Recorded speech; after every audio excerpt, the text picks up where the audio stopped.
10 seconds remaining.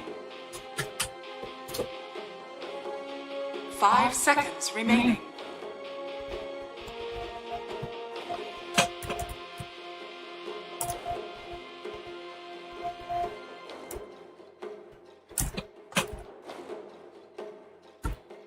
Dire team pick.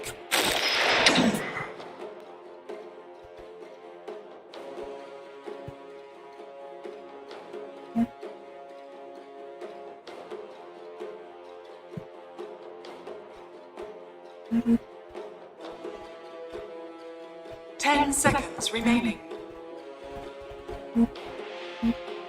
5 seconds remaining.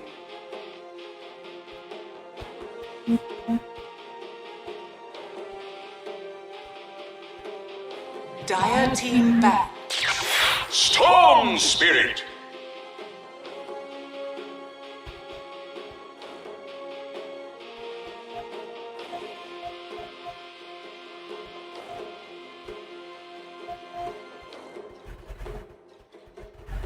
Ten seconds remaining. 5 seconds remaining. Alliances turn to ban.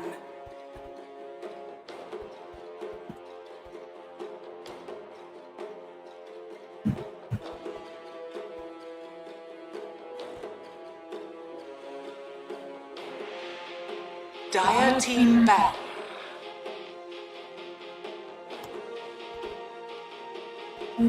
Alliances turn to ban.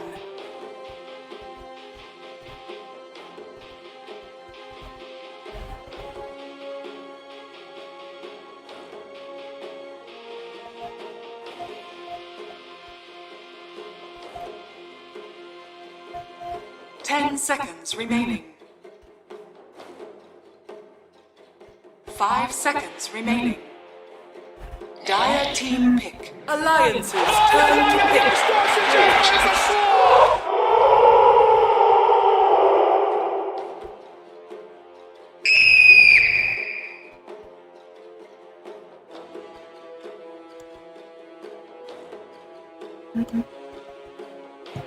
10 seconds remaining. 5 seconds remaining.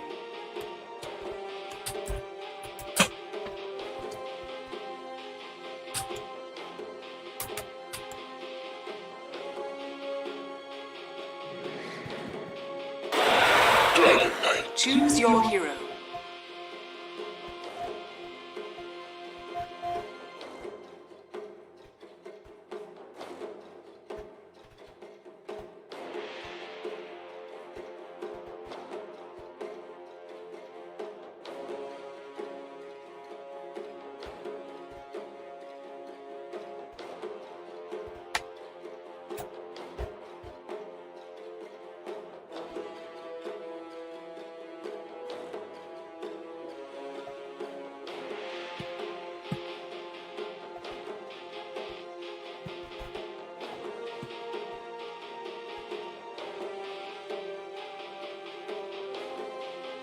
Ten seconds remaining. 5 seconds remaining.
Well, I can say that the casters are definitely ready for this one. Thank you, panel, for an awesome intro for Alliance versus Live to Win. It's going to kick off right now. I'm super excited about this one because this is the last one of Division 2. And after this, there's nothing more for Division 2. There's only Division 1.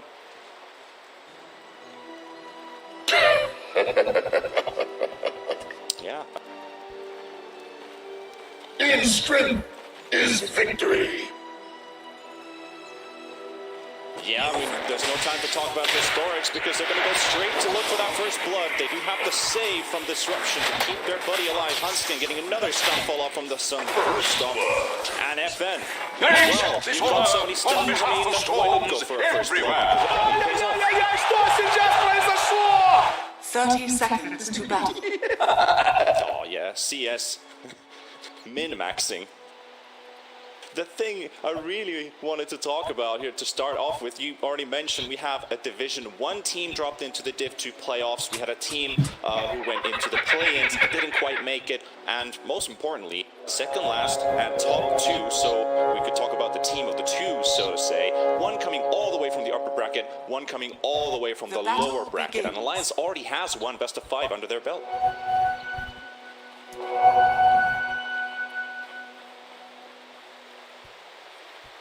New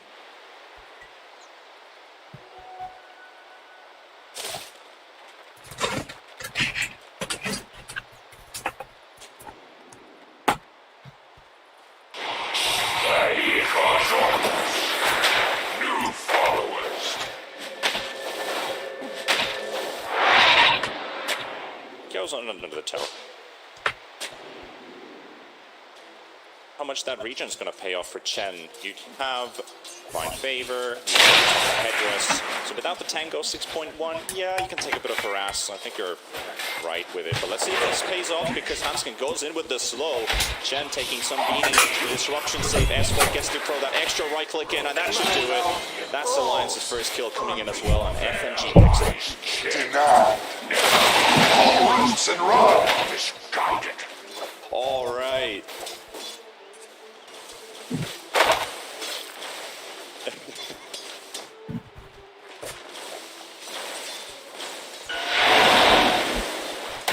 Is a lot of bullying too.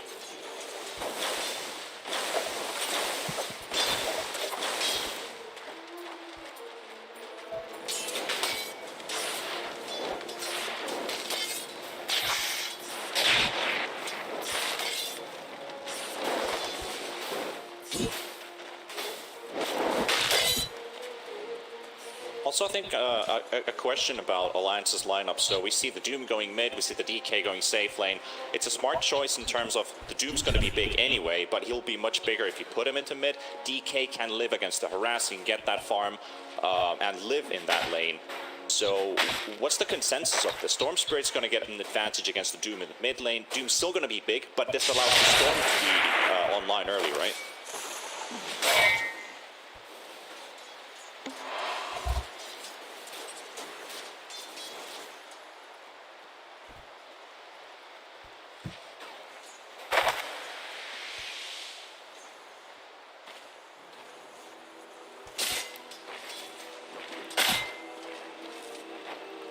Radiant's courier has been killed. Ай-яй-яй-яй-яй, что сейчас произошло?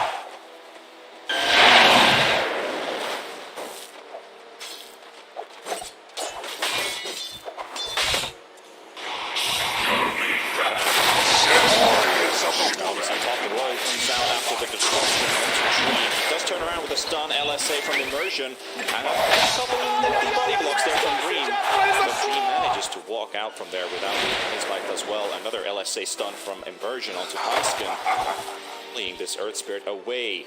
Good rotation from the Lina.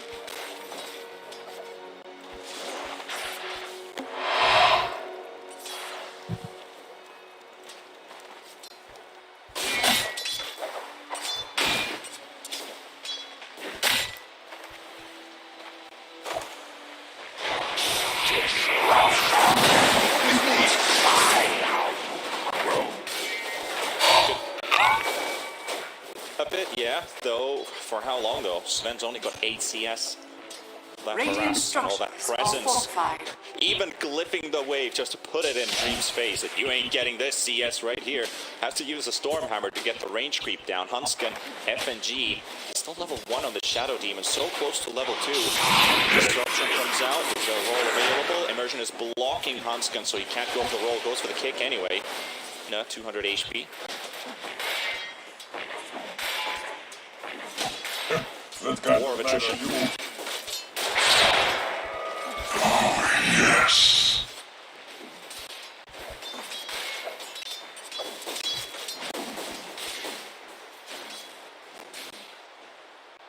Yeah, pretty much. That does definitely look like it. Who so-called has the longer nerves top lane, because it is a constant watch on both sides, just keeping an eye open what the other side is doing, pressuring under the tower, literally being under and at the tower.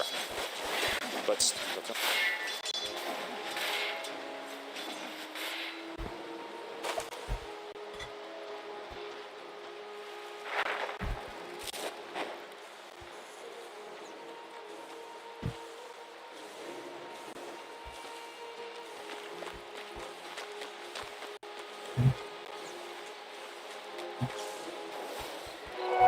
What have we find?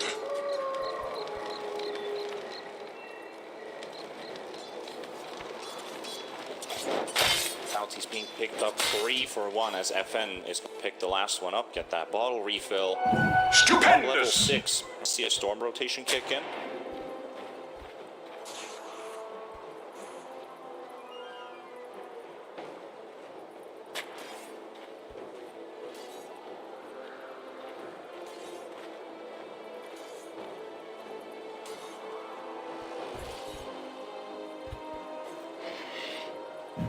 Dire are scanning. Well, they do have the Doom available and Limp reveals his idea, but FNG, nice disruption. They get the follow-up. The stun roll doesn't quite connect, and a stampede to safety. Good call from Afterlife. Buddy back to safety. Well, so Storm lives. Dire's structures are fortified.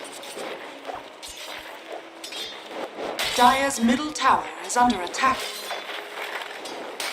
Haste! Pressure there. Limp just standing in there having his time. 6 minutes in and that tower's almost down already. That is so early into this game.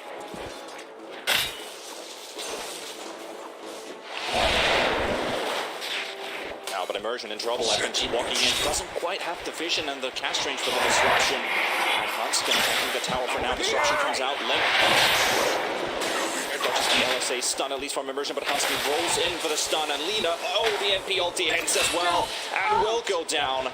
Milos and Nako rotating into mid as well, not to, well, save his buddy at least, fending off the Alliance attackers onto this tower. FN still has that Doom available, another miss roll by Hanskin.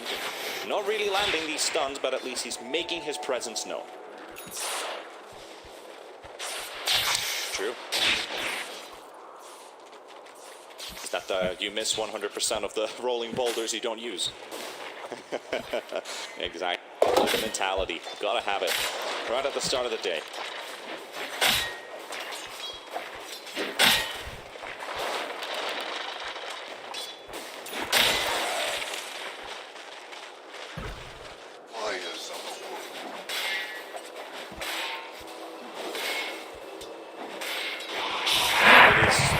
Weird to see Sven still under level 6 when all the others seem to be already level 6 at this point.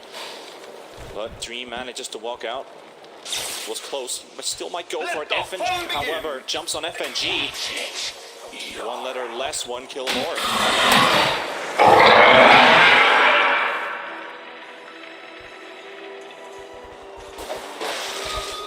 More fuel for my fire.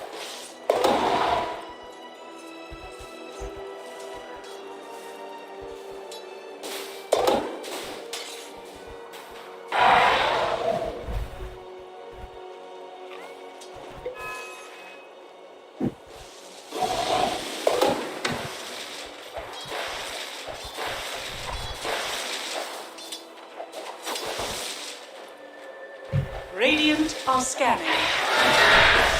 Dire's bottom tower is under attack. But there's definitely some difficulties. I heard the panel was discussing about Doom. Well, just a bit Afterlife does go down and bottom, and that's going to be a power. Radiant structures are fortified. I was going on about dooming the storm, which can be really hard. So would we even see a Blinkens maybe for the Storm Spirit? Because, you know, he's hard to catch. You need to get to him first, but if you do manage to get that 1 split second to pop the Blinkens, or even try and get the Doom off for a stun or anything, that's going to be a good pickup. And that's just my thought. Radiant's top tower is under attack. Dire's structures are fortified. Dire's middle tower is under attack. Dire's middle tower has fallen. Here I am.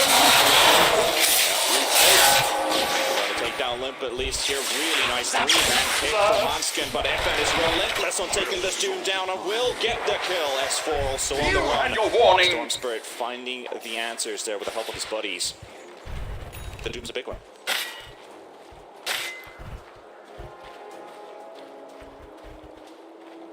Dire's top tower is under attack.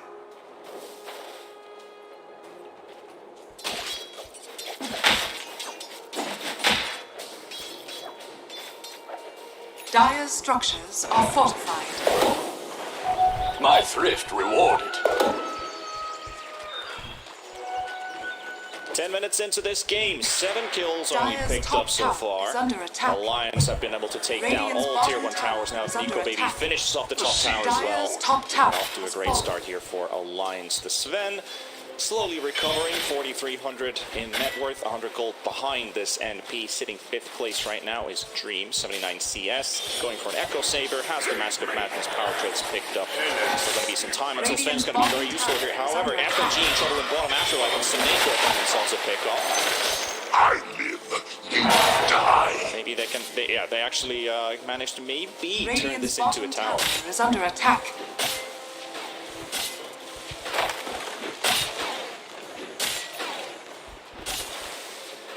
Yep, Dire's top tower is under attack. yeah, they all have Dire's teleports. structures are fortified. Oh, Dire are scanning. yeah.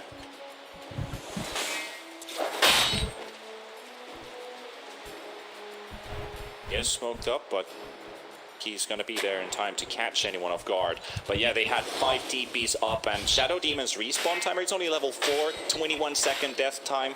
That's plenty enough for an early game tower defense, so to say. So they managed to keep that tier 1 up, at least in the bottom for now. That means that they might even have the time to recover another glyph.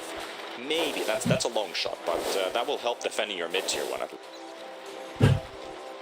Smoke up. They want this, yeah. But for a kill in bottom, there's 4 Alliance heroes in the area. S4, meanwhile, farming in top. Let's see if they go for a straight dive. Oh, Radiant's yeah, the bottom blink stun. tower Blink is under stun and attack. ultis are available. They're going on the high ground here, LTW. Meanwhile, Alliance are approaching Radiant's this lone bottom tower Centaur. has fallen. Afterlife, Dire's Limp comes out. Oh, he was turret casting has the been Doom, killed. doesn't quite find the connection. Afterlife, sneaky mission. We'll reveal him. Here we go. Hanskin exclusives him up. The Doom will be used, but he gets the Stampede off in time. And here come the rest of LTW as well. Afterlife sitting at half HP, the stun from Dream. Here comes the Gotcha as well. He does get disrupted up by FNG. Meanwhile, the Storm Spirit does go into S4 right away. They got the Laguna Blade coming out as well. But Storm Spirit's still alive. And he manages to jump away to safety. S4, however, in the middle of everybody, they go down, and S4 falls as well. And it's a 2-for-1 for now. But LTW, well, can they find more? Hanskin does get stunned up. Storm Spirit really deep dive here from FN. Gets stunned by Nico Baby. Go too deep, my friend, and FN is down. Does not pay off this time for him. Aggressive play, but yeah, that ends up being a casualty for Live to win.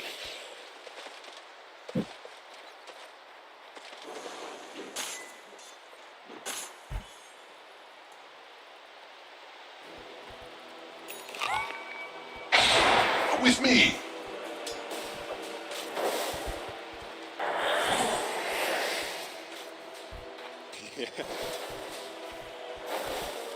Huzzah!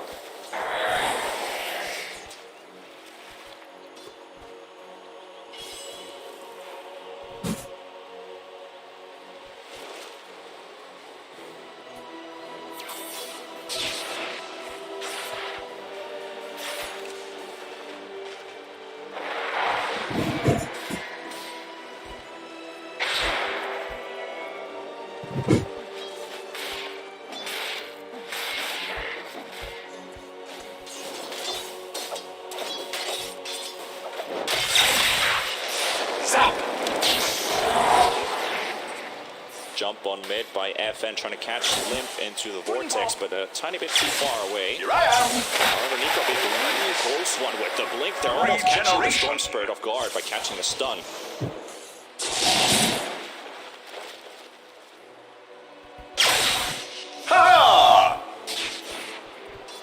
Alliance.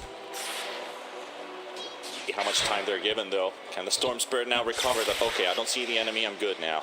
But it's good to have those reaction trainings every now and then. However, FNG and Hansken, there's a Dream spotted in this bottom lane. Do they have the damage, just the two of them? Well, they will have Nico Baby following up with the roll. Doesn't quite connect. They do have S4 here as well, and Sven in big trouble. And that should be a kill. But he can actually save him here. Chen, no ult, he's still in cooldown for 20 seconds. So the Sven will fall, and S4 gets this one.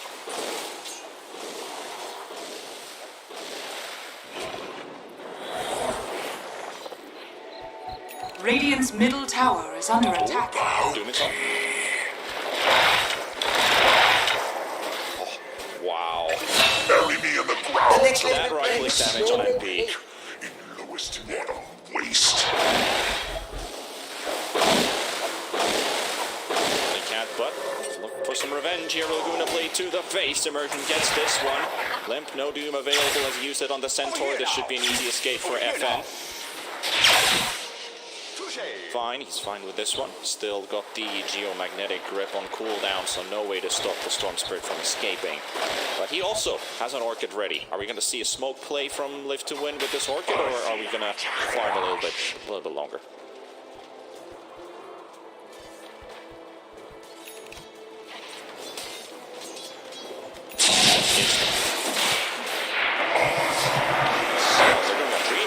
Actually going to go to a Sven right away. Kick backwards by Hansken. Big trouble. He gets his gun strength off and he's doing a bit of damage. He does have that lifesteal available, but he needs to get hits in. He won't be able to get any of them. And they're looking for FNG in the backline. The silence onto FN with a Orchid. The stun comes out as well. The Storm Spirit still surviving. Here comes Afterlife with a blink stun onto Hansken.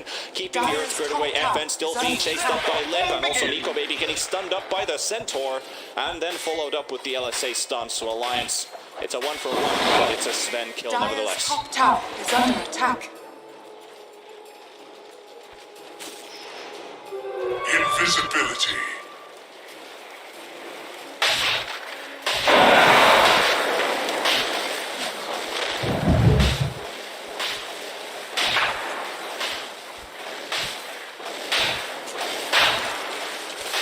With me. Good attempt. They have Stampede, they have Blink Stun. They have to try. Hansken, brilliant invis play there. He's popping all of the smokes. He's forcing Alliance away from the Roche pit. Two-man stun comes out from Afterlife, and the instant jump as well from FN. They get FNG down. S4 also jumping low in HP. They do take down Immersion though. Hansken trying to get the roll up, but the blood will come out from Dream, and they will lose the Earth Spirit. Nico Baby trying to throw some right clicks on the high ground. Now Lip, 8 seconds for Doom. He has a BKB available, but where's your damage? He's going to pop his BKB to try and go for the escape me, while Nico Baby hitting the backline, trying to take down Soneko. Won't be able to get stunned up as well, and DK all alone by himself gets followed up with a Stormhammer from Dream, and they will take down Nico Baby and Live to Win. You've got a very low HP Roshan right in front of you. Do they turn around for this? They don't. Radiant's middle tower is under attack. Yeah, exactly. What is the... What? S4 is also TPing right next to him. He's getting some treants to show the vision into the pit. Strength will be popped. All right, this is ham, full ham. Let's go. Let's see. Can they take it? Can they take it? That's the big question here. Now Sven. Getting a couple of hits, still keeping it up. The stun from Afterlife. Here comes FN as well, but the Storm Spirit has no mana left. He's completely drained. And Sven's being doomed as well. Limp is buying time. DK is going to spawn in 5 seconds, and he will teleport back into this fight. Dream, doomed up, walks into the Roche pit, at least trying to get the attention of Alliance by going in there. Limp is thinking about going in as well. 7 seconds for BKB to come up cooldown. Afterlife has that blink stun.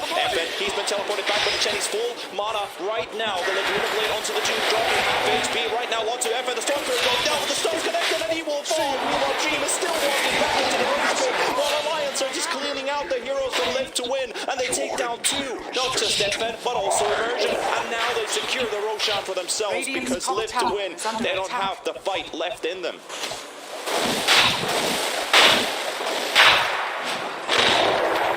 Radiant's middle tower is under attack. Stampede into the stun. He's down.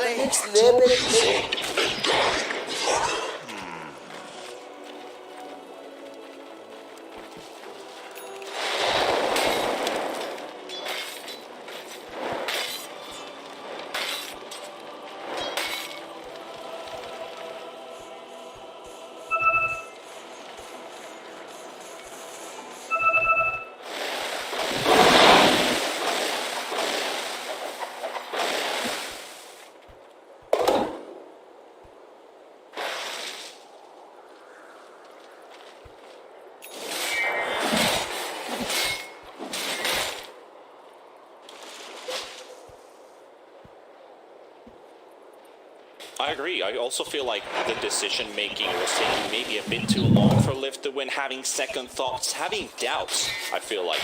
Because they were going back and forth. Dream is walking into the Roche pit alone. The rest of his team is fighting Alliance outside. He's got no god strength. They even had a full amount of Storm Spirit come back into the fight by Chen, but still couldn't really get any advantage out of it. Bounty.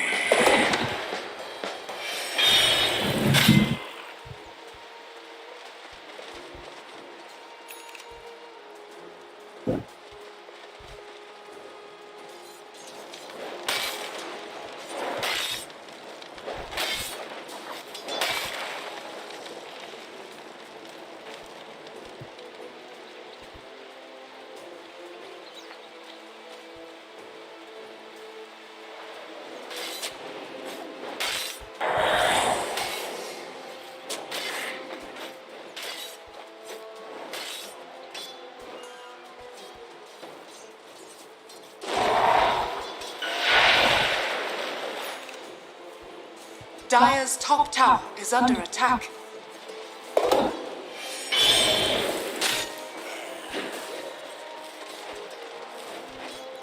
Dire's top tower is under attack.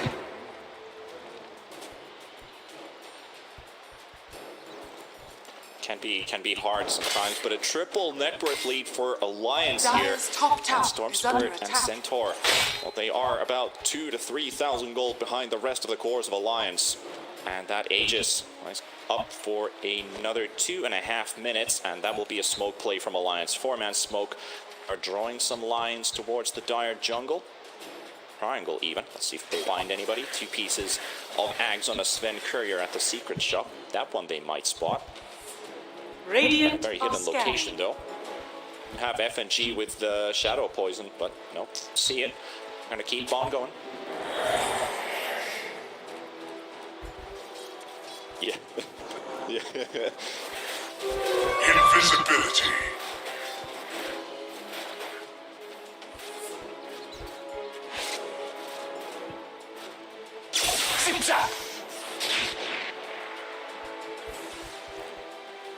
Dire's middle tower But maybe is just under walk attack. straight up to the tower, even though there's backdoor protection up. The creeps finally Dire's fall off as well. structures Meanwhile, are Dream fortified. he is 100 gold Radiant short. structures are 100 fortified. gold from Ags. Dire's middle tower Does he is get under anything attack. out of it? This tier 2 tower, nevertheless, will fall first. Immersion pushing in Radiant's top, the top rest tower of is Lift under Wind attack. pushing in bottom. Draining a Dire's tower. middle tower Alliance has feel fallen. like maybe it's high ground time, baby. We have Aegis. We have another Radiant's win for bottom us to tower is play under around attack. and Lift to win. Wins the Dire's defense. middle tower is under attack. Dire's middle tower has Damage is fallen. insane right now with that AC, Dire's that middle minus barracks armor. are They have the under Blightstone as well, still held on S4 just for that -2 advantage. And they spot Soneko on the back line. The roll is done coming out. Soneko will continue that. FN, however, gets the jump on S4. He is out of play. FNG is also down. And there's the Chen ulti. He's healing himself. He's buying time. Soneko, has he done enough? Dream needs to get closer, but they're so far away. The rest of the Alliance heroes that Lift to win. Doesn't look like they're going to find extras. It's a 2-for-1, but they have lost their tier 3 tower.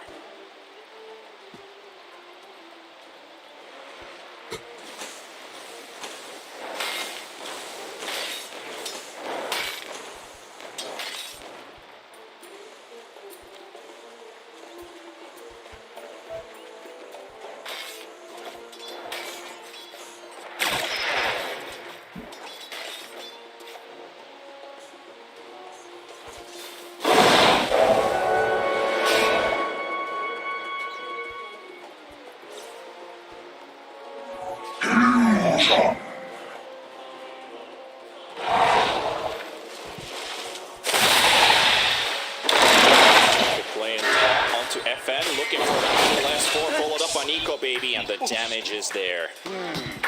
Storm Spirit has been punished for the 3rd time this game. Hunt's gonna limp on the chase to Dream. The roll connects onto the Sven. The Doom comes out as well. The slows are there. Another roll into the face of Dream. And Sven will fall as well. Lift to win. Have lost their 2 big cores. Afterlife, he is pulling the creeps away. Not only have S4 teleport on top, and then he ain't going anywhere. He ain't using anything. And S4, 3 cores. All 3 cores down from Lift to win. And Alliance This might just be a killing blow into their base because they can get these mid-racks now. They Radiant's can get bottom megas. tower Tier is 2s under are up. attack. Yeah. Dire's middle barracks are under attack. Radiant's bottom tower has fallen.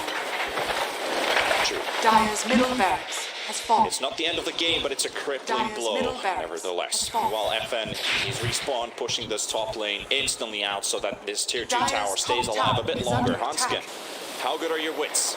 Going into the trees, doesn't find him. S4 also thought he was in the trees, but FN is still walking this lane, and he's going to reveal himself, but he doesn't know he has some interceptors. Hanskin, this is the Orchid, the roll comes in, the stun is there, and the Storm Spirit should be held in place. There we go, FN is down.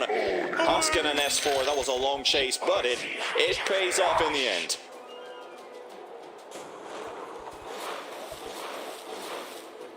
The tip gaming. Been waiting for it.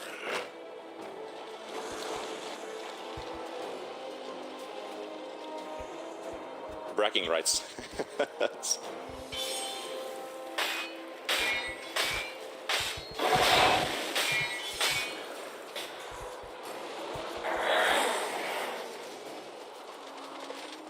Double damage.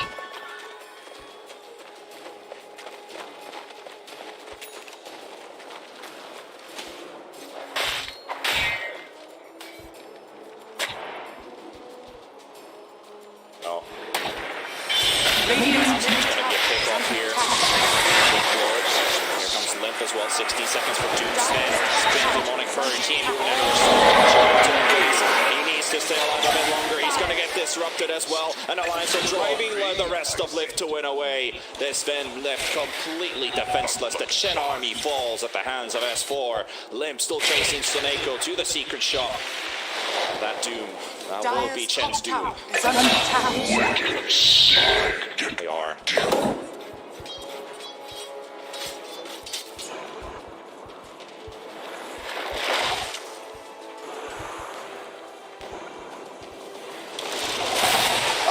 To that.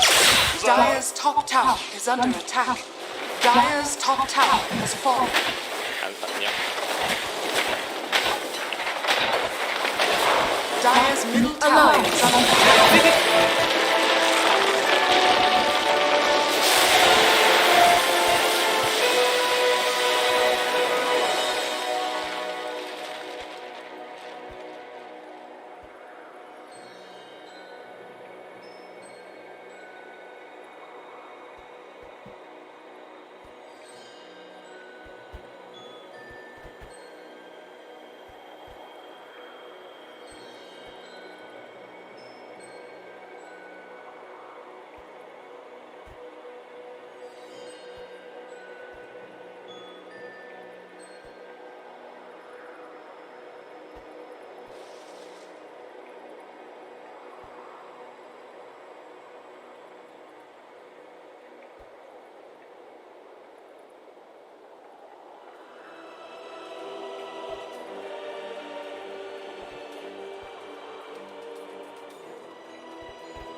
Alliances turn to ban.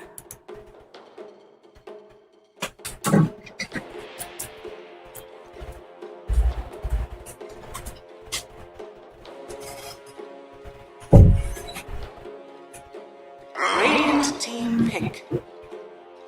Alliances turn to pick. Sven stands ready.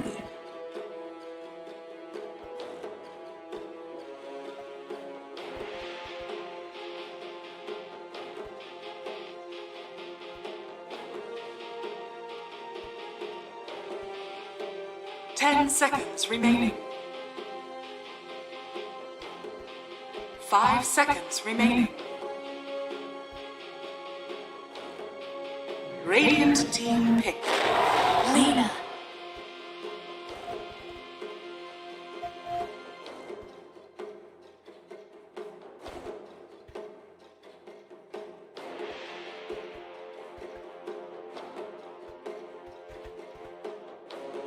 Ten seconds remaining. 5 seconds remaining.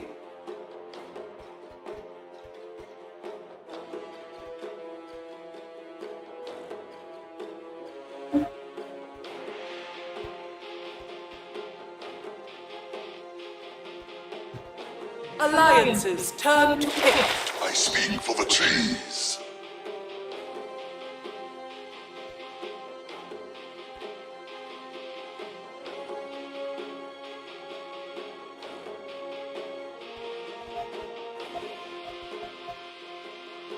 Ten seconds remaining.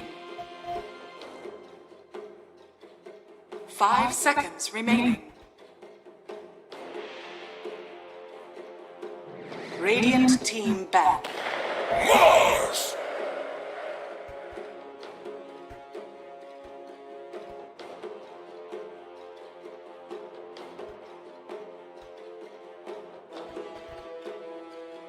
Alliances turn to ban.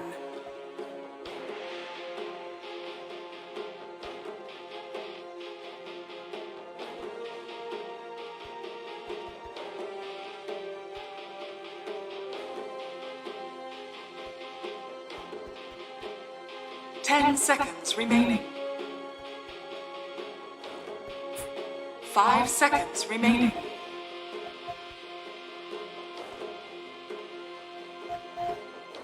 Radiant team ban.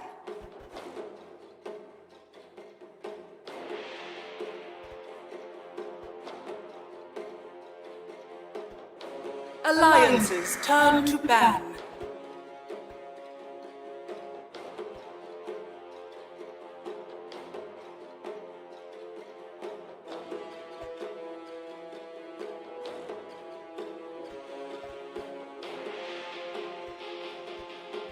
Ten seconds remaining.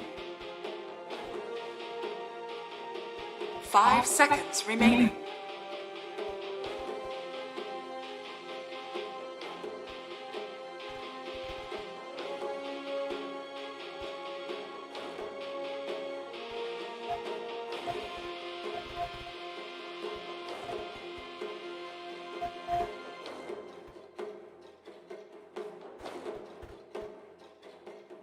Radiant team ban. Alliances turn to ban.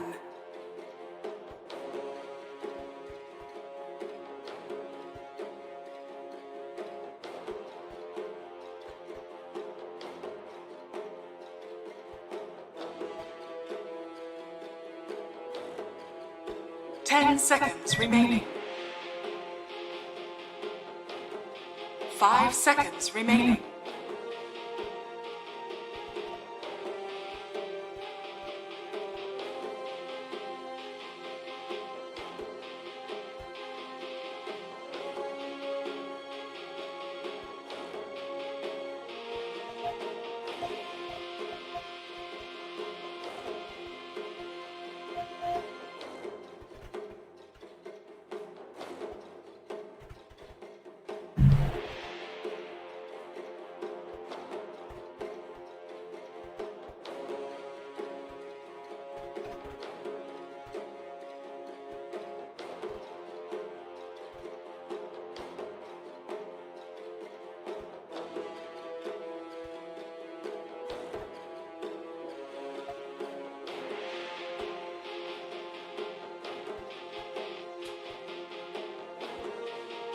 Alliance's turn to pick.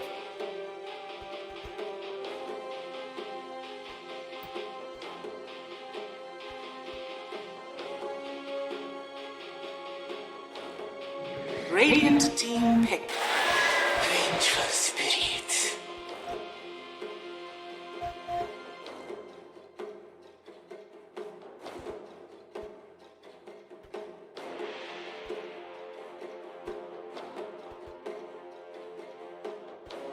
Ten seconds remaining. 5 seconds remaining.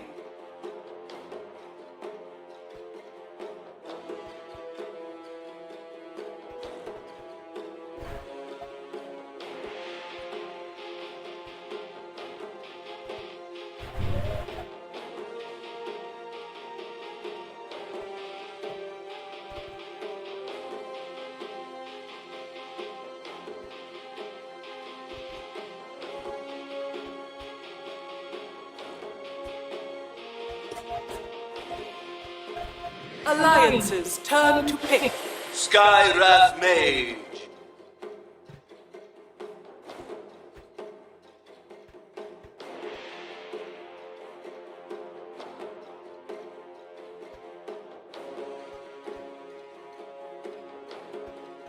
Ten seconds remaining. 5 seconds remaining.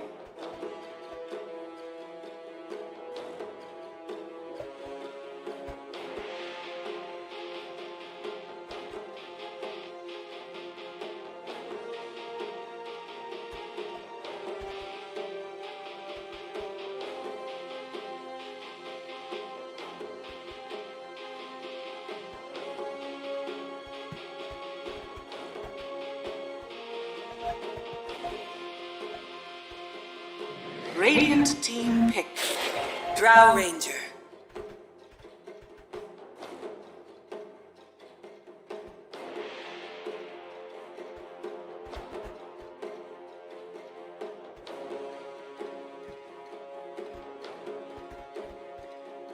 Ten seconds remaining. 5 seconds remaining.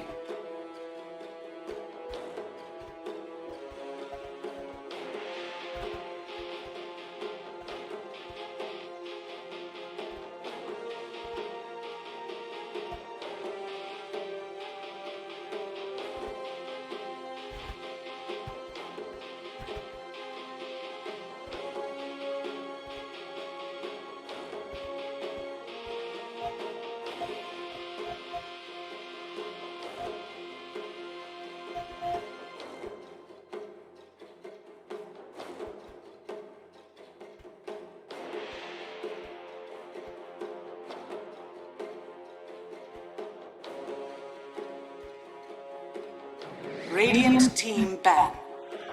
Spectre.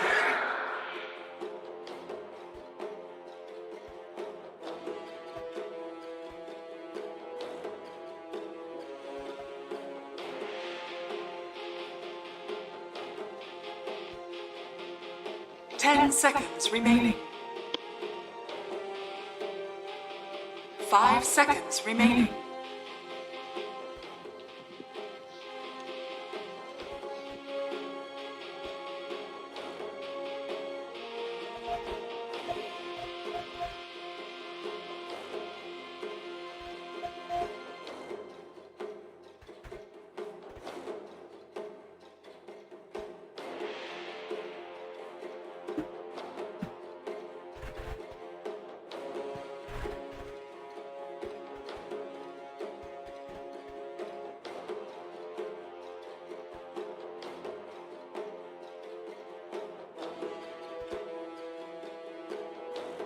Alliances turn to ban.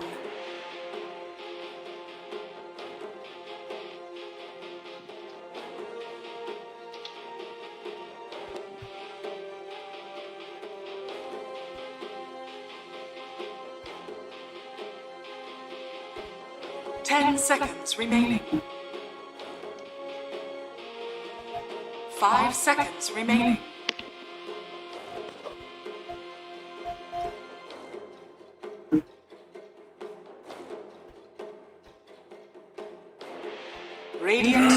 ban. Alliances turn to ban.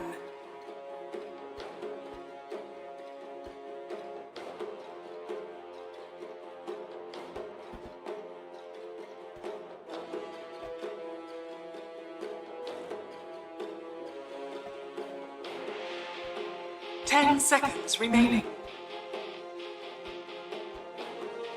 5 seconds remaining.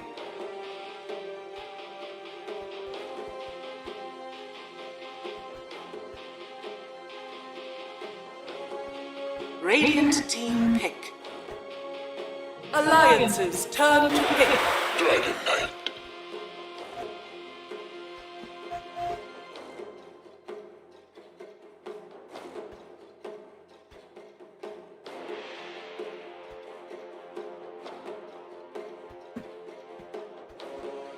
Ten seconds remaining. 5 seconds remaining.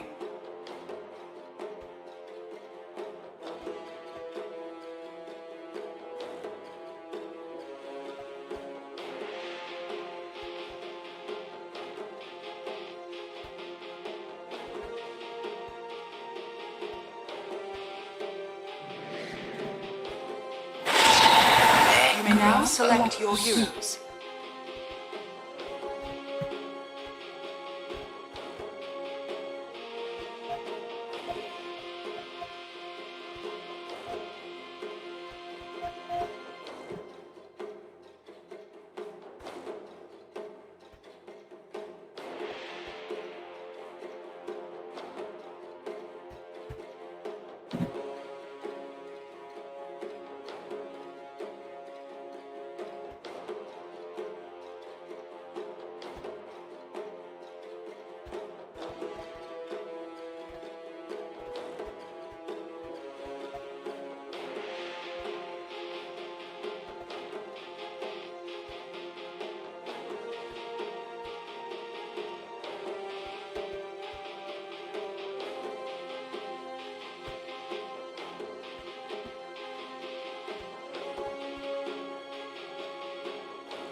Thank you, Sheever. Thank you, gents. Well, we have Alliance going in with some really strong lane combos. Left to win, a bit of flexibility. What do you think? My armor bears me.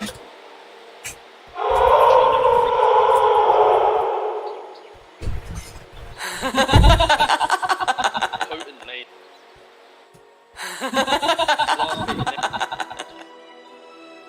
Clearly, you just have like but let's maybe not look at the Doom. Gonna have this pair with the Sky. This is quite a lot of damage.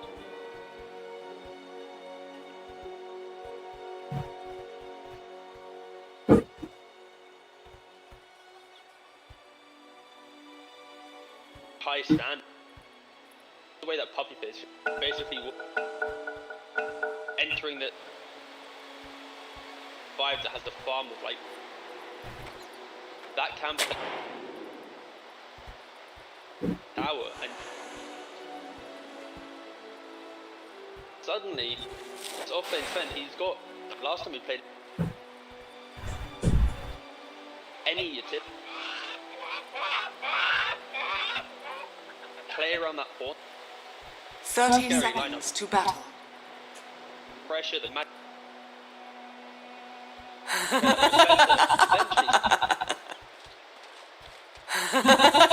saying that because then you look at the fights and you're like, oh, Spectre against Scythe. Yeah. Be very interesting. Live to win. Uproot and after them.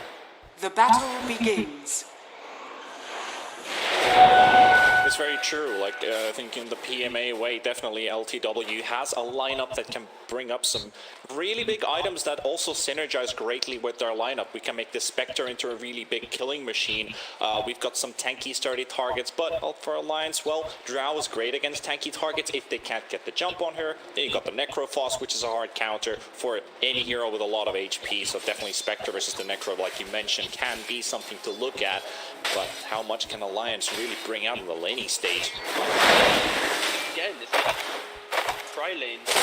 Pull loose and ride. Clearly, this is the understanding. Prevent his easy entry. Allows for their Denied. They have that early objective. Two can get the. Oh, Soneko so close to first blood as well, but the salve does come out from the Vengeful Spirit. This Treant moves faster though, and is able to break it.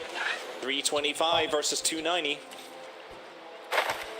Salve broken, and Dream, well, Soneko's trying his best to keep these away, but only see like in the coming minutes or so.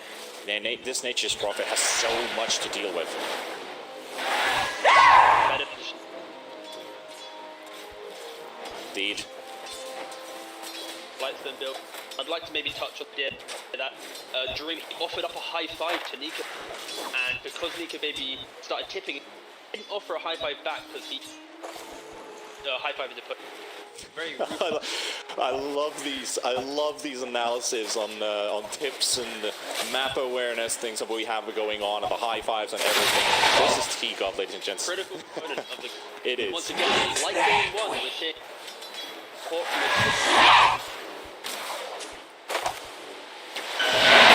at that stun going out on Dream and Immersion. He comes to the rescue, and he might even get a chance to turn around onto Hutskin. He doesn't quite go down though. Soneko doesn't have the attack range to connect with that one right click. It could have almost been enough to take down the Selena, but it still stays 0-0, and we are seeing heat rotations kick in. Actually, that's the NP just going home, never mind. So he can just teleport back with his second spell. I thought we were doing lane swaps with this guy coming in to help, but Spectre in trouble as soon as his support is gone. First blood for Nico Baby, FNG, and Tonskin really bullying this Spectre.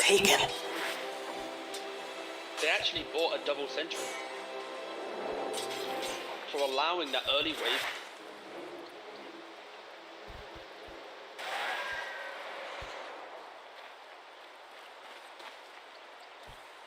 Capitalizing on the earlier play.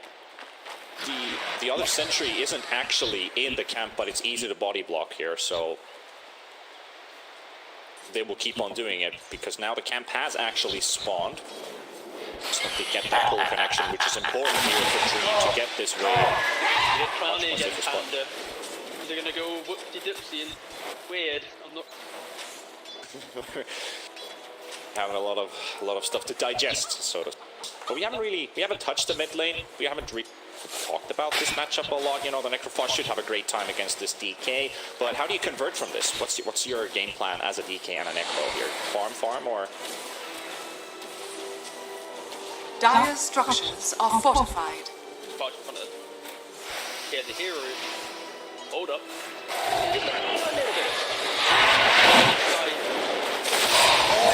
Armor on the sky though gets the kill on FNG. Dream is turning around to Hutskin. No LSA, no mana for it. Dream. Actually, Soneko's Treant kills it. Tower is under But attack. still a kill. Two. Value of the pull. Back that little lane back in.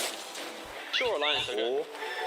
Secondary High five comes up from Nico Baby Who? to Soneko. Oh, so he respects Seneko but not Dream. Damn! Okay. Hold up, that's an interview question. Pencil that one. Why Nika hates? No.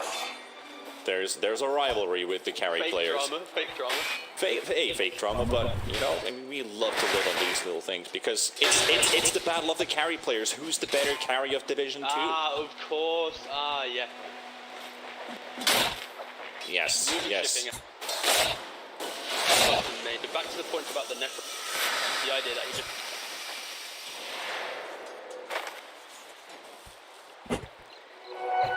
There's that. Triple last hit lead for Alliance, all cores ahead with a, let's say, 1 or 2 creep wave advantage compared to the lift to win cores. 30-10 on the Necro. We got Drow, we got Mars, followed up by the rest. And that XP wise, Spectre's actually, well, Drow's 3 because of the tri-line. Spectre's sitting at 4. Bit to go until we hit those ultis. That's a thing we haven't really touched much. What is the value of early game experience on like cores? Like talking about your Spectre, for example. The idea is the Spectre is not.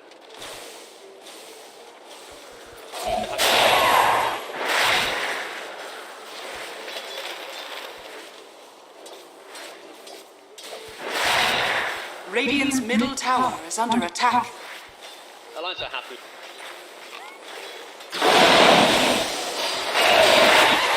Yeah. And furious. That's something that Alliance might have. That's a thing that Alliance might have momentarily forgotten there. That it's always a +1 on any attempt you go for, and Lift is in trouble. The EJ, but you have to breathe fire, and that scythe is not going to be enough to kill off the Sven. So Sven TPing in for an extra stun. You've got the NP coming in as well. A kill on 2 heroes. Weak hit. 3 of your teammates to help. Oh. It doesn't really count. Dire's middle But tower this is now is where under DK attack. actually dies, he's lost. Suddenly, Fury in the DK. Oh, they're coming to defend this though. Lift is coming on a very aggressive teleport, half of his HP gone instantly, and here comes Mars. But that is such a long teleport, he has to cancel it. Can't get his ulti for anything. Yeah, now the tower's definitely gonna go down with DK constantly sieging it up with Soneko. He can just tank the hits happily, and they will keep the pressure. Immersion goes for the slow, but Hansken is too deep in, so they will not dive the tier 2 tower. Radiant's top tier tower 1 down. is under attack. And this is where Liverpool, they do have the early advantage.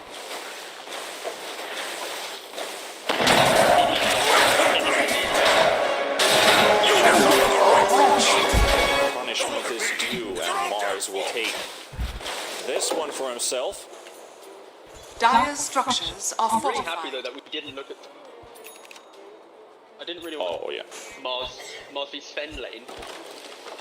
Really a lane lad.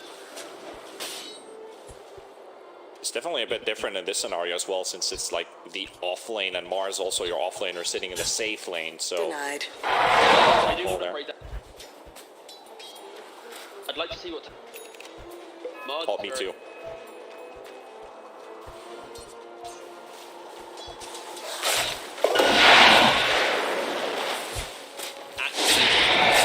Double damage. If he has new ideas.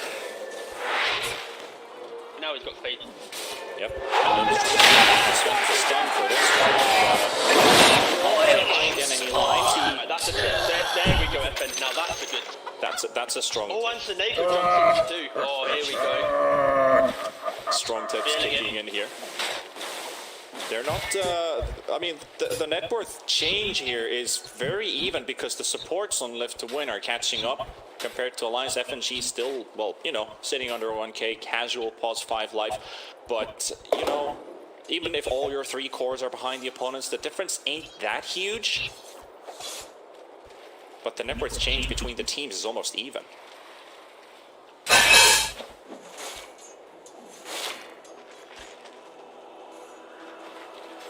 Yeah, Fury. Hit the junk.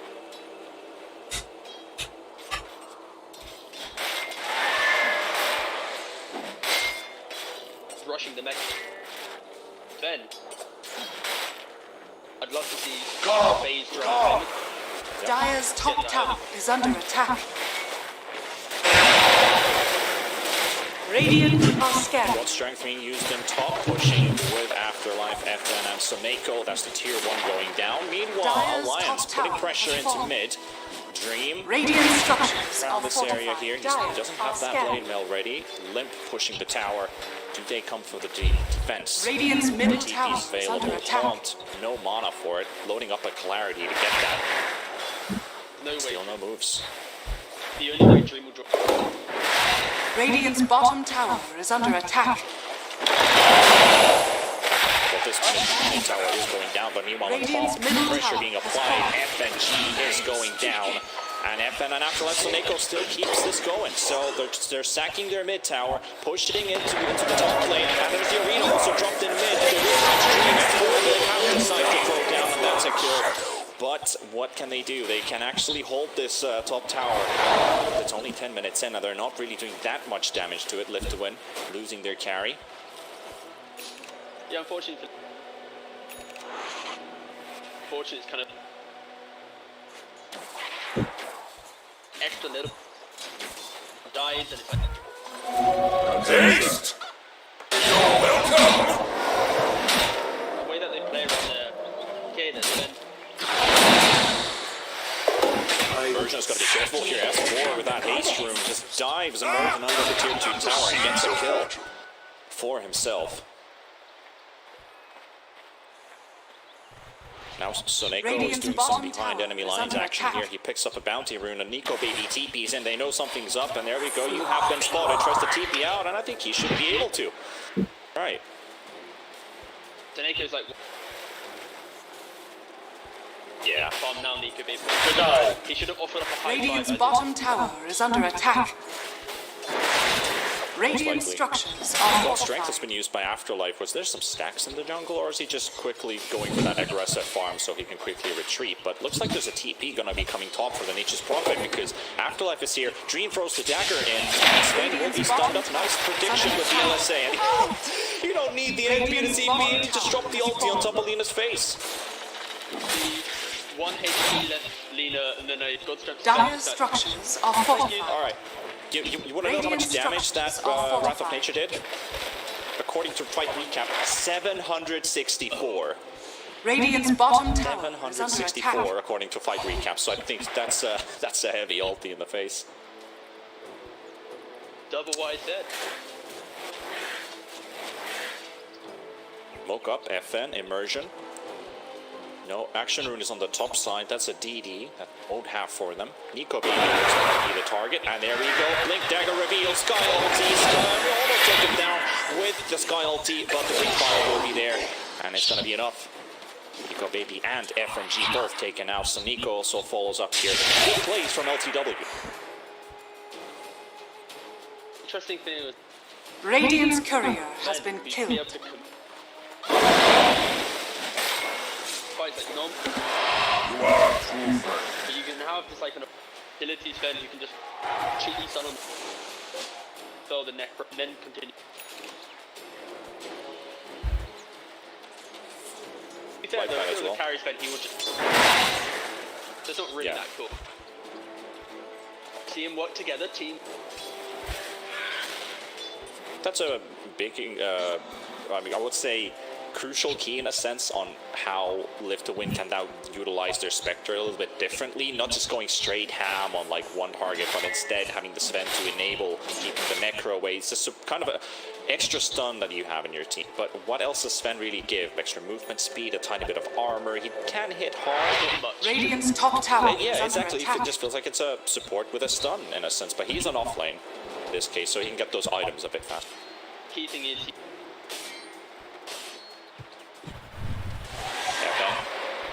Yeah, it's a 4-on-1. Oh, he almost walks out of this one. It's not going to be enough. Swarms up from FNG as well. Immersion, I'm not sure what was on your mind. You was watching his DK outside of the arena, maybe in the roaring crowds of the Colosseum, and get swapped into the fight. And oh, now you're in the gladiator pit. You're both down. Big road to open.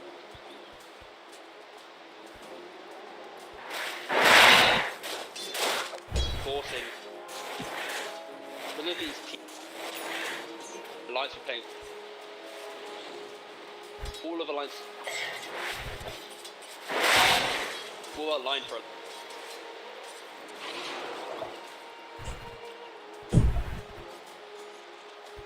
Have the spec. Alliance is dead.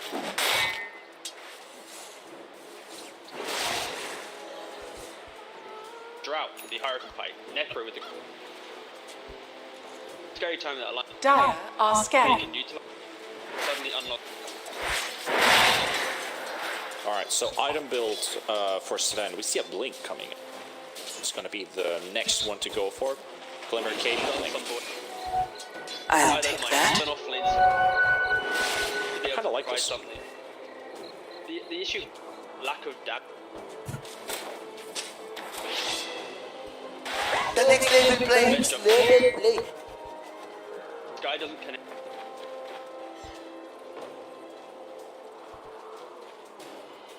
Leon is. Yep. Limp is going to be in front.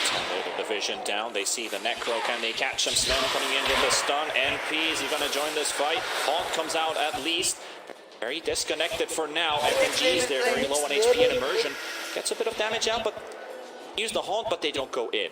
So this is a chance for Alliance to maybe get some recovery because they are teleporting in. Mars is coming in. He's got a fresh Blink Dagger, but he gets stunned up, and he's going to get blown up. S4 just goes down instantly. And Alliance have lost one hero. Here comes the Sven with a stun onto Nico, baby. And they're closing in the gap, so this Drow is not dealing any damage right now. FN on the middle of this fight. FN also very low, but the Signal comes out as well. The Reaper Strike will be there, and the DK will be taken out by Limp. And Live to Win will lose one hero of theirs as well. Now the Spectre finally gets in here as well, but it's a trade Dire's of a bottom DK for an tower is under offlaner. attack.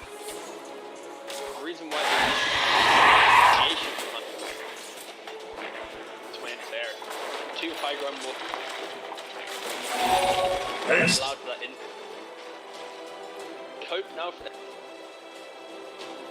But if they don't win the fight.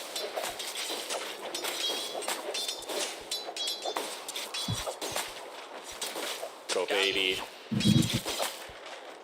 It's looking very scary. Immersion's been hiding in this trees. He's sitting under an Obs ward as well. Tries to TP out and not gonna be there in time. Sven is farming a camp instead of going in for the stun. They had NP for a bit of damage. They have Sven for the stun. They've got the nuke from Sky, but feels like they don't think they have enough damage. However, Alliance are actually smoking up towards top and a Spectre in their eyes.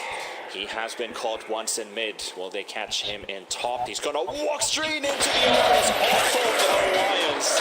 Arena straight to the wall. LSA stun. Should be enough for the kill. Laguna Blade just to make sure. Radiant's top tower is under attack. Just love the mini. Radiant's top tower has fallen. Oh, Find me.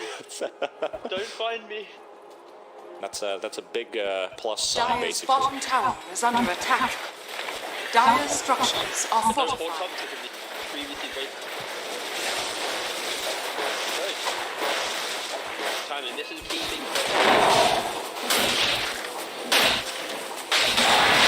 Dire's bottom tower has fallen. Utilize that early pressure. Fire with the first. Roshan has fallen to the Dire's hand. Instant TP. Dire's bottom tower See if they can is get under something off, and attack. FN instantly blinks out, realizing we are in danger, boys. With Roshan taken, and Alliance teleporting onto the tower. But I'll Live to Win able to disengage in time, and Alliance, they get themselves a bit of much-needed time to finish the next big items and maybe put the pressure to Live to Win. So what is the next call, actually, for Alliance, now that they have the Aegis? Warming through the map and trying to troll one side. Bottom, take it. Or you want to play. How do they actually? They don't have this big. Done.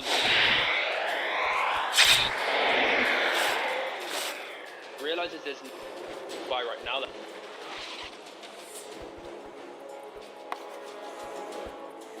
Radiant's middle tower is under attack.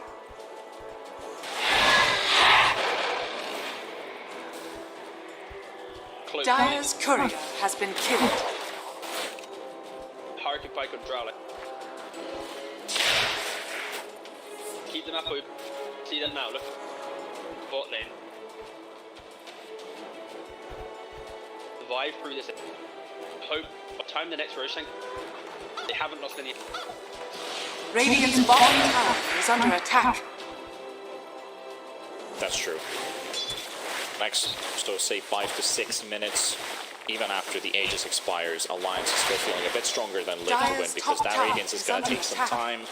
Not too much. Yeah, the 2300 gold, you know.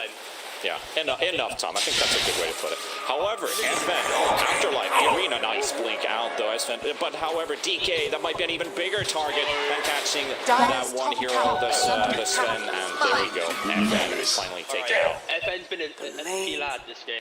Going on Alliance on a battle. Nope. Dire's courier has been killed. Dire are scanning. I'll just put it this way: if Alliance do take this game in the end, maybe then we might see some tips fly. That in But itself is a tip. We can run. so yeah, kind of is. S4. He is tanky, but he's not tanky enough. Hunskin might be another one. FNG, they're coming in one by one, so if they can't get themselves together, the nice silence comes out from Nico. But he wants it two at the same time. They take down the Spectre with the Reaper South. Sven, well, he's desperate for this Hunskin kill. He doesn't take any damage as well because of the pipe, and he doesn't get there in time. Limp gets this one. Nico Baby slows him up and hits those big right clicks. Dire's 2 for courier 1. has been killed. Died. Many died today. But for Live to Win, it's like you get this perfect pickup onto maybe after kind of like lines to the wall, sweeping through the map. Okay, and then it's like, oh wait, our Martin. Haha, you know, go for more. The big silence just kind of delayed a bit of that. Radiant's middle tower is under attack.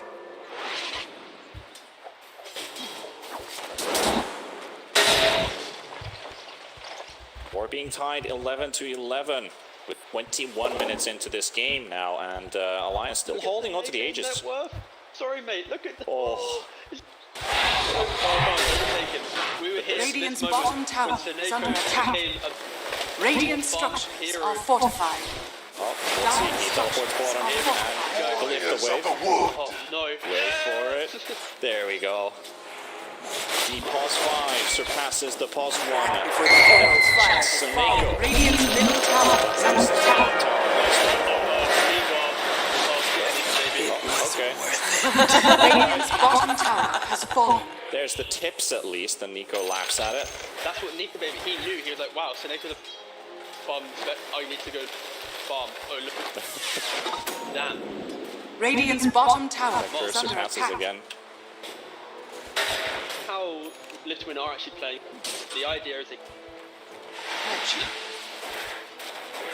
previous output fight. If Live to Win had that fuck.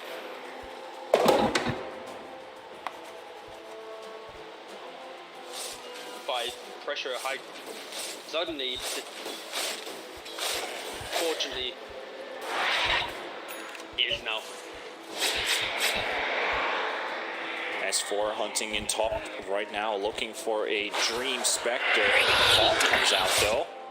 What is he connected with? It feels like a... No, he was running away, fleeing for his life. Yeah, there's the S4 Ops was on top ward. of him. S4 was right next to him. That Ops ward definitely was time to get out. He really doesn't want to die now that he's got his relic money building into the Radiance recipe, so he will have the full item. Still a few more minutes to go. At least from the time we called it, out of the 6-7 minutes until Radiance is ready, half is already done. So basically Radiant's half middle progress tower now. is under attack. Kill Nika, baby. Bought themselves like. Now Alliance, they're now put. Right here. Radiant's top tower is I'm under going to get high attack. ground. Buying their time. The fact that this Dire's bottom tower is under attack. Radiant's top tower is under attack. Yep. not being as brutal. Look at this. He's coming in as far as the ultimate gets Soneko inside, but FN is not inside, so they will take the NP with that ultimate. However, does this have the chance for LTW to maybe defend this bottom half, because that tower does remain. FNG is there, the stun from the DK does go out. 1 for 1. Supports traded away. And both tier 2s remain. Very low HP on both sides. 400 for Dire, 260 for the Radiant side. More That important, an even trade. up from 500 gold. You see Might want Huntskin, to they wait see this. Nico. They have vision on both of these heroes. This is a perfect jump, but they still can't get the instant stun though. But Nico Baby is followed up. They got both of them. They might let Lina go. Nope, not gonna let him. Snet has a web. Or net even. Close the clumsy net on top of the Lina. 2 kills for Lift to win. Good moves from them. And that actually... Yeah, no, it just... Yeah, Radiance is ready. Another great break. Had some vision. I'll take that. The idea of Dire's top tower is under attack.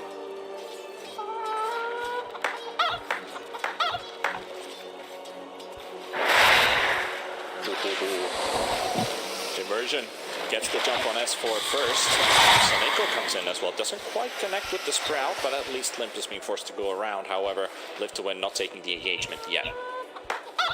S4 was right next to Immersion. I was thinking, when does the Mars throw in the bonk and the spear? First, but that Ops Ward plays down.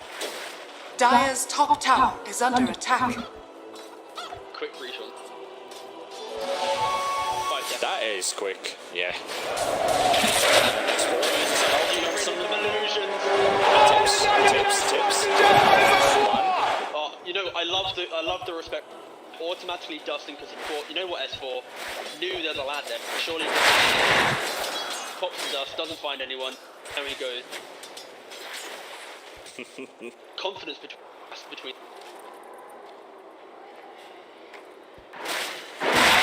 So Baby has pinged out. Roshan is up once again. Yeah, that was like 8 minutes, and I mean the basic 8 minutes, and that was, it felt like 8 seconds or 9 seconds. That might have been one of the fastest road spawns out there. We'll go to this Roche pin, live to win. No vision. Oh, Sky spotted.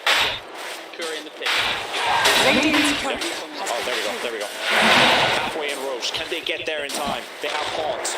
Haunt might be the big factor here for Lift to win. S4 already walks out the pit. 16 seconds, no arena. Smoke comes out. The Haunt comes out as well. Instant blinking from Evan with the BKB popped as well. Sky ulti comes out. Dropping very low on HP, but they're actually going to get back to safety with the swap from FNG. Dream, another one coming in. Another beautiful two-man stun from Afterlife, but they collapse on top of this. Sven is very alone, and they're going into the Roche pit. But this time, Dream, he's not hitting Roche. He's hitting enemy heroes on the lines. And lost one here. The arena coming out as well, but they can't get the stun connection onto Afterlife. Who gets the stun from Nico Baby Live. He's also going to get slowed up here. Dyers is very low on mana. They will have to use the Reaper's Sight onto this Sven. That means that Spectre has some free roam here. Live to win might be taking this fight for themselves as S4 is driven away. The Breathe Fire doesn't quite connect onto Nico Baby. And the money that comes in from S4, from FNG as well. And Lips, he's still holding the high ground. They have a chance. Alliance with a spear. Throwing the DK away. The stun from FNG. But Dream takes another kill. Liv is down.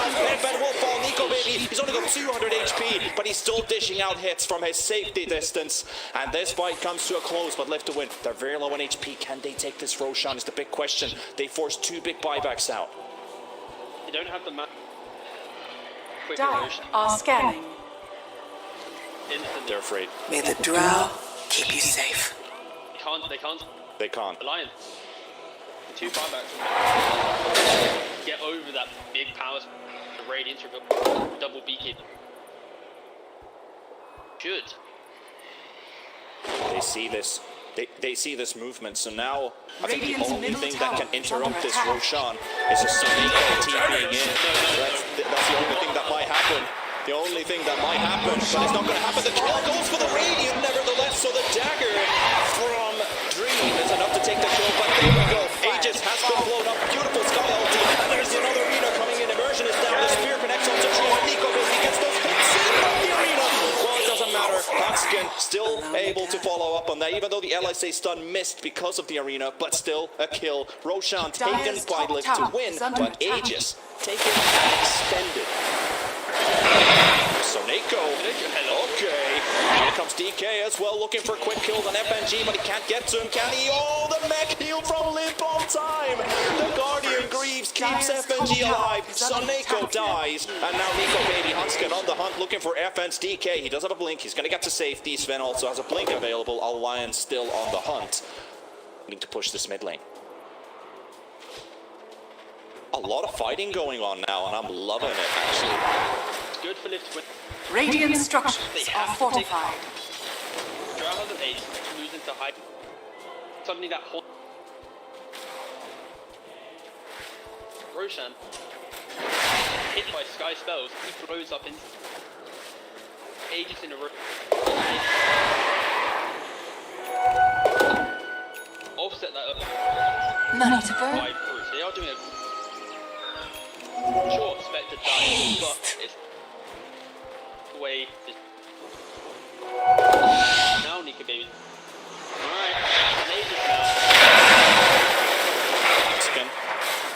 I might have found immersion, but immersion says, I think I found you. Now that they have this.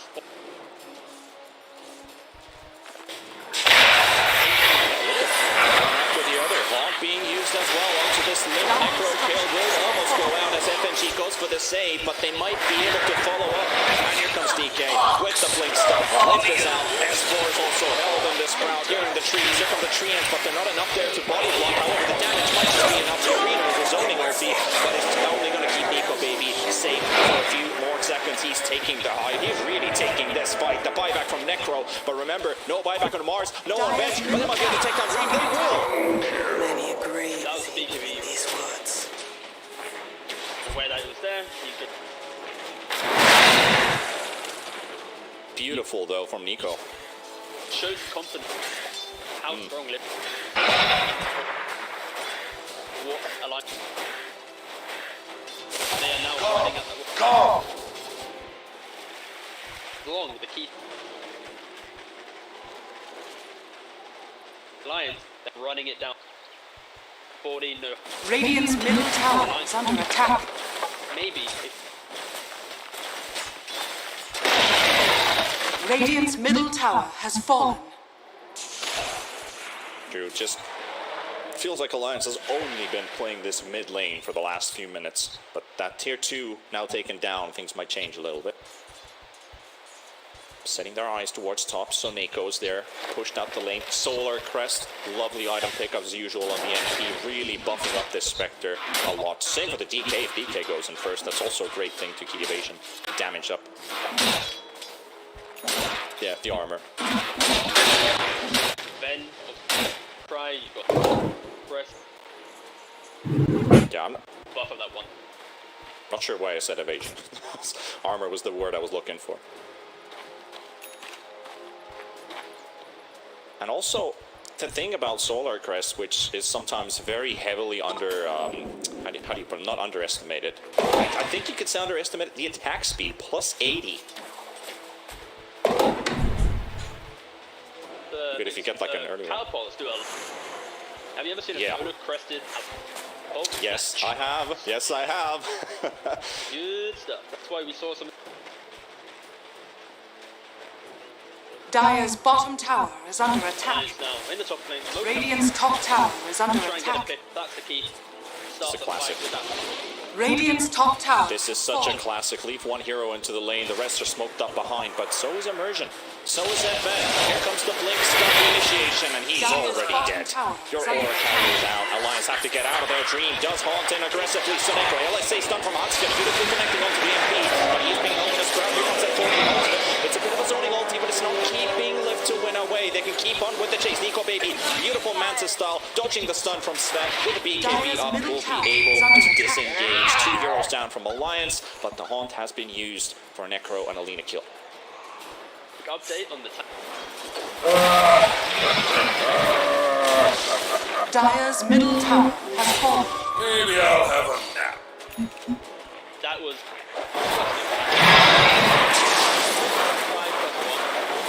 He doesn't even get like the. Dire's middle tower is under attack. Trigger taking down FNG. Meanwhile, Mars is hitting the backline, keeping the Spectre out from play. Swap onto FMDK at 1k HP. His ulti has run out, and he is going to fall on this high ground. There's just actually, he's not even dead yet. He's in trouble. He starts the illusion though, and this DK 60 HP. There's the cheese, but Nico Baby, he's in trouble. He's used the cheese, but the stun connects from Afterlife, and he might just fall with the hammer. So he's not for Hans. There's not going to be enough. Afterlife takes down Nico Baby, and Drow is gone for 80 seconds. Live to win, feeling it right now, pushing through with these three heroes dead, taking the mid racks for themselves. Can they take more is the big question. They cannot take top, so they're instantly attracted to taking this bottom lane at least for themselves. Dire's bottom tower is under attack. Dire's bottom tower is falling. Dire's bottom barracks are under attack.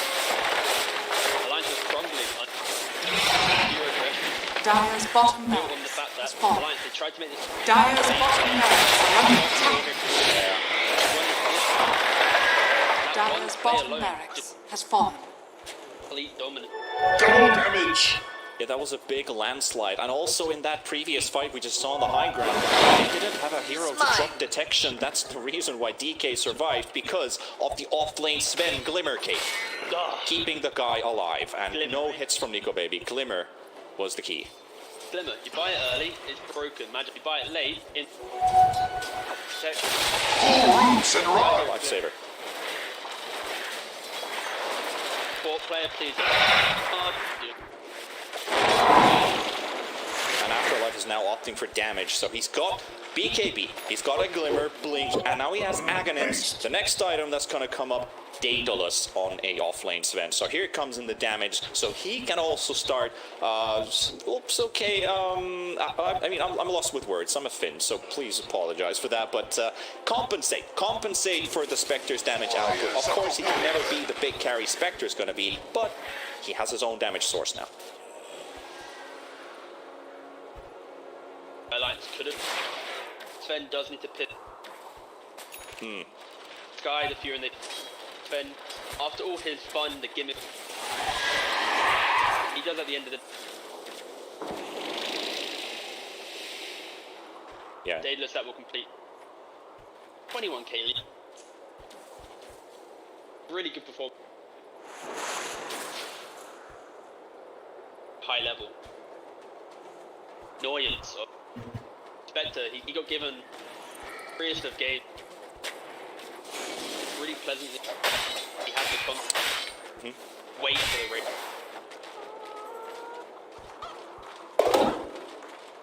Alright, I have to say something, and this is really baffling me, right? This is completely fucking bonkers that Roshan is spawning for the second time, and the total respawn timer for Roshan in this game, for 3 Roshans, 2 respawns, and the 3rd Roshan taken now, is 30 seconds.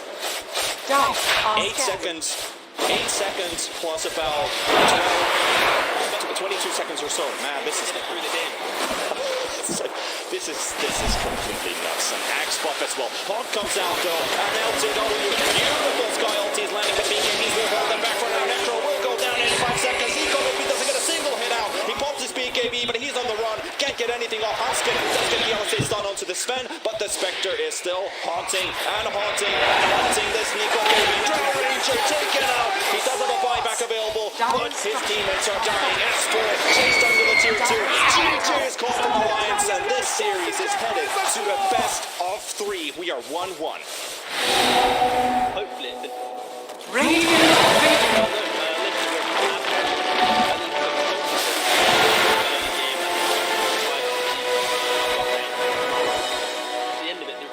they're able to have that come was the split pushing game. Tyrion, whatever core relegated, kept the game open. That simply was the under. They pressured bottom. Nico Baby wastes 8 alone because you then get to that second, and this time Liv have the raid. You gotta give Alliance. I don't know. They tried to expel Victim. For that Liv to win. Eventually got.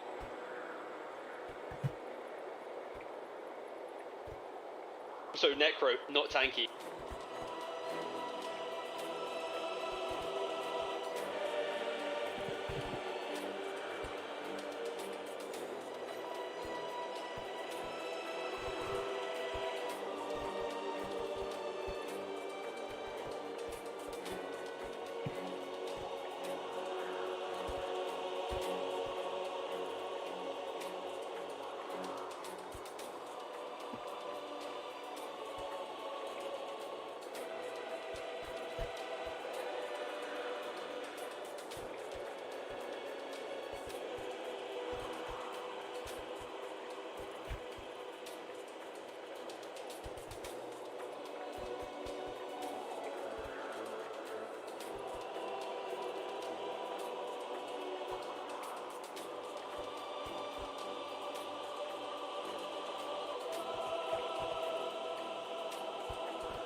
Dire team pick.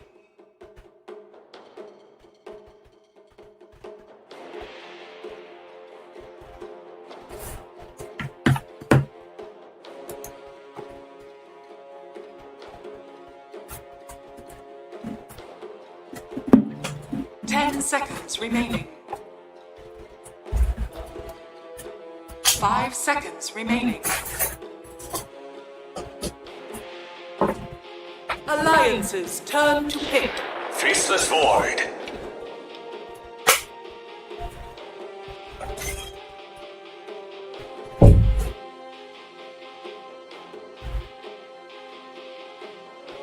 Dire team pick.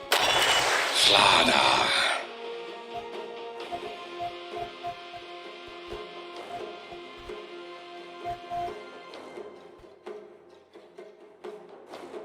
Alliances turn to pick.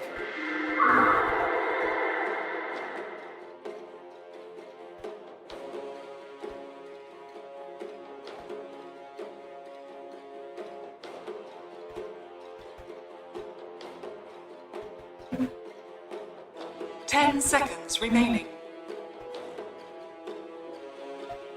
5 seconds remaining.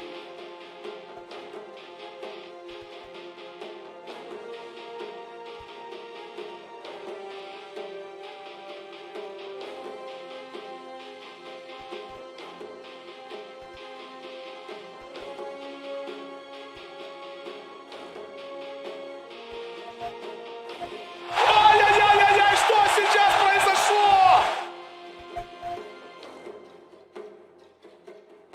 Dire team ban. Lena.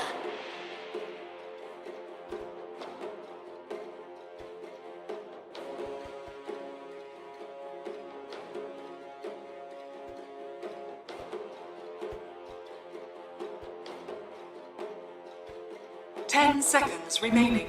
Alliances turn to ban.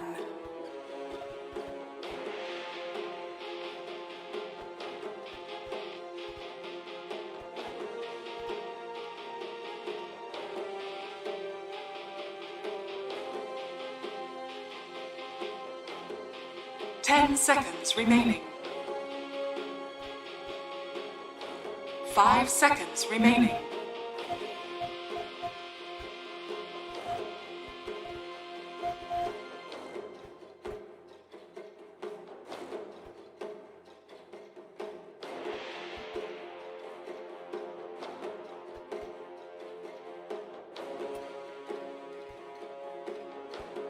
Something dire this way comes. Reap your harvest and protect your soul.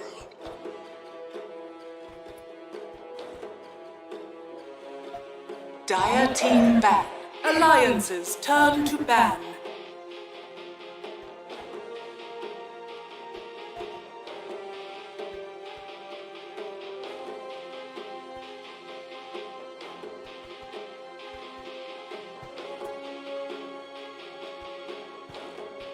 Ten seconds remaining. 5 seconds remaining.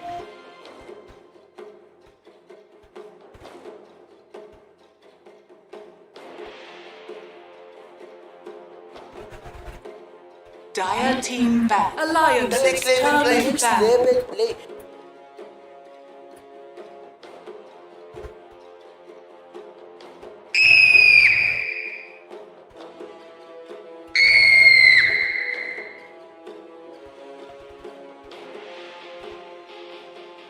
10 seconds remaining. 5 seconds remaining.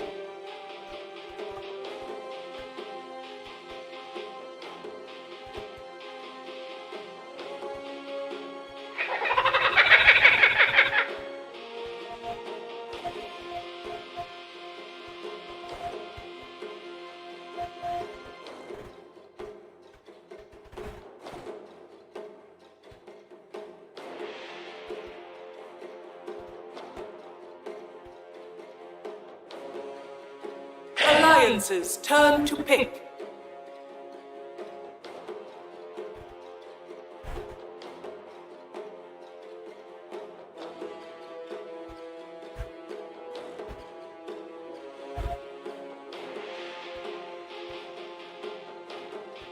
Ten seconds remaining. 5 seconds remaining.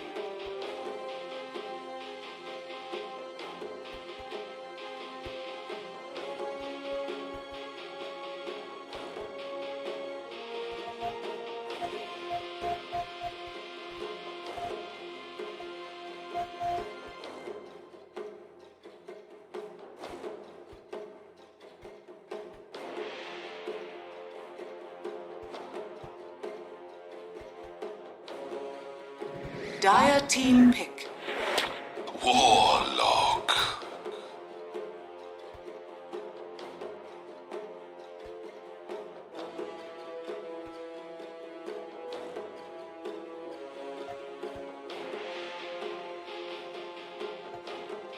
Ten seconds remaining.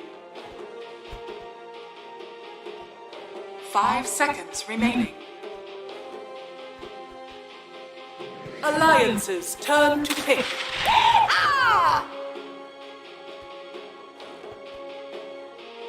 Dire team pick. Spectre.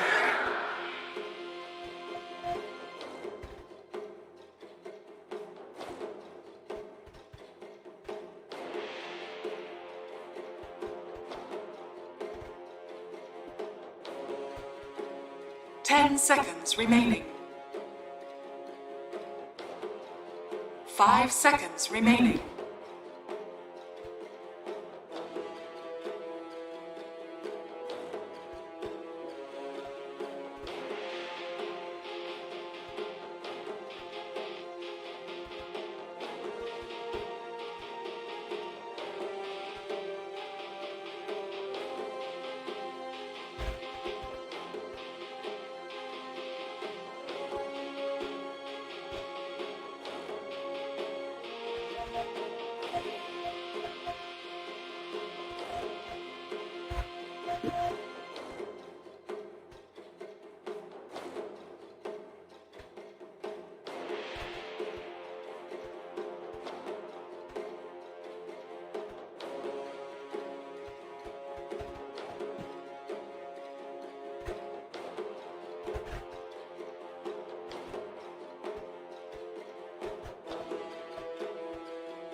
Dire team ban.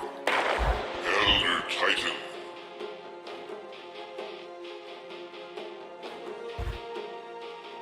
Alliance's turn to ban.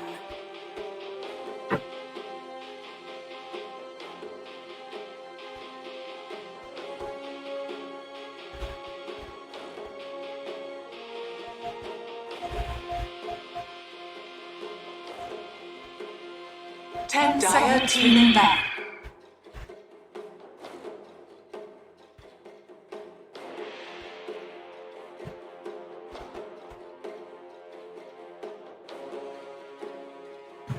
Alliance's turn to ban.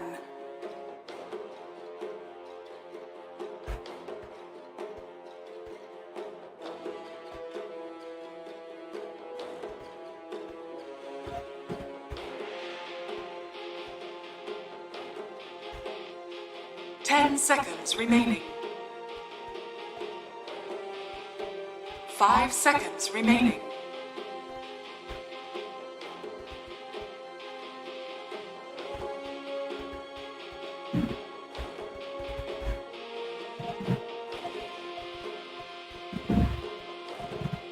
Dire team pick.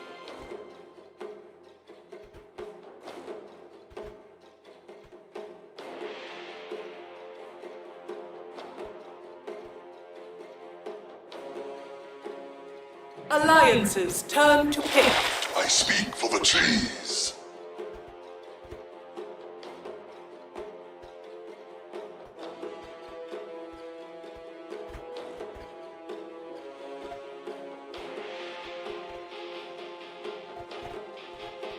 Ten seconds remaining. 5 seconds remaining.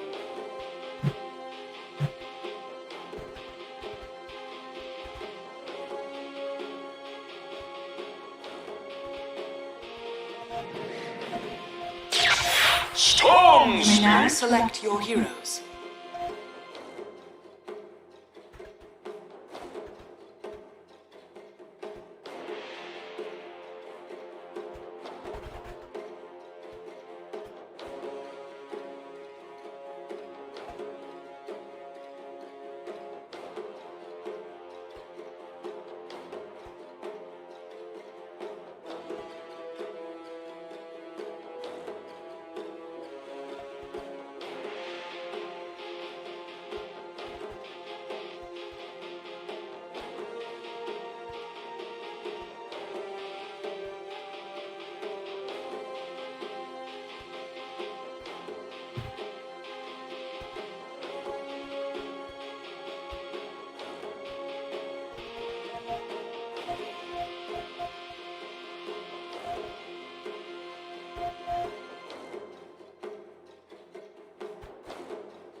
Just as I envisaged.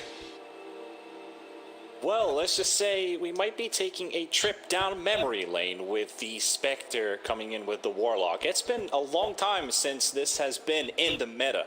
Is this a new meta-breaking pair for the maybe last or second last day of the patch? Who knows when the patch is going to drop, Tigo? Hopefully, as soon as Division 1 ends and the trophy is lifted, you know, in their hearts, patch drops. 100% that's what's needed, personally, because, oh my god, I want to see new things. I want to read a long patch note and just thoroughly enjoy it. But alas, we have a best of 5 first to look at, and we got, you know, Alliance live to win Game 3. You know, the panel went in quite depth about the whole idea of the Spectre Warlock and how strong it is. I actually kind of like what Live to Win have to pressure this. The reason why it fell off is simply because it doesn't really have this To my feet. early kind of existence in the game. Like, how do you really defend your tower? How do you enter that first big critical fight? And that's where Live to Win. They have this Fury and last pick once again. They have the Snapfire, the early damage. They're going to be able to collapse the map once again. And the question is, can Live to Win? Are they the ones now kind of like following Alliance's suit in Game 2? Can they actually take that early lead and end the game before the Spectre comes online? It's literally what this game's about now. It's also going to be interesting in terms of pairs. We've seen Alliance go for these aggro tri-lanes and compete against Live to Win with their lanes. now we're most likely going to be seeing the first actual duo lanes of this 30 entire seconds series. to battle. Most likely. Will not say it yet because there's still a chance, but you wouldn't love to leave or like to leave your Faceless Void alone, so he would have to be a part of that trialing. By the looks of it, he's sitting in Pop and he's going to have the Nature's Prophet as a friend. And also one thing inside of that was the Elder Titan. I remember Lacoste. He was really disappointed at the start of these playoffs when he saw that ET was not picked as a core. Now he finally gets it and he wasn't so excited about it. I was like, has he given up hope on ET? Maybe it's because it's like the Division 2 games. They're not as confident playing the ET offlane compared to Div 1, so he just didn't have faith in the division, maybe. But might be. Waiting to hear what he thinks about it after this game. And of course, Afterlife on ET. Not a lot of players do play that offlane Elder Titan, so let's see if it pays off. IO ET as a lane, I have to say this is maybe a bit out of the blue for me, not the traditional offlane duo. Hold up, Immersion's never lost on IO, that's an important one. Will he be undefeated? Look at that, 100%. Stats don't lie, guys, we heard that before. Already win, let's go to game 4. Yeah, Nature's Prophet, 88% in 8 games. So JJ with our stats provided by SAP. So that is some really convincing statistics for Live to win. Playing for a potential victory here because this is a best of 5 with a 1-1 score. The next one is not the deciding one, but you would feel a whole lot more comfortable taking a victory from this game 3. Yeah, for sure. But if we look at bot lane though, I love the fact that Alliance, they swapped up their supports. You have to put this Lina in bot lane simply because the aggression that ET provides gets a cheeky kill too. You need to be able to stop him from getting the right clicks off. The LSA, you can prevent the aggression of the ET. If this Warlock was down here, he's a heal bot. He watches Spec to get punched and he can't do anything. So I like the fact they swapped up their supports. There's a lot of prediction play when it comes to the Lina and lane because we talked about LSA. You need to get those connections out, and it has that cast point or cast delay of 0.5 seconds. If you allow ET to come in and you're kind of juking around with the LSA, you might get hit in between. You might even miss the stun, but the more times you land the stun, actually, is when this Lina really, really kicks off in lane. Yeah, it's every stun counts. Hit stun. Don't let Nika Baby take too much damage. Live life. Stop immersion. Oh, immersion being so annoying actually. Oh, just blocking the pull camp in bot lane as well. Yep. Look, there's no pull. Like, the Lina can't do anything. She's going to have to deal with the pull camp. She's got no camp for another minute, and this just allows the ET to play strong. Well, 55 damage comes in for the Elder Titan. Doesn't get the chance to dish any hits onto this Lina, though. Bullied out of this. CS Department, once again, this is the 3rd game in a row. Alliance, all 3 cores having more CS in the early minutes against Live to win. This is important, especially for their lineup. They need to make sure that they get to level 6 and pretty much all heroes as quick as possible to offset that early aggression from Live to win. When they start collapsing on towers with Snap with the damage plus the Fury for the tower damage, and suddenly, if Alliance are under-leveled on their supports, then it's going to be a very big issue. And that's why you see Alliance, they're always just playing dual lanes, they're sharing the XP, and they're not doing anything too sacrificial. This top lane rollout, though. We've got, Nature's Prophet obviously just doing more bullying, keeping the Warlock Slardar pretty busy here. Well, because Furin as a support with those trees and the Blightstone, he actually does a really good job at just zoning out what Slardar wants to do in the lane, which is just non-stop right-click that Void. So it's actually, the Furin unlocks the Void to have a somewhat comfortable lane. It's not going to be great, but it's still much better than it would be if he was like any other of the weaker supports, like an Oracle, for example. And I really like the idea that Alliance did decide to swap the Lina and the Warlock, so it's not the Spectre Warlock, and then you have the Warlock and the Slardar. But yeah, just as mentioned about Soneko, FNG tanking through the damage, trying to get this hard camp pull, but then you have the Treants right next to him, so you get the connection, and then the Treants instantly block the pulling capability of this Warlock, so Dream gets a bit of an easier lane, not getting pulled by Alliance. FN winning the 50-50 on mid. I think the 4-minute rune, this is something that we're going to have to look at in the new patch. If the Frog himself has a new idea about the runes, because some of these lanes, one guy can win it, you miss out the rune, and suddenly he's completely back in. So it'd be interesting if there's future ideas around. how to balance it. Especially, like, I think the best time was the whole bounty rune idea. Like, allow for the bottles to be refilled, just the other opponent gets, like, deactive. And that was quickly removed. 4-minute action rune is always a moment if support is allowed to rotate to mid to help out with that, and especially now with duo lanes, it's more likely to happen instead of the aggro tri lanes from our previous 2 games where it's just fight, fight, fight. Now that there's more roamability, more room on the map, it's nice to see that they are getting like the idea, okay, I can rotate to mid to help my mid player out. Yeah, exactly that, and that is the key difference here. Because of the dual lanes, the map is a lot more open, and that will, even though it's open, though, it's difficult, because Alliance, Lee, and Warlock, these supports aren't going to suddenly make a big play to mid. They live to win.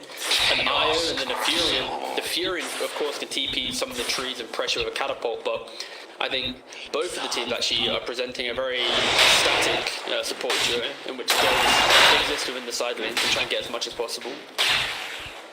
Or really harassing Soneko here on top. 7 CS picked up so far. Will he have more farm than Dream though? That's the question. Yep. FN dropping very low as well. Limp has level 6 and he's gonna go for the, Dyer's well, no middle dive, tower but at is least under made out the attack. cookie from Snap. Snap's completely Radiant out of mana. structures are fortified. Soul Ring and a Fairy Fire to fight Limp. Radiant's But look at bottom Emergent's tower is position under just attack. south of this. He was waiting for Limp to try and fully commit, just so then he could have that 12-1 tether and then just bring it back in. Oh no, Limp! He's losing out the 50-50 again. Dyer's middle tower is First an under Arcane attack. and then a DD. FN winning the Rune War. Both supports rotating into mid, and Dream getting the chance to actually solo this lane and top and still be fine with it, which is, in my eyes, a little bit surprising that Dream can stay here alone against S4 and be fine as a support, so helping out mid. Both of them in. Well, this is kind of the negative Radiant's consequence middle of tower the is walk under and the attack. offlane. Because if this is a Lina Slardar, the Void has instant pressure. But when the Furin leaves, because of the wall, the Void's like, alright, cool. I'm just playing against one hero. He can still farm. Exist. He also has level advantage, which helps out. FN TPing top though. This is going to be a catapult wave pressure. Try and utilize the Monomer Kisses. And I think this is the key thing we need to talk about is the Alliance. Like, they have no tower Dyer's defense. middle Like, tower this is the is big under weakness and attack. why this Fury pick is so good. And yeah, this just it with the cookie stun. Slardar taking a decent amount of damage. The slows are there, but very good jukes from S4. And he actually lives through the Mortimer's Kisses. However, this is still going to be the Radiant's tower top taken tower down is under attack. 7 minutes in, unless Alliance of some. Big denies, go on FNG, got this brother. Come on. Can he get it? Oh, tries it. Oh, no Radiant's one top gets it. tower has It's a fallen. valiant effort, but the first tower kill does go down to Live to Win. And this is where Live to Win can identify the weakness in Alliance's draft. And if they continue doing this every time Snapfire has ult, they can clear away the defenders, pressure the tower with a catapult plus Furion, and then suddenly you're having that map control. You're taking away the early pressure. And we've seen, like, this offlane tower, it's so critical for Raiding to be able to contest Roshan at the early portions of the game, especially with that TP zip value from the Storm Spirit, with the buyback value. So, yeah, Live to Win just slowly going to be looking to collapse this map now.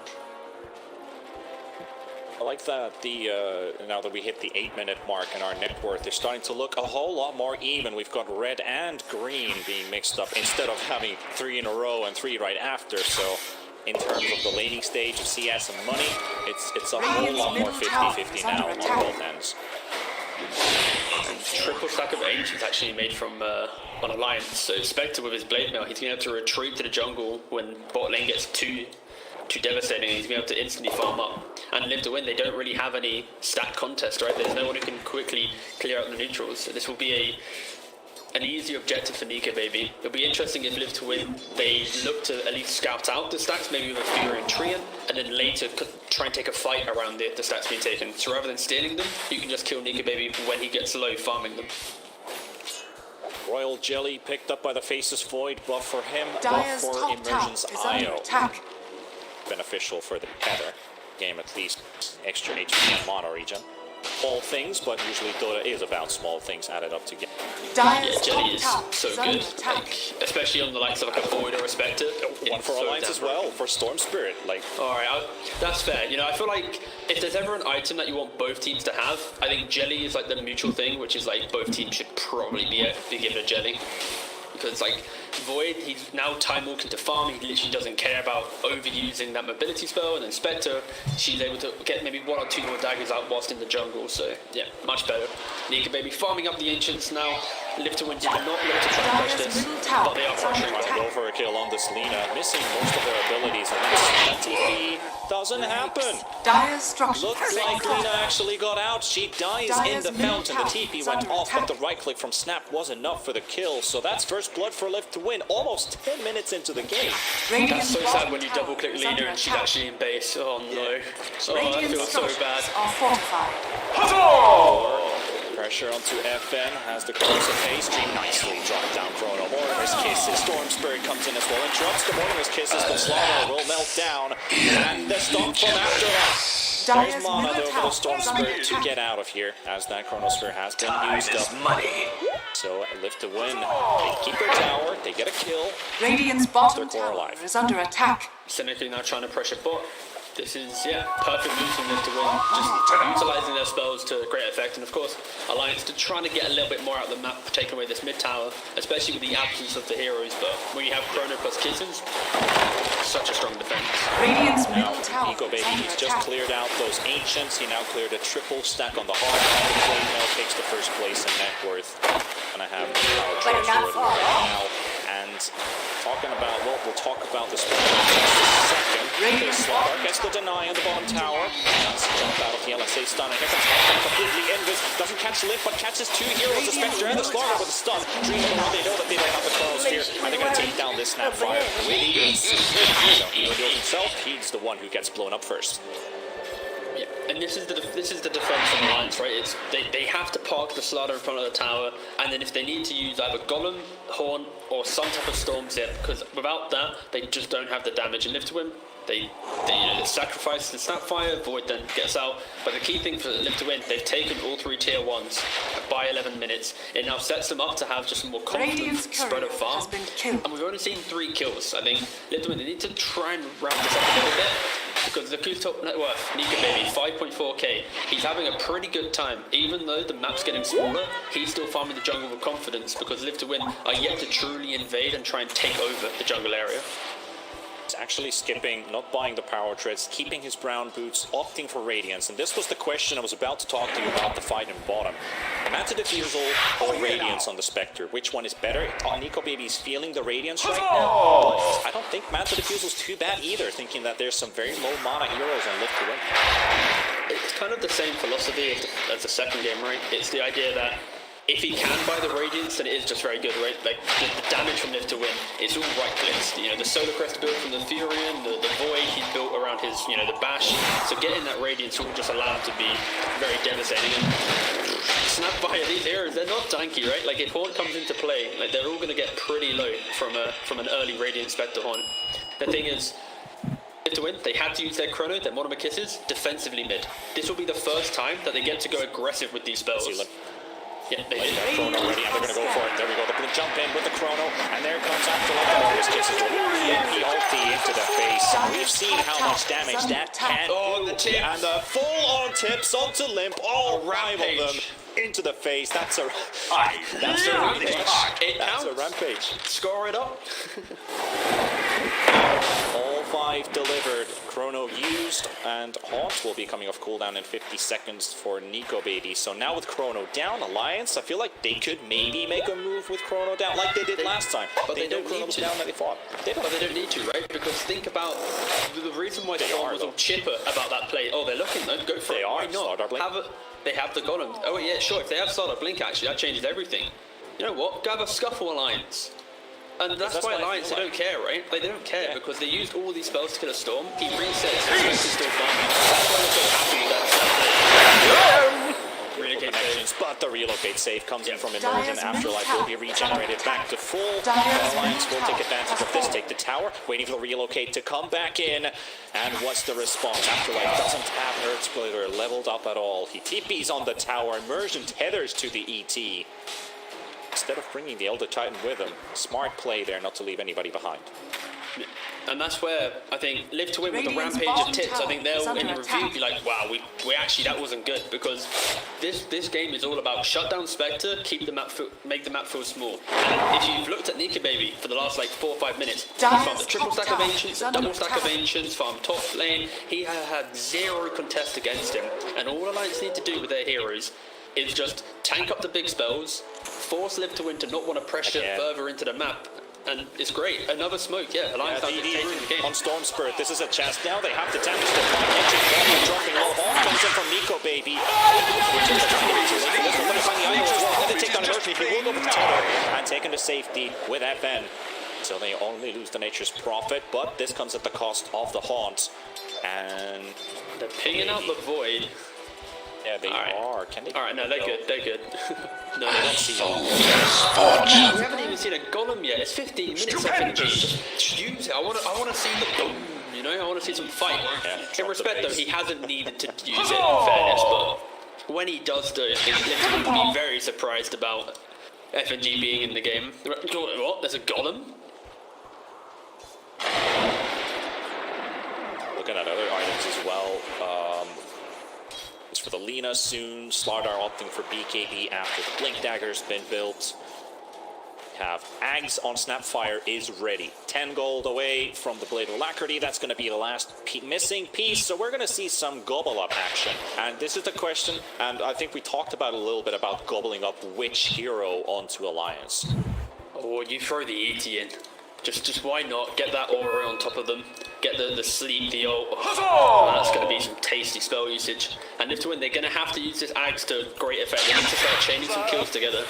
Because the way this game's going, Alliance they've had no map pressure realistically. Every big spell from Live to Win right now has been so far away from an objective that they've not been able to capitalize on it. And for Alliance, when they get Radiance, they're going to look for a big team fight, utilize the Slardar, go Roshan, get Aegis, and suddenly they're going to be in the driving seat. So Live to Win, they need to use this big item reveal within the next minute or two, and they have to kill Spectre.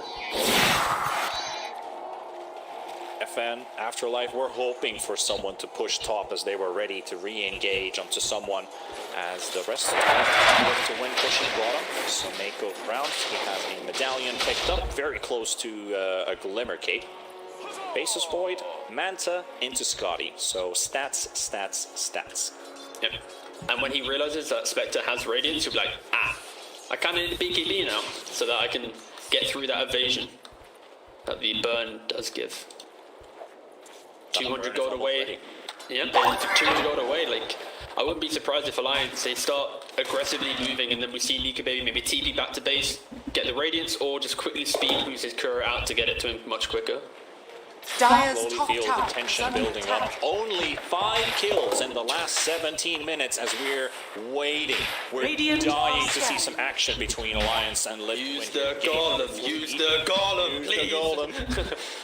The social pressure slowly creeping up to FNG. Come on, FNG. Now we have Press the Radiance buttons. is ready. He's coming in top. Lip goes for the dive onto Afterlife. Half HP stunned by S4 and Alliance are backing away. Gobble up comes in. Soneko team as well. The Golem is there. What can they do with it? They lose S4. Here comes Eco Baby turning around the Golem. Beautifully Mortimer's kisses up too as well. Outskirts out. FNG's out. The supports are dead. The Fatal Bones doing a lot of damage onto Dream, but he's still staying alive. And Limbo gets stopped up. Triple kill team. Eco Baby the last man living here with FNG's Golem. Dream cannot close in the seal. Alliance with this first big team fight. It's been 18 minutes. We finally get the action we were waiting for between these two. Ends up Alliance losing 4. I won't lie, mate. Just, It was like, it's there and oh. No, but that's where the strength just wanted to see it. We did, exactly. And we finally got to see the big spell usage to Live to Win, but also in a big team fight environment. You know, the hit the chrono, you have the gobble up killing the Slardar, the Monomotus is killing the supports, and then suddenly, Alliance, they've already used everything. The Haunt comes in, big Radiance reveal, but where's that extra connection, right? Like, you realistically, for Alliance, it needs to be Slardar Crush, Bonds, Haunt, kill. But the way it was disconnected from Alliance, because you had that Snapfire aspect, it really picked apart Alliance. And yeah, only one death from Live to Win, easy going down at the start of the fight. Setting up for immersion here. S4. Not going to be enough to save immersion. I love that idea that they were next to Dream, but I had the idea that Io is probably Dire's nearby bottom and just tower jumped the Io is under instead. attack. The Slardar was on the high ground. He basically had all the information required. Yeah. It's just the easy kill, right? Get the IO, get out. Accept the fact that you don't have Haunt, and that's where Alliance, with their heroes that they have, when they don't have Haunt available, they're looking towards Slardar, looking towards Storm, finding a pickup to offset Live to win, wanting to group up again and make a big team play. And yeah, just finding these kills just gives you a bit more breathing room, especially after you just took a really Dire's poor team top fight in the tower top is under lane. attack. Alliance are going to wait, reset, and they have to make sure that if they go for another aggressive play, they need to have that connection. They need to initiate the fight, because these two lineups, whoever starts to fight cleanly should just walk it, right? Like, you have Warlock Spectre, and then you have Void and Snapfire. Like, these two heroes on both teams are just fight winners. Double time going for Aghanim is just going to be beautiful. That's your spare BKB. Spell immunity for every hero you hit with the Spirit once it returns. Up to 10 seconds maximum. And then if you have a BKB, you can put another 10 seconds on top of that. Downtime, only, you have okay, with at the level 3 Astral Spirit, once it arrives, you have a 9-second downtime. Pretty cool item, isn't it? I mean, that might just be a big factor. You talked about the gobble up, throwing in the ET, instant spell immunity after the, or before the Echo Stomp goes through. Get that wombo combo connection. But Alliance are coming in with a smoke. Everybody else except the Spectre. Haunt is ready though. Alliance willing to take this fight. DD Rune about to run out on Slardar. And a beautiful jump straight on top of Afterlife. The Haunt comes out instantly and they're going to blow him up, and they will. Afterlife is dead. Immersion doesn't get the chance to get the relocate. And he's being chased up. The Chrono comes out from Dream, however. FN with the instant Mortimer's Kisses landing onto 2. The Spectre and Slardar dropping low, but Flame comes out as well. Dream's very low on HP, but he manages to get the jump to safety. The Laguna Blade doesn't only do, well, it doesn't really do any damage, to be honest. And S4 is slowly burning to death with the gobble up, but he has 10 HP. Gets a bottle charge from Limp to save his life. And now the demonstration of Alliance having a much better approach to the fight. They see the Void in mid lane, they don't instantly go on him, they wait to see who's next, they jump the ET, and then the big Chrono comes in. It could have easily been Live to win winning that fight, but FNG, he has vision on the Snapfire, the range on Golem, he's able to instantly break that, and it allows Alliance kind of that insurance policy of, oh wait, probably shouldn't have gone any further, let's reset. But again, like I said, this game now is simply who makes the jump on who. The Golem was dropped as well. That means 2 big ultis used on Alliance, and also the Mortimer's Kisses and the Chrono on cooldown. But I'm still looking at this fight recap in terms of damage. Spectre did 5k out of 7.8 on Live to Smoke up though from Live to win. Hold up. This is boring. The reset value for Live to win. Double up right on top of Liv, and the bash comes through!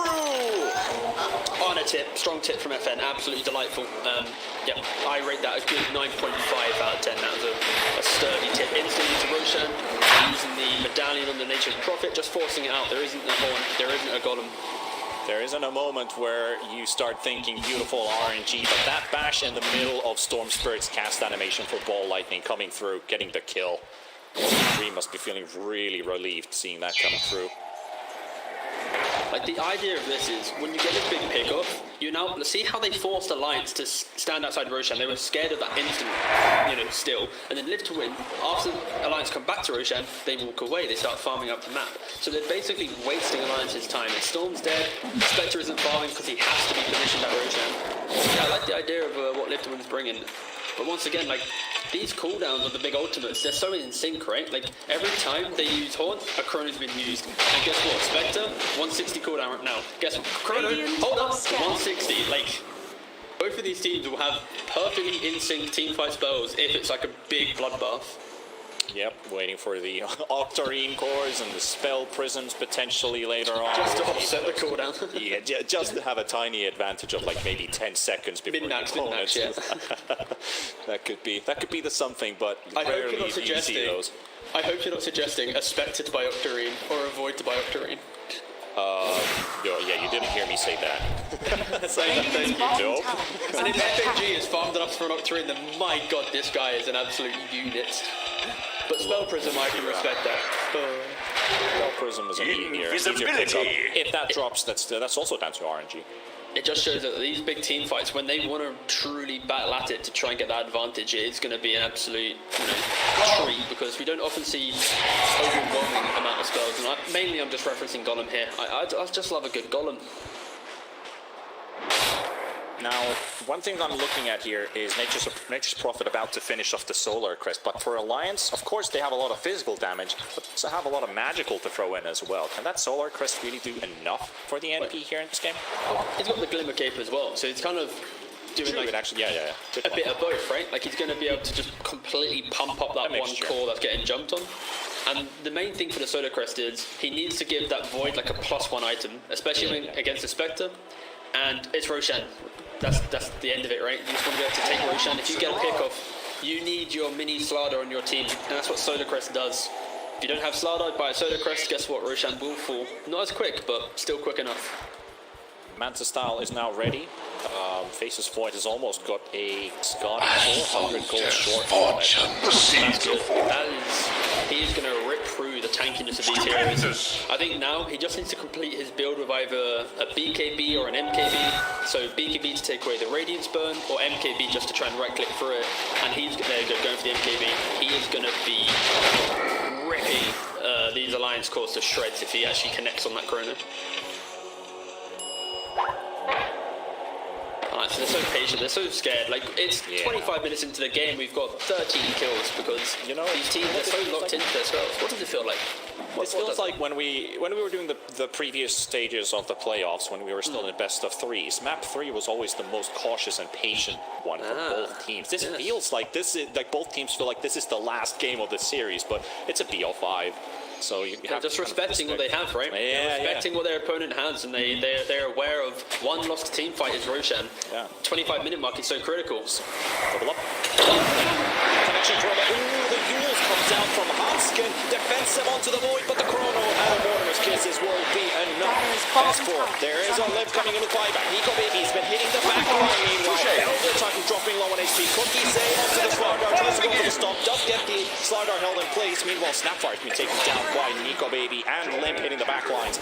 And this is an interesting one. Buyback also from Immersion. The stun from S4, keeping Dream busy. Spectre coming back in onto Suneko. He needs his buddy. Golem beautifully connecting onto the Faceless Void, but he instantly spots FNG. And here comes Immersion. Needs to be careful because Dream is instantly going to turn his attention to this IO. And I'm going to go down for a triple kill for Nico Baby. And Dream is suddenly all alone. He doesn't have any friends around him right now because Afterlife is feeling a little bit afraid here. What is happening? The stomps are keeping Alliance sleepy.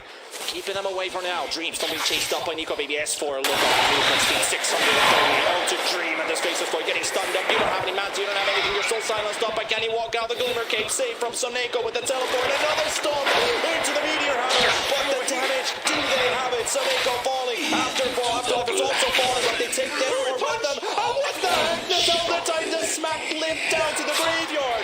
Suneko gets the save with the Glimmer, gets himself out from Nico Baby's hands. And that was really back-to-back fighting, both going for a buyback, a dieback on the Storm, a dieback on the IO.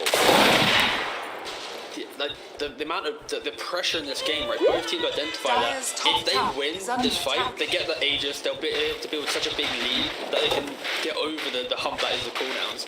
And then Alliance, so Live to win, they start that fight, they have the perfect jump onto the Storm Spirit, then it's that slight delay in the fight, right? That instant Yules from the Nina, offsetting the Void from instantly going Storm. He eventually dies, but the extra value of seconds, it means he can't instantly turn around to the other person who was caught in the Chrono. And then you have that buyback value, the Haunt. They instantly jump onto the Snapfire, completely removes him from the game. And at this point, it's Alliance who are in the driving seat for that fight. But fast forward, ET then punches him with Stapler, and the fight kind of comes back towards Live to Win's favour. So these fights are so goddamn close. And the question is, do either team have confidence to even look at Roshan when they don't have their big spells up? I mean, if we have some kind of statistic or counter for how many times ET interrupted Alliance's team fight, that number's going to be pretty big. He saved the Void twice at least. Once in the river, once on the top side high ground of the dire side of the map, but now Alliance looking for another hunt here. Smoked up, but the smoke pops, and there is vision from the dire team. LTW getting the jump on S4. The Hawk comes out as well. Faceless Void being controlled. Silence is coming out, but he's being regenerated. Immersion is is keeping him alive. He's not taking any damage right now. S4 on the run with the BKB, and Afterlife will chase up this Slardar. 1 second away from blinking away. Won't get the chance for him. Meanwhile, Nico Baby hitting the backline onto the snap. As he's playing back, the Chrono comes out as well. And Dreamer, they have to stop the LSA. Doesn't quite connect onto the faces for the Spectre, still tanking hits, but here comes the Earth Splitter. And it's going to be enough, and they're going to take down Nico Baby's Spectre. And that is Spectre's first death of this entire game. 6-1 And it is the most important death for Lim to win. The fact that they are able to punish the overextension from Alliance. That horn, he had it available, but it felt wasted. He was reaching, he was trying to get the Snapfire, and then Lim to win. The Stapler comes into play from Eltime once again, removing him from the game. And then the Chrono, Spectre, he's so far away from his team. This is what I was talking about, right? The pressure in this game is all about this Roshan. And just, oh, look at that, the efficiency. FN gobbles up Dream. Go on, buddy. Go farm. Go push the lane now. How many times have you seen Live to Win pick up an Aegis? Seriously. Is this the first? Maybe. Radiant I structures think it are is. fortified. Maybe it's not.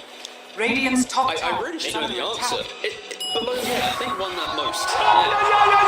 They found Hanskin. So Nako taunting the boy. Sprout. Oh, Hanskin LSA stun though. Good read onto Dream. Wait, nice. Hey, high five anybody? High five anybody? Immersion is going to go back with that relocate. He's Oh, coming. he's dead though. Dream gets on Hanskin, another LSA stun, breaks the trees. His own illusions are blocking him. They're still blocking him. Immersion finally goes down. Hanskin, they're not getting this kill. Okay, Hanskin says bye-bye. Didn't even high-five him, yeah. Meanwhile, Immersion does die by himself. Immersion's probably watching that and going, how have you not killed him yet? I'm dead. Oh. Yep. Yeah, a bit of Manta blocking there from Dream, unable to get past them. No face boots, no phasing yourself out. At least it wasn't Dream dying in the top lane. You know, at least it was We're not going to have flashbacks to Nico Baby, yeah? 5 versus 4 scenario. Haunt up in 10 seconds. Has a basher. Now Dream is waving his hand. And Nico Baby's waving. Oh, but the disconnected high five. They're both going to have some Yes, fun after. Dream offered up the high five. Nico Baby wanted to get the high five, but Dream then ran away, going, haha, psych. And Nico Baby left out to dry. Oh, that is just disgusting behavior from Dream. They haven't still connected a single high five. They haven't. No high fives. No high fives. This entire game, this entire series, uncharacteristic high five play from the two carries. Got TP's in bottom. 10 seconds for Chrono. Haunt has also just come off cooldown on the Spectre. Then Ops Ward spotting the faces void. FNG realizes this is a good time to get out. Really nice ward though, FNG plays before he TP'd out. It allows for Alliance to fortify this high ground area if they want to fight, and then when the fight dismantles and maybe into a retreat, they're backing into Alliance vision.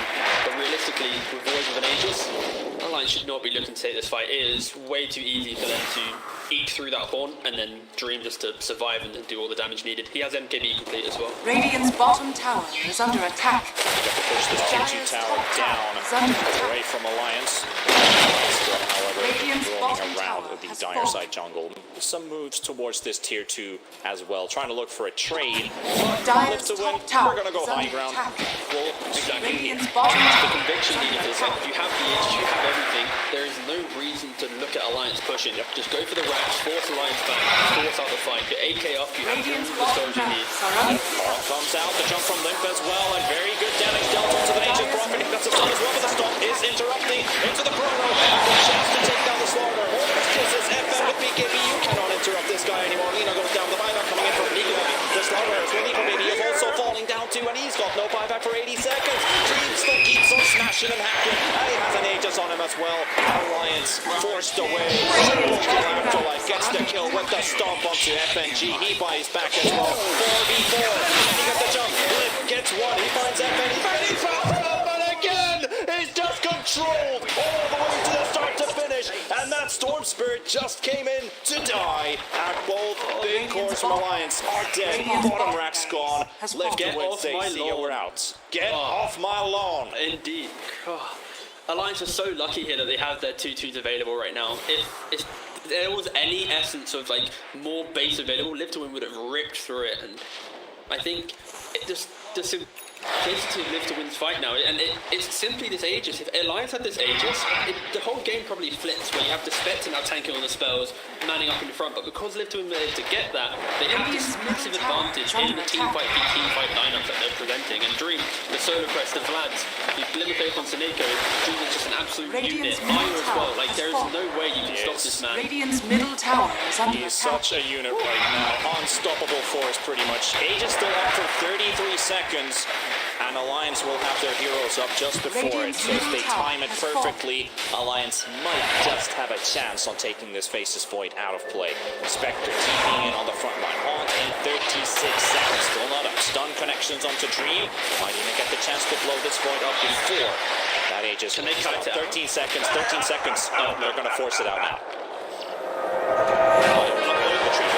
Bubble up with a creep on top of the slaughter. Limp Haze jumping the backline onto the Io. Io taking damage with the Glimmer Cape base, keeping him alive. Limp can't do any damage against the Glimmer Cape, but he finally gets the kill on Emergent. Now Red Bear is getting stunned up. FS down as well. Alliance will find two, but the stomp is silencing Nico Baby. The Earth Splitter. And Nico Baby goes down. He's gone for 90 seconds. And Dream, the rest of Live to Win, hunting down the Alliance heroes. S4 on the high ground, getting a stun onto Dream. Wow, the jump from Limp is happening onto Seneko, trying to take down this big, buffy, and beefy pulse by support, but he's finally taken down. FNG's also dead to Dream, and Limp will jump all the way back inside the base. And it's 2 Alliance heroes versus 3 from Live to Win. It's a 3-4 for Alliance, but their buildings are falling. Just the way that the supports are keeping these cores alive, but then on top of that, you have just Old A just being so dominant in these fights. The sleeps, like Nico Baby, he jumps into the fight trying to quickly kill the Io once again, but then Old A just standing there. It's like, all right, you now slept. You're now going to be split Earth out the game, and yeah, this is we're not seeing the Spectre have any entry to the fights. If he goes into the void, he gets Chrono. If he goes next to the ET, he gets right click. Like Alliance, they are struggling to find any damage now, and Live to Win, they know that, and they're just asserting their dominance. 17k gold, 10,000 XP and counting. Live to Win, feeling like they might just close in game 3, but Alliance, they're still holding on. They're holding on to a thread, but what is the win condition for Alliance now, Tigov? What do they need to do correct? What is the thing they need to win? I remember a Lyrical and Trent cast. The answer was a miracle.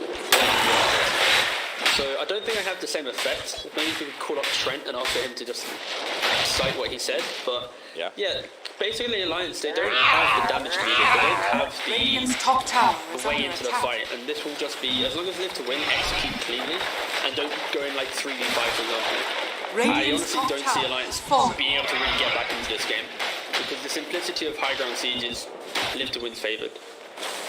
Mega creeps are waiting for Live to Win. Last lane of Rex. Limp jumping the back line, looking for the kill on Afterlife. Sets for beautiful Dream, and stun comes out the door from Dream. He's getting used up in the air, and Control able to take down S4. Immersion is also dead. Nico Baby jumping very low on HP. Sonic goes down. The Spectre's dead. He needs to buy back. He does have it available. Limp is on the run.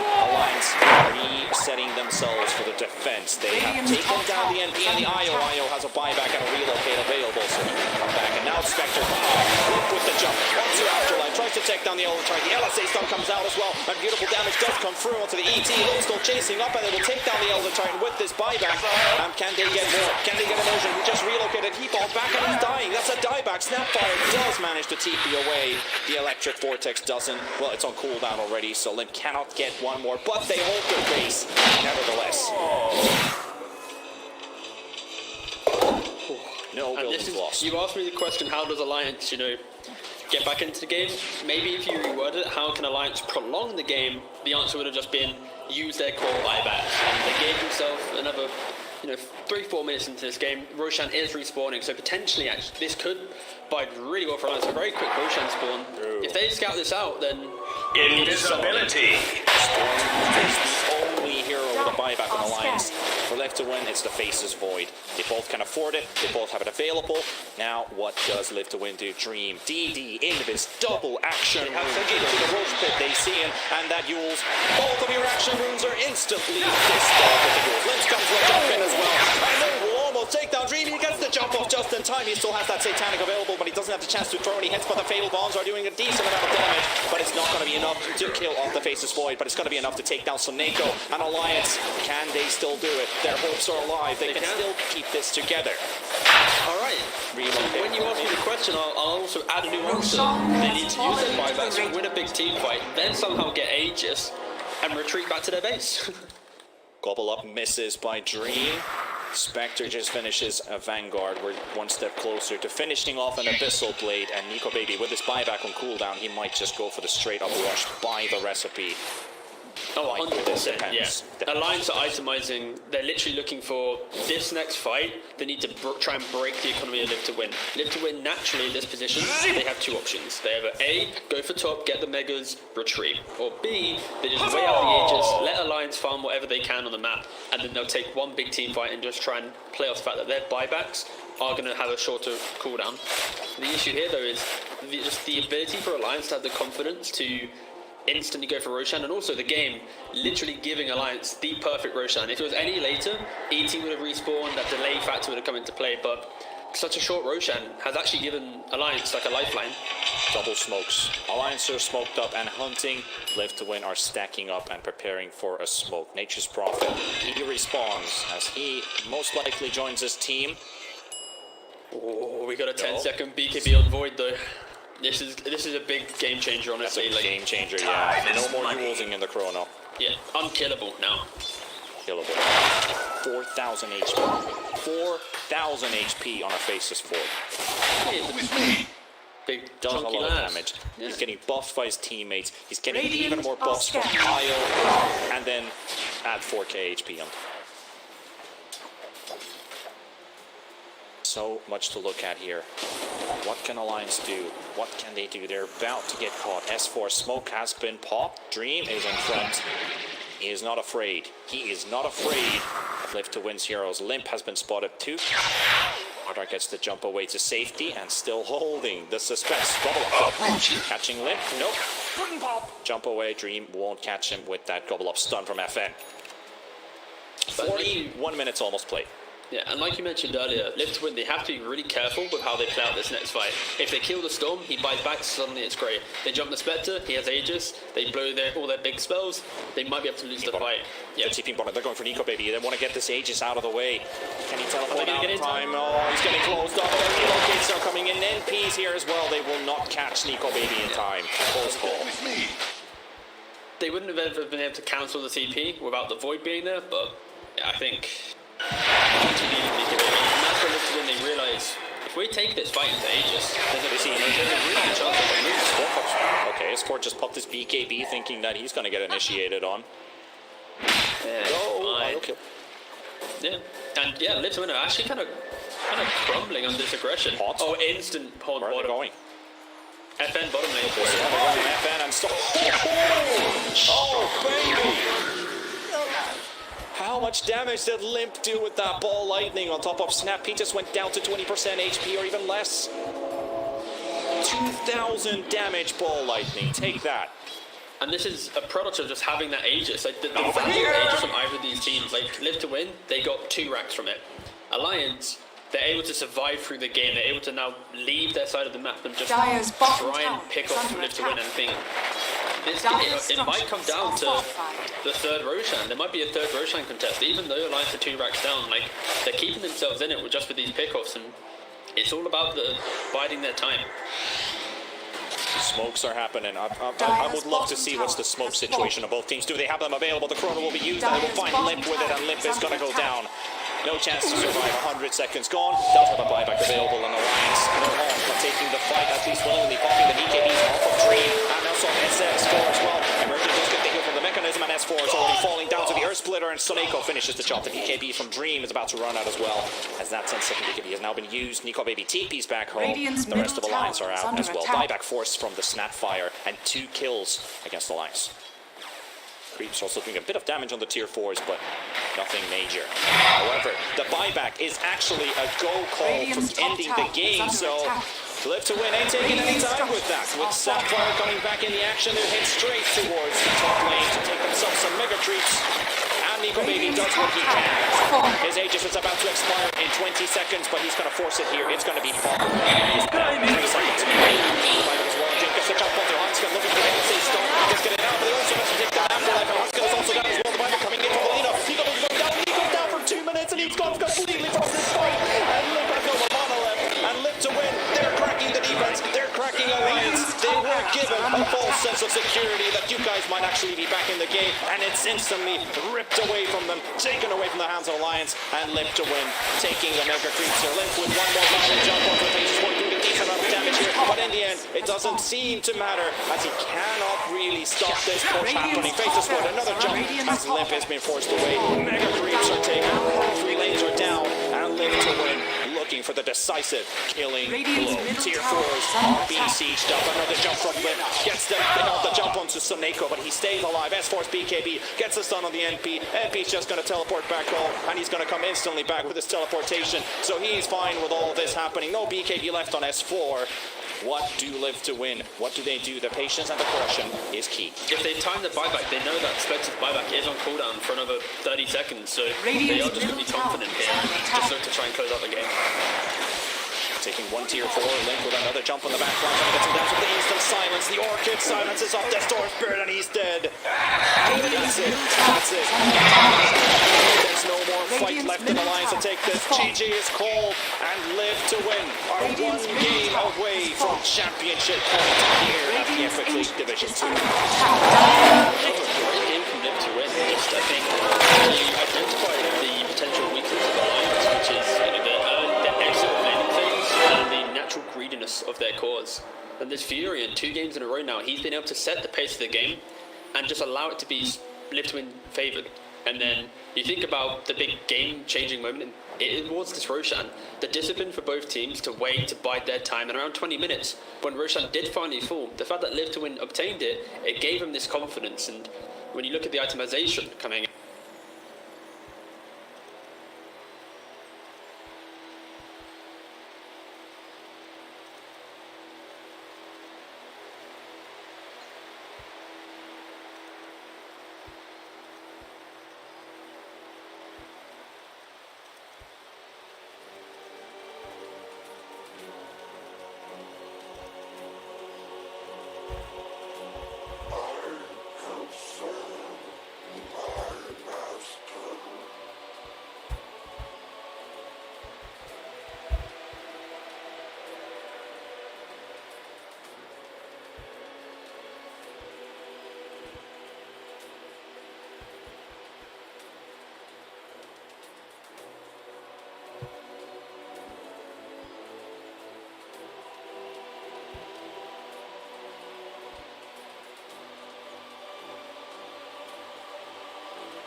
Radiant Alliance's turn to pick. Sven stands ready.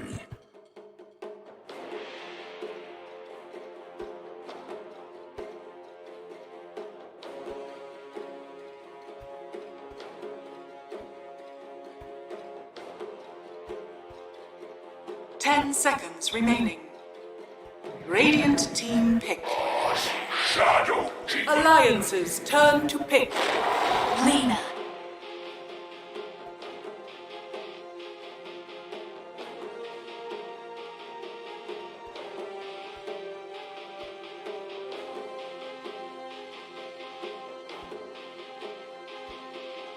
10 seconds remaining. 5 seconds remaining.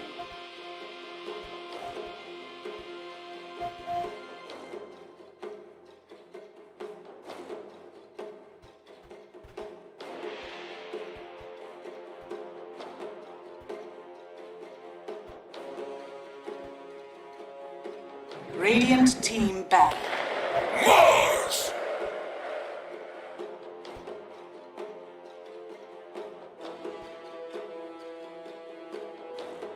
Alliance's turn to ban.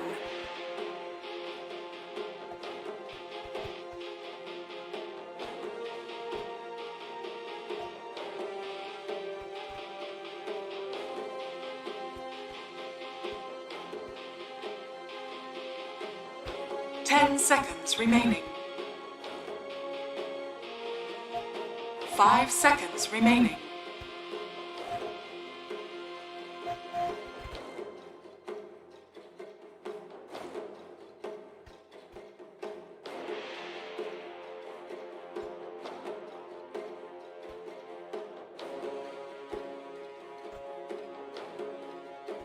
Radiant team ban. Alliance's turn to ban. Something dire this way, something dire this way comes.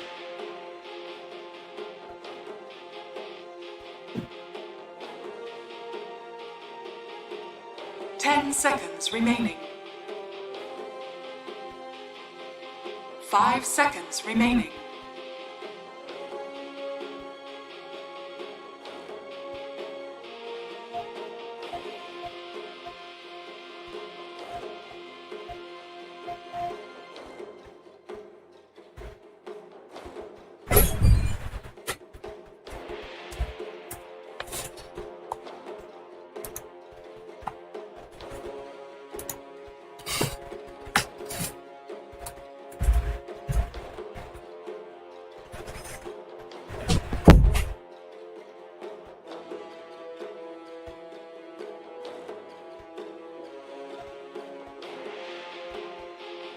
Radiant team ban. Alliance's turn to ban.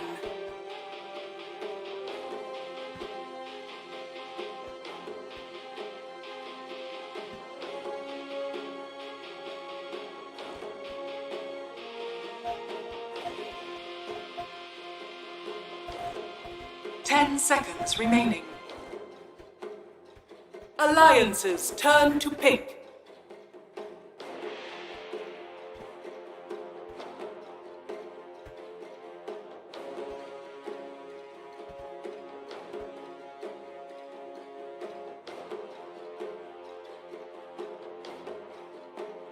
10 seconds remaining. 5 seconds remaining.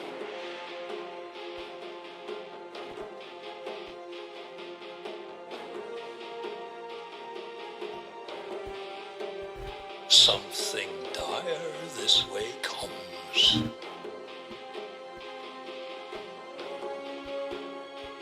Radiant team pick. Omni-Knight.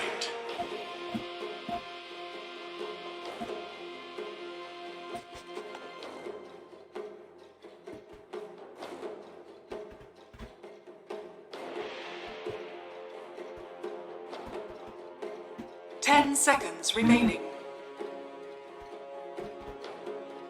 5 seconds remaining.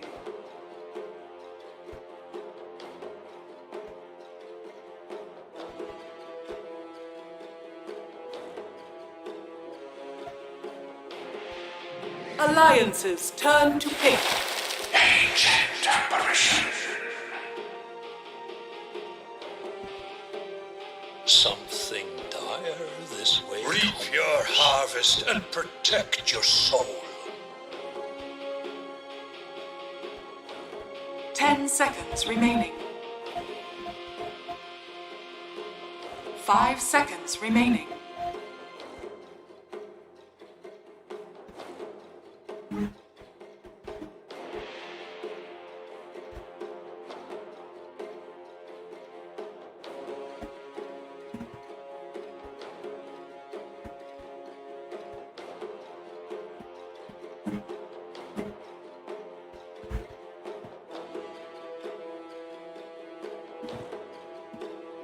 Radiant team pick. Spectre.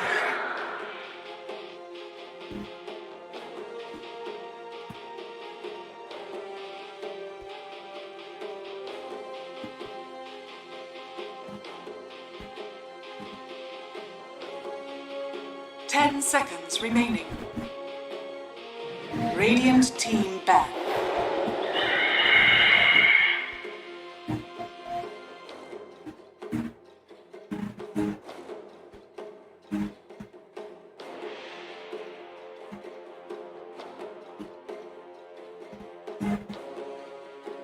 Ten seconds remaining.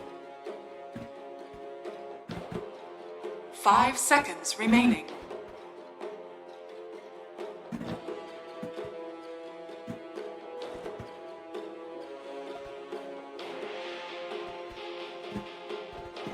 Alliances turn to ban.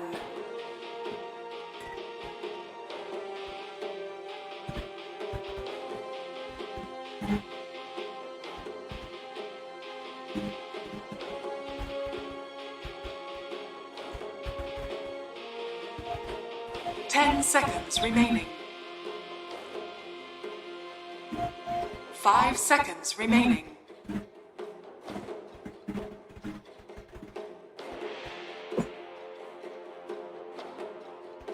Radiant team ban.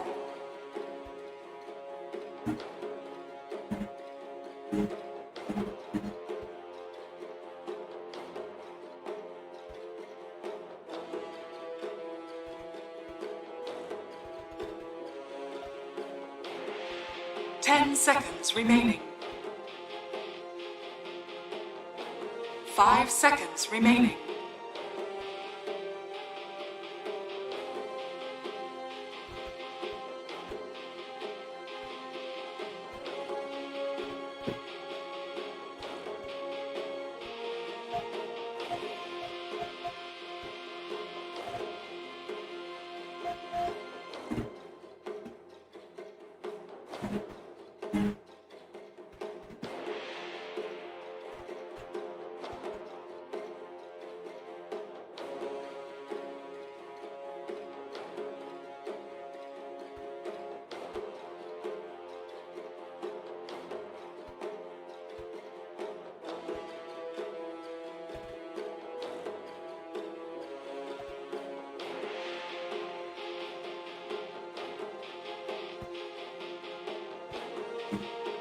Alliances turn to ban.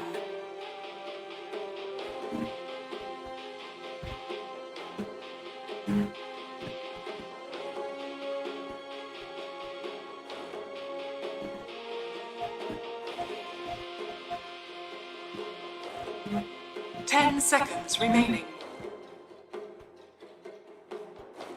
5 seconds remaining.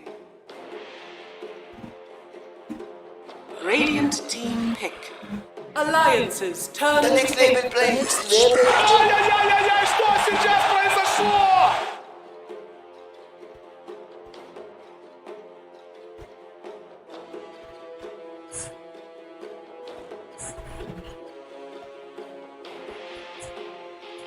10 seconds remaining. 5 seconds remaining.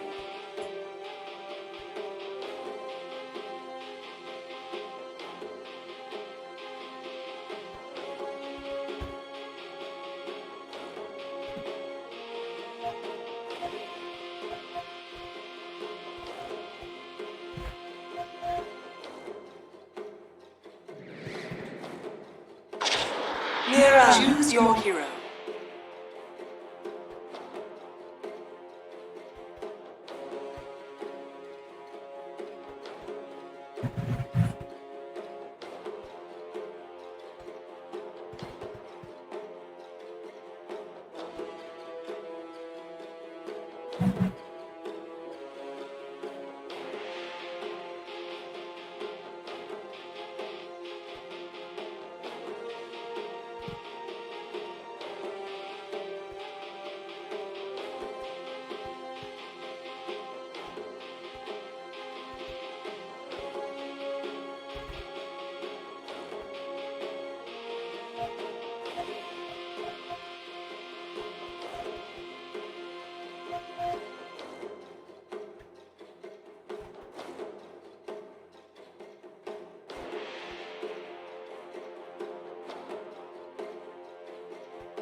Prepare for battle.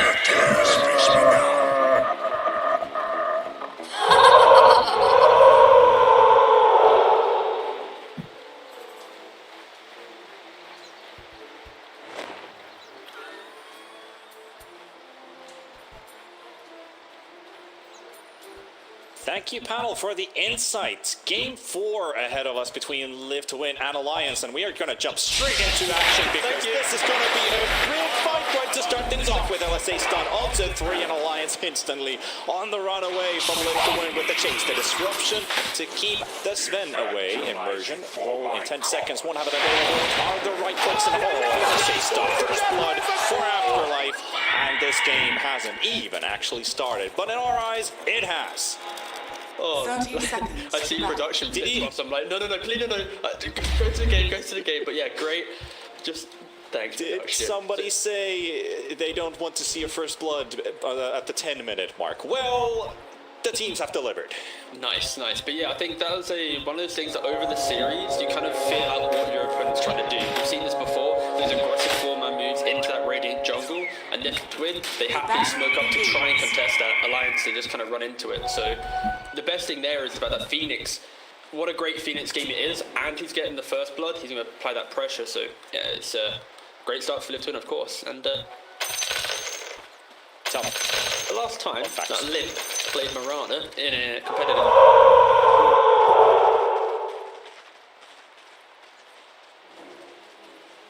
really going to have been practicing that recently. So it'll be interesting to see what type of build he goes for, how effective it is, and especially against a core Phoenix, he's going to have good levels. So that committal for the egg will be also be very interesting.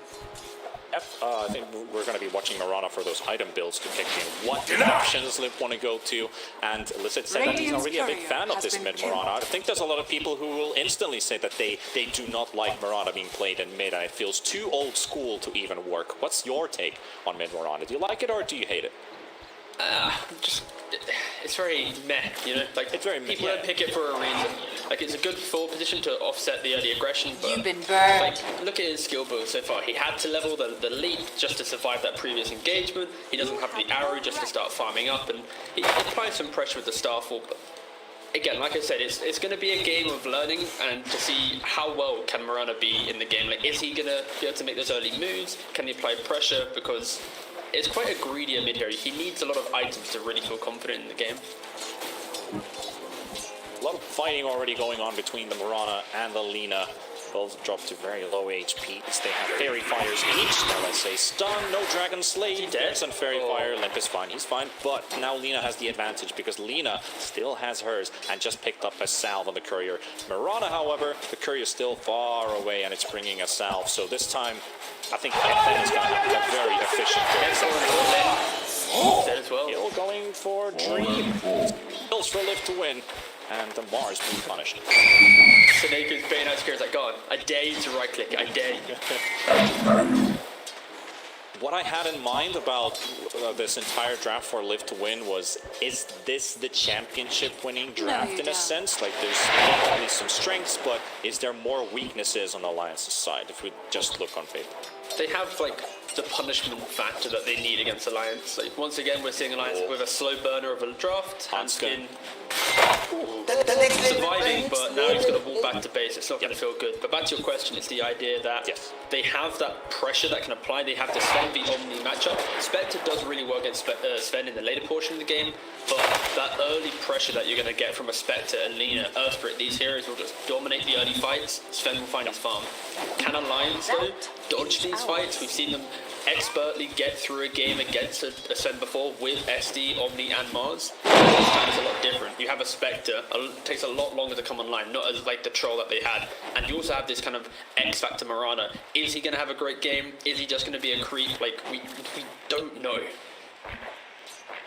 Dire's middle Is tower going to be is a under tight attack. one here. Finally get the SD back into this bottom lane, and there's the Disruption Spear. There we go. The stuns. Harass on the AA, but a lot of damage to be honest. Actually, Hanskin, there's two Couriers right here, but he can't get either one. Same time as they use their entire combos, two Couriers walking into that bottom lane, so no picking off Couriers today. Limp being forced out, pops his salve. 14 CS, Lina only 18. Not any huge difference between these two mid laners at the moment. CS and trading capability. Lina still building a bottle, and Marana's also, well, a few hundred gold behind. No drastic measures in a sense. But now the 4-minute action rune, not 14. Fast forward. Rune and Limp. When's the last time he has a rune in early game? So he's happy to take this one. It's a DD as well. That's nice. Yeah, now Limp's should be able to overlane, get every deny, get every CS. The FN might even have to look towards stacking the camp in the jungle or just trying to get any CS with the Dragon Slave, but yeah, this is not going to feel too good. That 4 minutes is really helping out Limp. SD takes the shortcut around the other side of the tree, gets himself a kill, maybe an S4 as well. Cold Feet looks like it's going to connect the spear. Sven is actually holding down the pit. Hello. Wow, didn't know you could do that.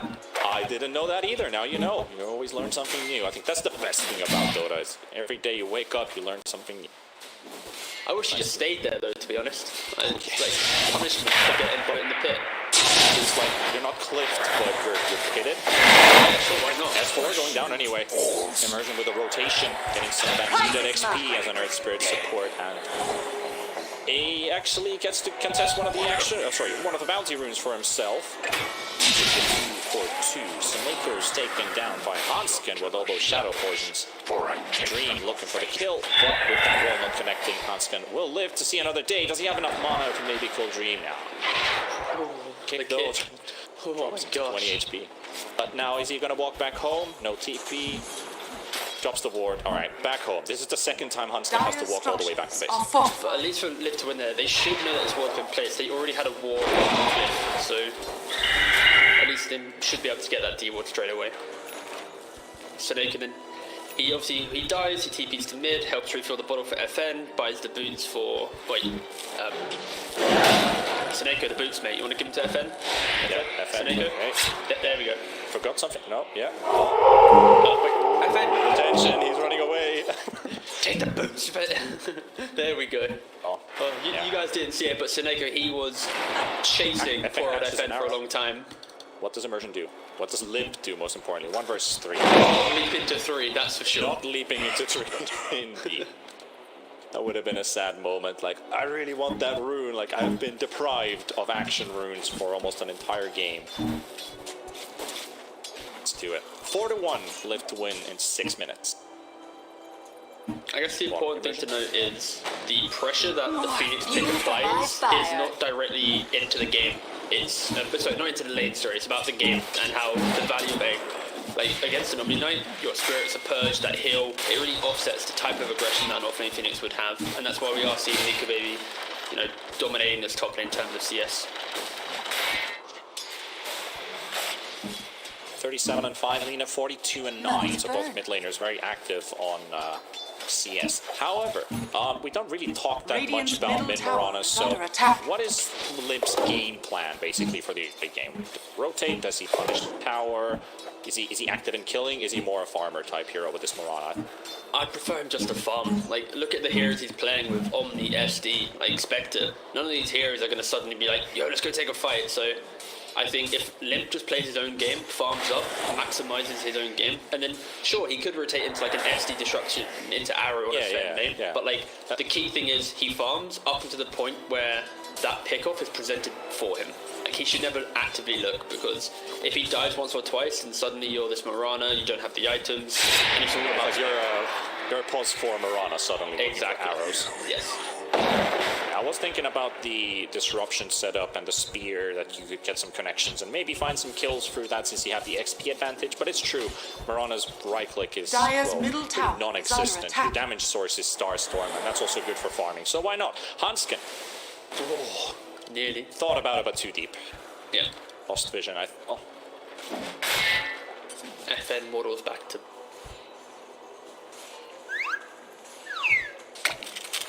Base, and in terms of net worth, Sven leading, Spectre right behind with a 50 gold difference. Yeah, it's a repeat from last game. Game 3 also all cores were 50-50 Radiant's tied middle tower basically, is so under getting attack. another one of those. This one just has a bit more kills. Disruption from Hanskin, Arrow does come through, but Phoenix 1100 HP. Talked about the damage on Mirana, nothing you can do, just throw the arrow and get the heck out of there. Yeah, now this is where Old Age is going to feel a little bit awkward on the map. He TP'd bottom, he got scouted out by a dire ward, he then runs to mid, just playing like the active core that we see a lot. Oh, double neutral item drop for him, very cool. And an Iron Talent for Sven. This pressure on the map is meant, the idea of what Lecterman has in their job. Alright. Sven is so dead, and they're just... Oh wait, hold up. So baby coming in, Dream gets the stun out, Soul Catcher, gonna return 80 HP for the Sven. He's being chased up one He's stack. not dead. Second Got stack it. from Hanskin, can he get it? The high five from Dream, and Nico Baby finally connects, and Limp comes in with a sniping arrow. Most importantly, the high five from Dream and Nico Baby is out. Hanskin rolling out, doesn't get the chance to TP on his emotion, goes for the cancel. Afterlife is right next to him as well. Version gets the kill, Radiant's and bottom FN is there to tower back is him up under as well. attack. So it's a 1-for-2 in the end. The Mars started- and the Steedon. It will start as a free Sven pickoff, then suddenly become Mirana having to come in, hits the arrow, gets the kill, SD and Mars dying. So, yeah, honestly, I think Live to win. They're kind of chuckling to themselves, like, sure, okay. And the Sven, he has an Iron Talent. Compare that to what Spectre has. He does have the Royal Radiant Jelly, are so scanning. you kind of And not going to help. Prize is mine. And Blade Mail, so at least Spectre has some type of neutral item to help with his farm, because of course Sven with an Iron Talent, that is... Dire's yeah, bottom nonsense. tower is under attack. FN building into Yules for the stun setup on Lena, also saving item, saving Grace almost even, since there's disruption that can be very nasty.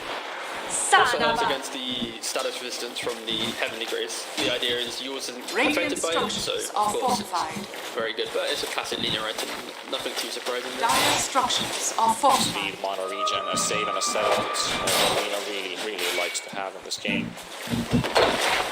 Other big items coming out. I don't think we have. I've got AA Blast actually coming through. Is it going to mid? It is. So Limp is being the target for it. Okay. Doesn't quite catch the AA Blast, but the roll comes in from Immersion nevertheless. And Limp is just leaping himself back onto the safe kill. It's tier 1 tower. So a bit of a duns here and there. Immersion smokes up instantly, but they spot that one. There's a bit of pinging going on. Feel like Alliance no. And there's Hansken with these big stacks in the Dire jungle. Look at all those mobs right there. That's a lot of dodge. Yep. And that's what Alliance have done really well across this series, is just kind of keeping up with those, with the stack in the camps, allowing Nico Baby that fallback plan. But this time, Nico Baby has had a free lane, and he's now had the stack. So it's going to be insane value for him. He's heading there right now, and the last time Nico Baby got to farm those big stacks, he got to first place in net worth. He's already leading net worth, and this is going to push him up really. I don't think we've actually seen Live to Win really stack much up. We saw a triple stack in the hard camp, but it's not to the same effect as what Alliance is doing right now. But for sure, there is going to be a carry disparity in utilizing the jungle. Also, maybe slightly different gameplay styles as well on both sides, since yeah, I think the stacking is a huge thing that comes into question. Dream is doing the stacking himself. Does have 5 minutes in the river. After a lot of immersion, taking the big Luna blade into the face of Lonely. They pump as well. So no, they can't focus this egg at all. And the egg kills off Hansken, but they've already lost their mid Lina. They need to find some redemption for MNG. They still feel like they still need more. Finding immersion. Nico Baby getting burnt up by those 3 points in Sunray, and it's a close one, but he is back home and he is safe.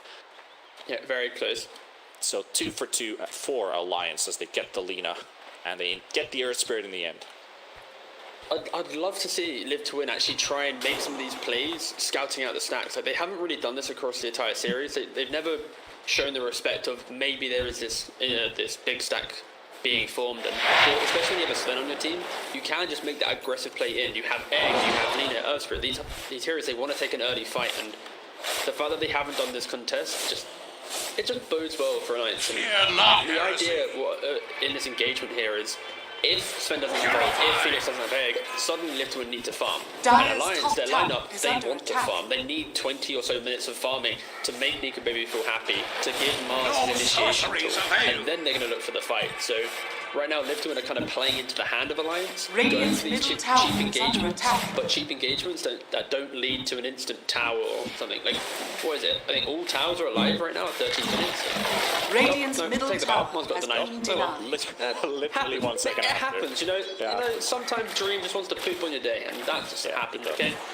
Well, he does. That's what he definitely does. I think Dream has been playing, like, overall, if we think about the entire series as a whole, instead of just thinking about this specific game that has only barely just started. I think Dream's done an okay, overall good job. Thank you. Yeah, I would say okay is kind of it. A couple pickoffs that kind of put a question mark here and there, but you know he's done well. The lad, you know, he's PMA. He's kept up the attitude. Oh, he has. Let's see if that Nico Baby high five has something to do to change the course in his head. Live to Win scary players. So yeah, he's like, oh my god, I just like high five Nico Baby. Guys, this is the Nico Baby. Dreams like his hands shaking. He's like, it's fine. His hands are shaking as he presses on and takes the top tier 1 tower for free. Yeah. Smack that tower down. Dire's doesn't get the last hit, has fallen. but it's a tower kill.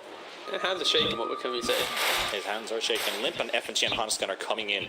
3 heroes towards top. Alone Sven just manages to TP out, so Limp is a bit late for the party, but they're TPing bottom for S4, so as soon as they realize that, MLS will come through. So there's the dust coming up from the ground, Ice Blast. So S4. Okay, was that really necessary? Then he's already low HP with Ice Blast. And you probably look where's Spectre going? Taking down a Sven. A little bit kind of optimistic there. He sees the SD in Invis on the bounding rune. He stuns him, takes the rune, and then tries to commit for the kill. Disruption arrow, instant death. So unfortunately, great rotation from Alliance. A good trade-off as well. They gave away the Mars. Dyer's They get bottom the Sven tower kill, is but under attack. biggest pick-off they could possibly find. And Alliance, they're keeping going. FN gets the save with the rules, but the Ice Blast is complete resistance. Lino can't really do much to save this Lina anyway. And that will be the end of FN. Yeah, completely different feeling coming out from Live to Win, where they're not as ruthless as they were. Like, you see Lina pressuring bot by himself, Dream going aggressive by the Ancients by himself, like Earththreat, Phoenix and AA, they're kind of Radiant's torn bottom between their tower cores, like, is under right guys, attack. what move are we making? Are we farming right now? Are we pressuring? Like, there isn't that kind of unity that we're seeing. And Alliance, they're really capitalizing on this. The Spectre Horn gets a quick kill, gets back out to farming. Mars is always in the correct position, punish that aggression, Arena, and then back out. So the Alliance are doing very well to deal with the cheap fight that Live to Win have in Radiant's their bottom draft, tower is under just by attack. utilising their bigger defensive spells. Dyer's middle Stolen tower from is under Immersion. attack. Will be a quick kill onto Hans against Shadow Demon. After Life gets the kill, I love how he is holding on to that Ice Blast for as long as possible, so Dyer's Phoenix could maybe structures get are the kill. fortified. 5-0-2. Dyer's Afterlife's middle Phoenix. tower is under Great attack. start. And yeah, like you talked about Alliance, I feel like their mental fortitude hasn't changed a single bit since the first game of the game. So they've even initiated on, the Blade comes out, the egg will be pumped as well, and S4 Yule up into the air. This is a chance to get the Mars kill happening here. As Nature will come out. Mars is taking a decent amount of damage. The arrow comes in as well, will connect onto Immersion, and S4 burns up the sun ray. Meanwhile, Immersion falling down low on HP, and Limp will get a trade to happen. 1-1. A lot of ultis being bursted, and MLS just comes off cooldown. Does Alliance want to do something? No, they should be happy because Spectre doesn't have Horn again. And if you look at Mirana's itemization, he did go for the right-clicking build, the Dragon Lance into instant BKB. So the idea of Alliance's teamfight will be, once we enter the fight with our arena, if Phoenix goes for egg, then you can BKB, leap in, instantly kill that, factor off. And then you have Spectre with his Blade Mail Manta coming into play. So for Live to Win, they should probably identify the fact that they have to try and make a team play very shortly, especially when Dream gets BKB. This is when they need to try and break down the defensive nature of Alliance and force them to start using some of their spells quickly, and then that allows you maybe even Roshan. 1300 gold short. The recipe's already bought on the courier. He's not taking it off the courier right yet. It's still hidden because that ogre axe might be an indicator for Aghanims. So I just want to reveal that with that recipe. That yeah, I mean, because he has been building Ags before BKB a couple times now. So silenced up as he gets the arena up. They go to the wall on Immersion, looking for the roll. Nice dodge by S4. The dust comes out, the detection has been applied on Alliance, but he's still very alone, still tanking hits from Limp. And here comes Hanskin as well. Spectre has a haunt available. The chance for Alliance to take a full-on fledged fight is still there. Comes out to FNG. Over the aggressive play. And a haunt comes out as well from Nico. The disruption is doing a little work, and the egg will come out. And they've already lost 3 heroes. There is a fourth one here, as that egg will never go off. And Sven instantly disengaging from this Alliance, taking down 4. Yeah, kind of. Yeah, I don't know. Don't want to say about that, mate. I won't lie. Yeah. Kind of just like, a bit speechless because Live to Win. They're looking for these fights when they don't have the damage right away. Like they're about to hit a really big timing. If you look at the Lina, where's that BKB? 300, 400 gold away. You look at the Sven, 500 gold away. So they're actively looking to take a fight into Omni-Knight, into Mars, into these really annoying heroes when they are like 400 gold away from BKB on 2 cores. Like if they just disengage, wait, and then take the fight after, they're suddenly gonna brush off this Spectre Horn. They ignore this Mirana damage, this Mars team fight. Like they're suddenly gonna be so confident. But they give Alliance this free window to get 4 kills and then go back to farming, and suddenly the Spectre, he's got Manta, he's got Blade Mail, gold discard. Like, yeah, a weird kind of attempt of a fight from Live to Win, and it did leave me a little bit confused, I won't lie. Bounty. Alliance Spectre also not going for the Radiance this game. Instead, Scotty has been changed to a Basher. Basher is the right option to go for.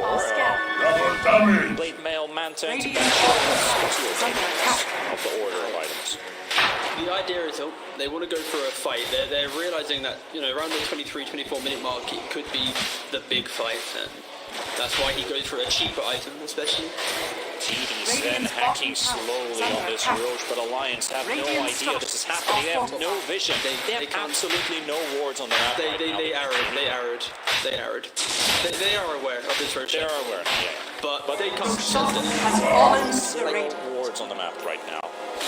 It's awkward for sure, Radiant's but bottom tower is Alliance under don't have to attack. give this up because they need the Basher on the Spectre to be able to fight into Dire's BKBs. They middle are very tower much is aware under that attack. Sven and Lina have their BKBs, so Live to Win are just riding a massive power spike.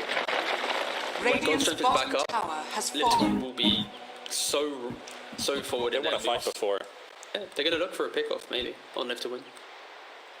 S4 hiding in the trees. Oh and no, Ellis the comes line's out. been FNG drawn. in the trees. Hanskin is also in the trees. And SD's courier reveals him. Oh. Well, comes out short though, so still on the run. The kick right on the money, and there's the dust. And now they spot the other side. It took a while. Keep rolling. It took a while, but He's getting Radiant's not just the arrow. Much damage though. High AA blind through. Morana's out. They force a 10-second BKB off the Sven. a bit anticlimactic. I really wanted to see Dream was. die there, I won't lie. I really wanted to see the Morana have some impact, but That bait I play, I joke. Yeah, so really good from Live to Win overall. The idea of pressuring, I think the key thing is when you get that Aegis, it's that, maybe I don't need to join my team, and he had to use that BKB. That was his 10 seconds. They are going to delay that window again. I think that's the best thing here from this. S4 was able to identify Dreamers by himself, force out the 10-second BKB. It gives another minute that the Aegis has no value, because Sven, when he uses it, he has to go back to farming. But yeah, overall, Alliance will be very happy with this, and Live to Win, they don't mind getting the free pick-off, but they'll be kicking themselves that they weren't able to get the Sven into the fight and then push into that tier 1 into bot lane. Yep. S4. Quick blink in with the spear. Ancient apparition. I don't know if they want to fight this, because the A blast connects onto 2. Omni Knight, a prime target saved by Hunskin for now. Home comes out as well. And Afterlife is just dying with that. He goes for the egg onto the high ground, and Alliance are surrounding the egg and taking out Afterlife's life. So he is out. 3 kills gone from Live to Win Dream. S4's just going to dodge your stun. What's she going to do? Aegis has been popped. That's your God Strength down as well, and Sven is completely disarmed. FN is arrow. All we can do is throw a stun, but this Sven should die by the looks of it. Arrow backwards, Laguna Blade still thrown out as well. Sven is dead. Disruption onto the Lina. Looking for the full team wipe here with right click damage, but the BKB prevents S4 from really doing anything else at Chips Radiant's except for just bottom body tower blocking. is under attack. So, 4 heroes down from Live to Win. gonna go Lost for the tier Aegis. They're going to go for tier 3 because they feel that they are optimal. Their timing is here. No God Strength for another 70 seconds, even if Sven's up. And this was all a product of that first jump onto the Sven way to use BKB. It gave them a small window to go aggressive because Sven wanted to be defensive, waiting for his BKB to come back up. They get that perfect jump, they force out the fight, and then there's that disconnect with Live to Win's lineup. You have the Sven going on one target, the egg elsewhere, Earthspirit's automatically dead at the start of the fight, so the control from Live to Win, that egg protection, is completely gone. We see the usefulness of Morana in the draft where he just leads in, kills the egg very quickly. Yeah, Live to Win just getting kited. Well, pushing the mid lane, Limp is going to meet up. There's a haste rune picked up on this Morana. No. Chance to go on Afterlife. Preserve, observe for now. Got Hanskin also going for a Blink Dagger. Not sure if T, you still there? Yes, you are. Thank God. Good. That's good, but I love that you're still here. Yeah, don't worry. Just a momentary blip. All good, all good. Morana's Daedalus is soon going to be ready. Demon Edge, Daedalus, is this the damage item Morana was looking for to start really killing people? Yeah, at this point, she could buy pretty much any of the key damage items and feel pretty happy. She'd go for MKB, she'd go for Daedalus, like, yeah, it's... As soon as you have the BKB on the Morana, that's where, like, her whole game plan is just simplified, right? Like, all she has to do is BKB, find the egg, and that's it. That's her job in the entire draft. And then suddenly, the Mars is better and everything else comes into play. So Limp's now kind of in the period of the game where he can start having fun with whatever items he wants. Hotskin quickly picked off by Alliance. Oh, sorry, that's by Alliance. Hotskin. Oh my god. Lift away, getting the pick off on SD, obviously. And one hero down, but that's also worried. What is SD doing that deep, to be completely honest? Why is he there? You know, using the Radiant side, preparing for the next engagement. Like, you know, when you go to war and you have to send that one guy to see what hills, the better hill to stand on. Because that's what really caught me off guard. Like, if this was a Radiant SD, I would understand him being picked off this deep, but he's all alone and he's a dire support. So I was like, what? Wait, what? Dire's middle tower is under attack. Version 2.8 second cooldown on Radiant's rolling top boulder. tower is under attack. Gets rid of, no, he doesn't. There we go. Gets rid of the sentry and the BKB pop by Limp. Soneko's dead before any arrows off this ancient apparition. The arrow immersion. And here comes S4. Spear to a wall. And 2 both supports down. Limp with a double kill. Mirana 705. And now Alliance, they might be looking towards Roshan and or to pressure this set. That should just TP out. There we go. Nico baby, Abyssal Blade stun! And Spence ain't going anywhere. He ain't going anywhere. Dream's getting tipped as well by Alliance. Trying to make a run for it, but walks into the hands of S4. He's also soul caught inside the disruption, and that's the end of him. Nico baby gets the kill on this one. That's a great He's also tip, unkilled. That's like that's a tip which is like, not only are we tipping you because we killed you, but we revealed our Abyssal and it had maximum value. So yeah, I rate that as a top 3 tip of the series so far. Alpha move. Lina going for Lincolns. Is this to prevent the disruption from going off?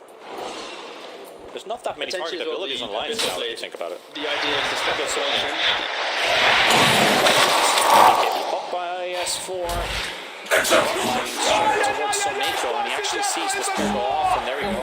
Oh, so close to catching that arrow. And meanwhile, inside disruption becomes Afterlife. Eggs been popped up there very slow. Limp BKB popped here to single-handedly destroy this egg. And like +3. Nico baby will take down the 4th as he focuses onto FN. It's Limp who gets the kill in the end. 4 hero squad with only the ancient apparition alive. Alliance. They take these things of racks. Well, at least one. They can get it. Still tier 2's up at least in mid and on top, so they can still go for megas. And it's only 28 minutes in. It might just suffice with tower kills and backing away because those respawn timers. Well, there's up again.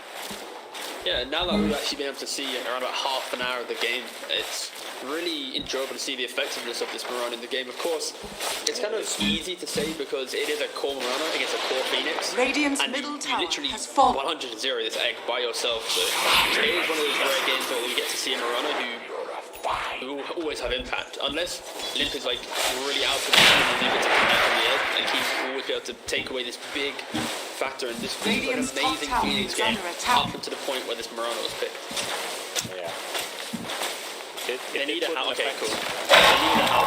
I'll just say this Phoenix, if you look at the quick buy, this might be the saving grace for him. If Limp leads in, get the halberd up, then you egg, you probably should be able to survive and maybe can turn it back around. Yeah. Radiant's top that is so much money that he still requires, and it's kind of like you need to have it now. Like this is the timing to actually have it, to have a big impact on team fights. If you don't have it, this egg will get destroyed every single time.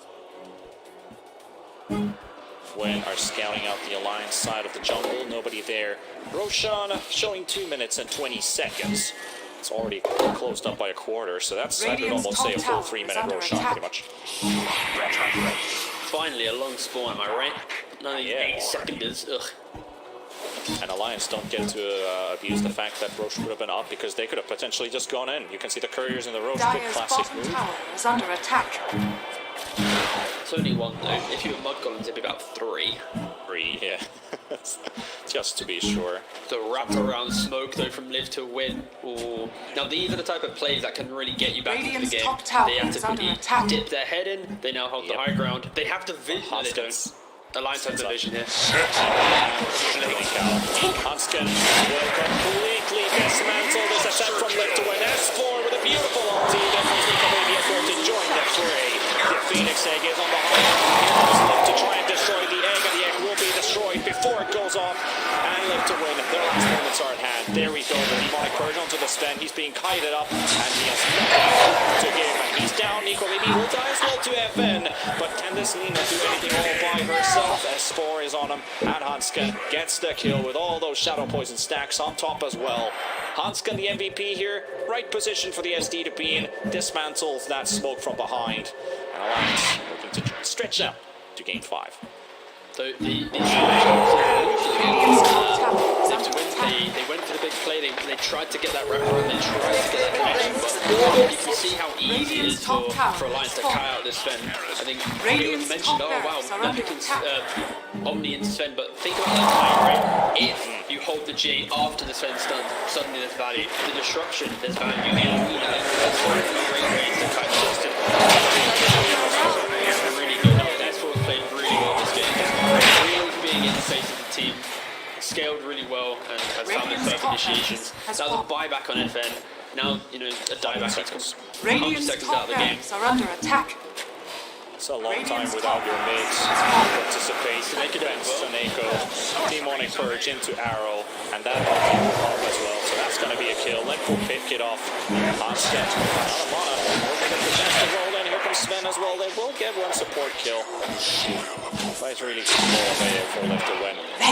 Can't catch Limp. Nonetheless, back to safety. He's got the rest of his team around. Immersion is here. FNG wants to come to help out Mirana, but there's no real threat here. Yeah, Limp has BKB TP if required, but Soneko now hits a pause. Hopefully we see some reasoning, because I always do love... No, just a pause. Alright, just casual. Casual pause. Roche has just spawned as well. See Omni's courier is also flying that way. There's a force staff on Omni's courier too, so even more difficulties for Lift to win ahead. And, what do you feel like their chances of actually winning are probably sitting somewhere around 1 or 1.5% or even less. Lift to win. Not looking too good for them. Was that a direct quote from Dota Plus, or was that your opinion? It's just my opinion right now, because Alliance has really held on a firm grip in this game. We saw the net worth being very tight in the early game, but ever since, I just feel like I've seen one team on the field in this map. So you talked about handshaking on Lift to win. Does seem to feel like it a little bit. Oh, like I've said already, it's the idea that Lift to win, their lineup was this beautiful amount of skirmishing damage, the fact they wanted to go make these early plays, but they weren't ever able to make them. They got baited into these early fights that never led them to take towers. All the tier 2s are up for Alliance. Like, Lift to win never had this aggressive hold. The stacking from Alliance, the Spectre always farming up behind that aggression, S4 always parking himself in front. It allows for them just to utilize the map a lot better.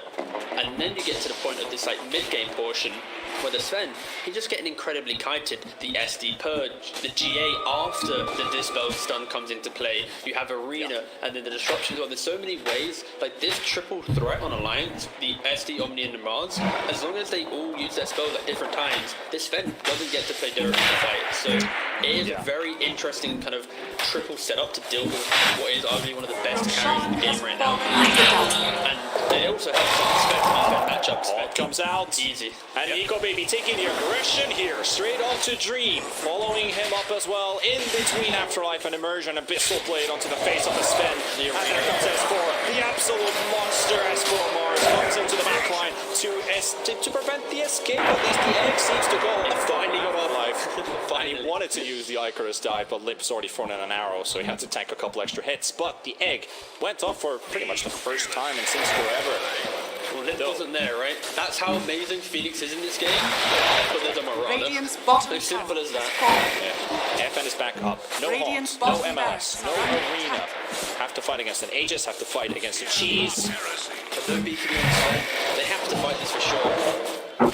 So Radiant difficult. structures are fortified. Glyph has been used. There's not going to be another glyph for this base defense. How do Live to Win approach this when Alliance firmly spreading themselves out? FNG is in a prime position for the Guardian Angel. If Sven goes full ham, that GA, that's 6.5 seconds, no damage pretty much. Selena does have that Luna Blade. And Phoenix also has a lot of magical damage to throw in, but they really need the most out of this. Sven, the main source of damage.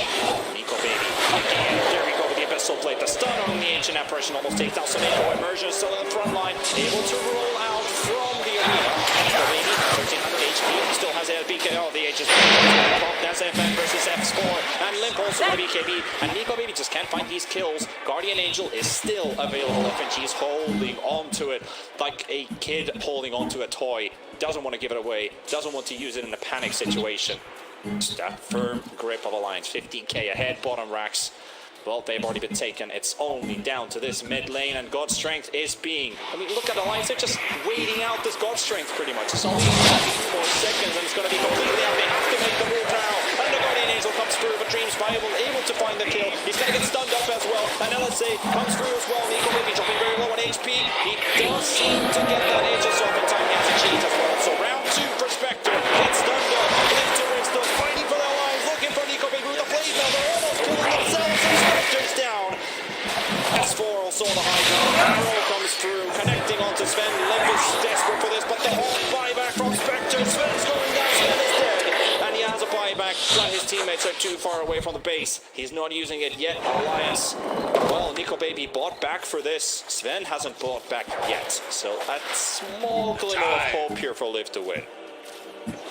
Yeah, Live to win having pretty much the best opportunity to take a fight there, where Alliance going into high ground, unless they've killed off a couple heroes, they don't really have that high ground siege. And the Spectre, he gets initially kind of picked off, and then the egg, we see the value of that once again. So, that is a very good hold from Live to win, but I think at the end of the day, Alliance is still going to be happy. The question is, maybe there's a way back where Live to win they can find Spectre. If they kill him without buyback, suddenly Roshan spawns in 4 or 5 minutes time. Yes! Live to win could easily back this game, but it's on the back of Nico Baby having to die here without buyback available. JB, the Abyssal Blade used that version. Nico Baby trying to get out of the high ground. Has that cheese still remaining? Sven's buyback. Ancient Apparition's buyback. Live to win, your last chance. Arrows going all the way. And there's the jump. Spectre's about to die, but he's surviving. The disruption doesn't get the cheese. He does, but he's getting control. Another jump from Sven. He's getting stunned, but he gets the kill on Nico Baby. And that's a dieback on the Spectre, but Sven is also dying back right here, right now. And Limp's Marana is making all the difference here between these two. He hasn't been killed a single time this game. 14-0-11. Keeps on rolling. Keeps on balling. This mid Marana, we thought it was forgotten. We thought it was ancient and horrible. But in the end, Limp is really proving to all the doubters that his Marana is here to come and stay. Since Complexity to Alliance, he's going to keep that track record. But now with that disruption save, S4 really aggressive. 3-man arena. The egg comes out. Saneko's falling low. Selina's also falling low. S4 does seem to be going down. And his dead. The egg goes up as well. He's in trouble. BKB will be popped though. And he's trying to get out of the level. Just dishing out some crazy, but the GA save from FNG. And FN is forced out as well. Another dive from Afterlife. And Limp is going down. And Limp is falling. Another save from Hanskin trying to keep on the line. The Virgin's right next to him. And Limp has been felled for the first time. As Live to win force Alliance outside of their base. Hanskin and FNG, the lone survivors, walking out from Live to win's base. FNG is not getting not at all.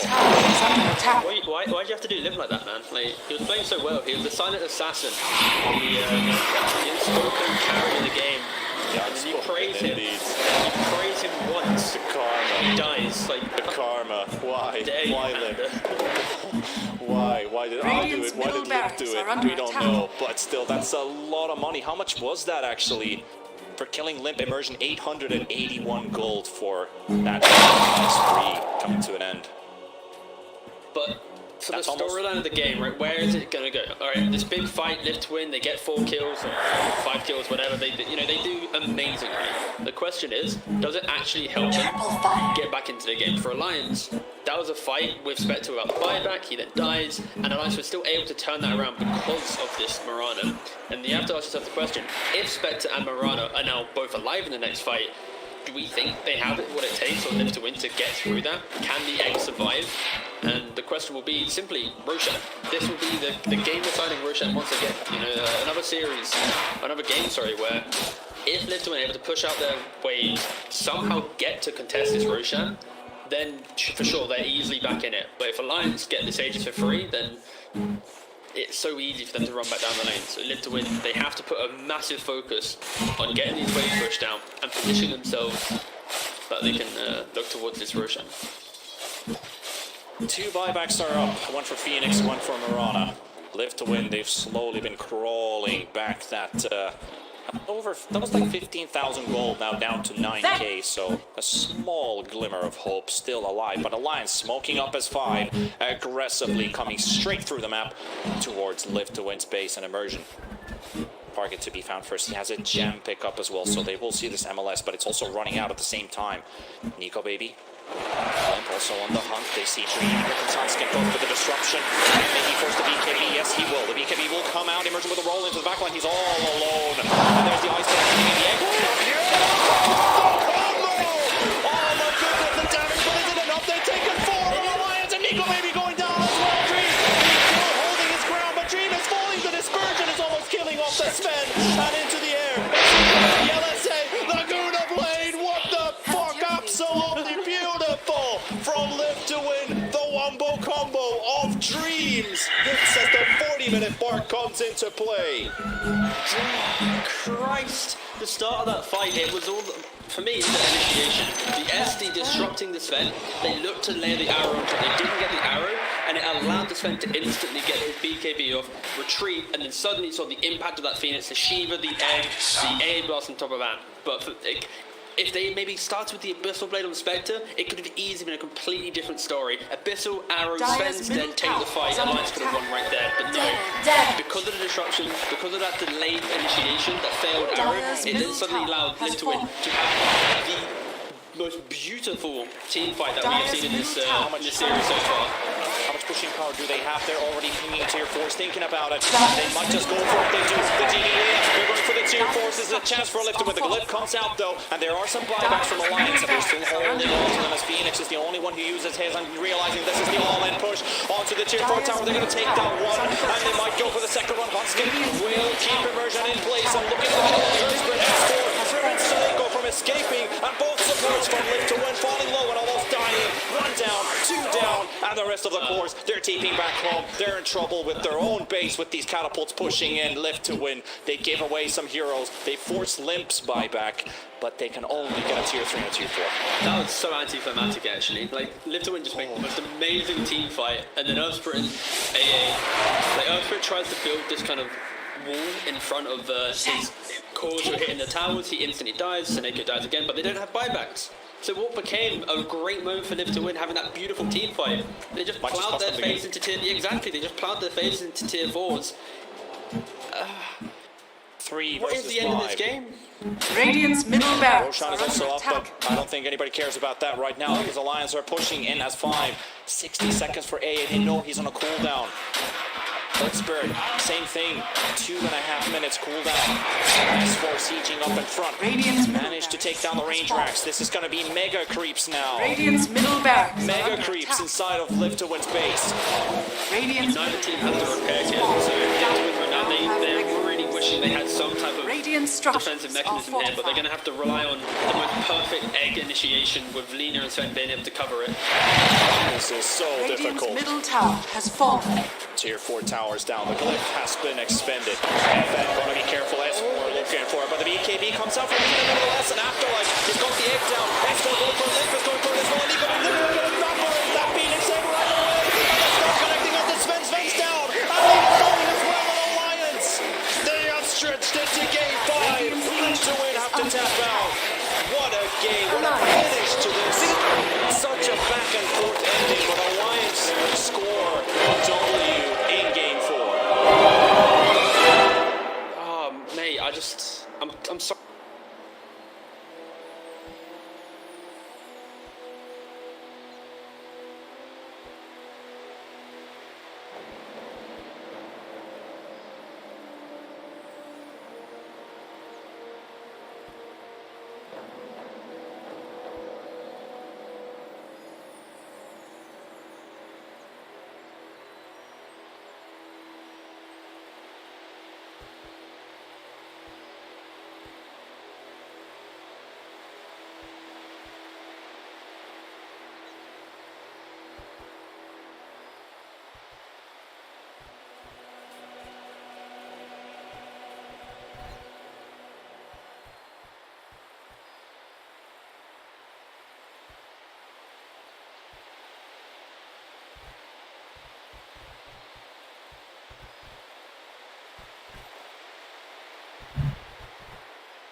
Alliance's turn to pick. Radiant team pick. Omni-Knight.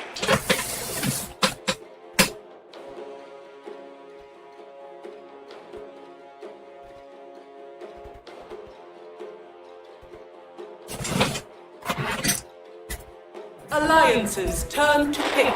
Lena. Radiant team back. Warlord.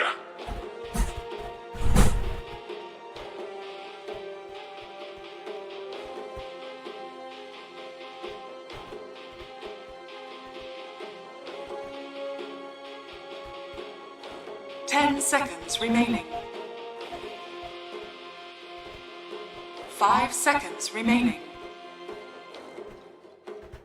Alliance's turn to ban.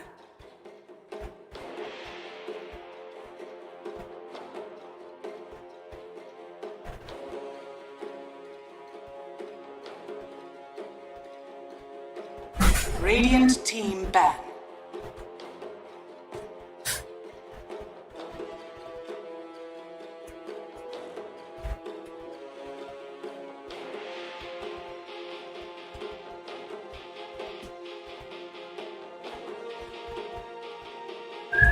Seconds remaining. 5 seconds remaining.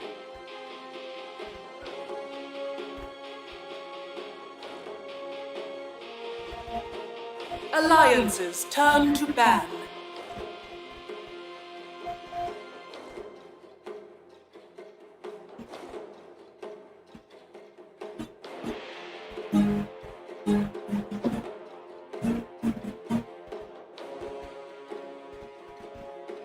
Seconds remaining. 5 seconds remaining. Radiant team ban.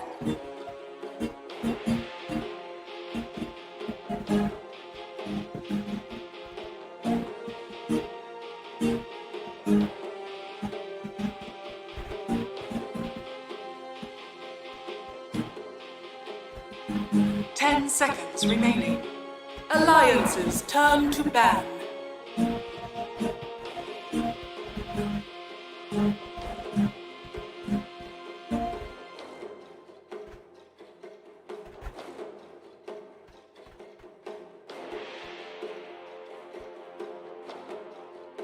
Seconds remaining. 5 seconds remaining.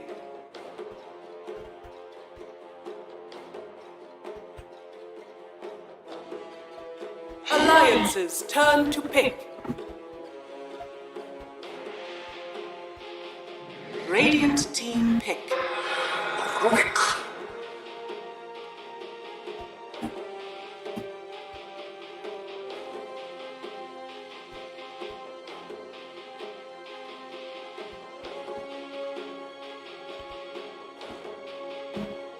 10 seconds remaining.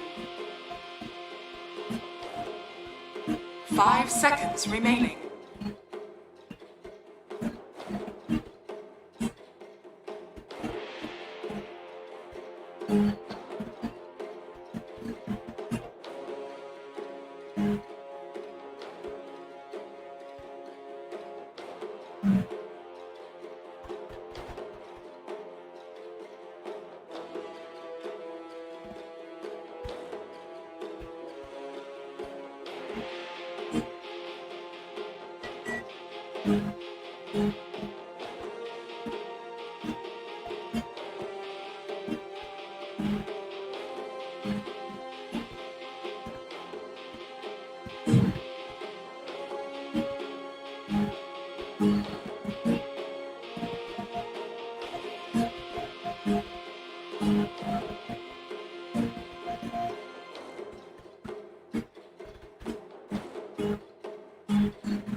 Alliance's turn to pick. Jen.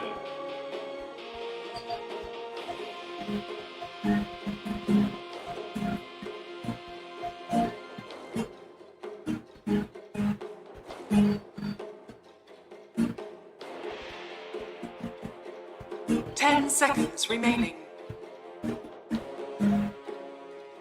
5 seconds remaining.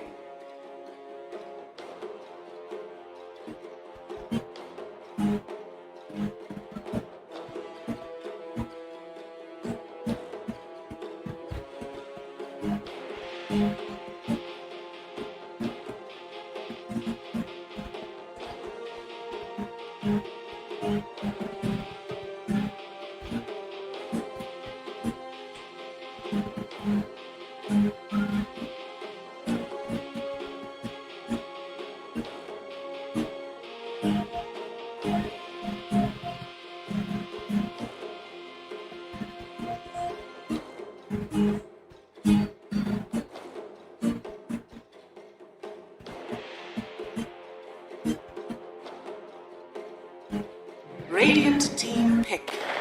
Mars.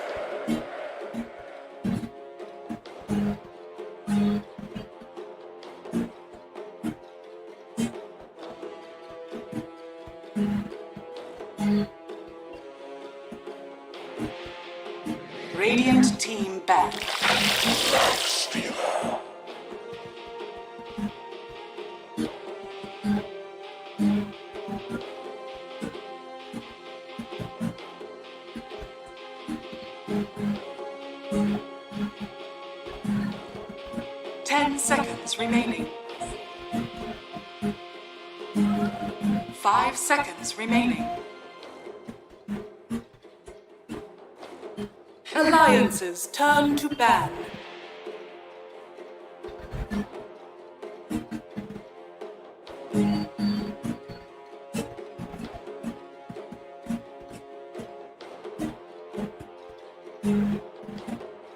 Radiant team ban.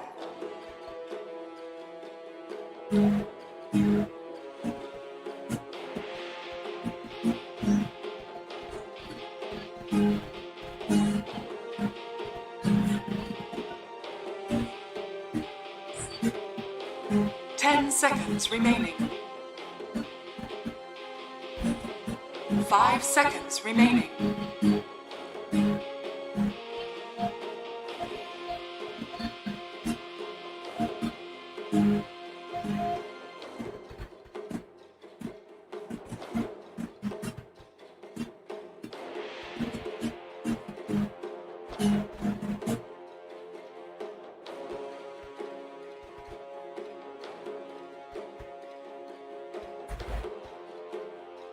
Alliance's turn to ban.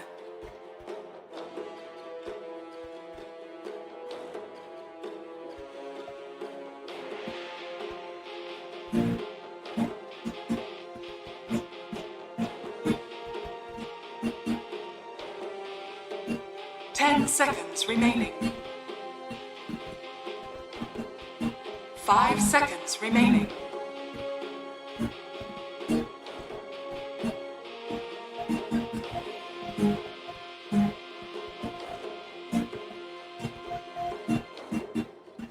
Radiant team pick.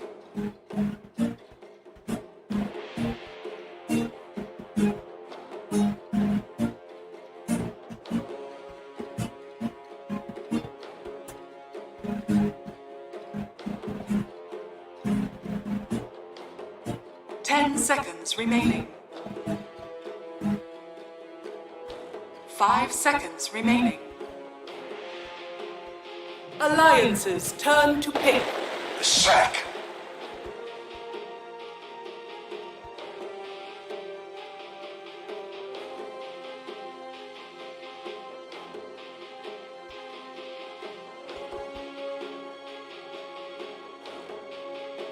Ten seconds remaining.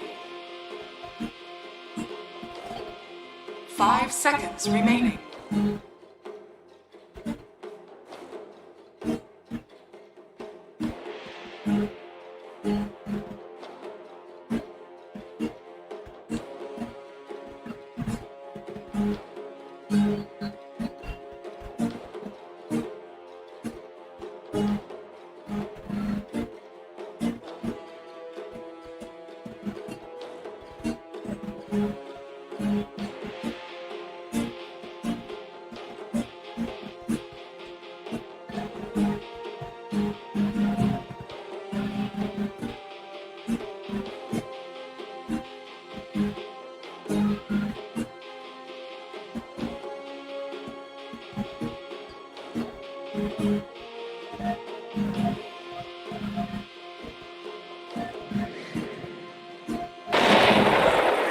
Now select your heroes.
Prepare for battle.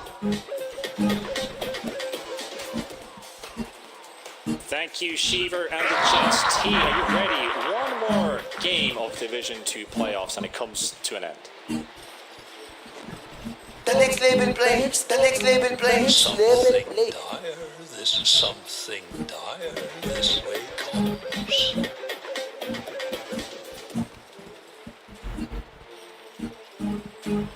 Feels like the series where he definitely starts to pop off, so to say, as he's played a good Marana game. We doubted it. Got the Razor pick coming in. All right, a new one. Doesn't Oh, do the same as smoke well in door. this one as well. I wasn't really looking, but with the same aggressive smoke, but Alliance, they're postured, they're ready, look at them! Yeah, because collapsing. Alliance approached Live to Win last time on their high ground. Now it's the opposite way. Live to Win don't get the initiation out of it. S4 hasn't leveled up anything yet. Doesn't chance for the spear to line up on the Lifestealer, so... Fake hype, oh well. Fake hype, it's a bit of a hello. Yeah, alas. Realistically, Live to Win positioning themselves there, like, where is their damage? Sven's done, Lesh done, Lena's done, and other than that, Lifestealer and Chen, they kind of watch from a distance, so, yeah. Good for Live to Win not to try and actually force that out too much. The battle begins. I think, oh, hold on, Neko able to steal about. Ooh, nice body blocking there. That's going to be 3-1 bounties by the looks of it, if they get that river bounty in top. And before we start talking about heroes, a lane swap is happening.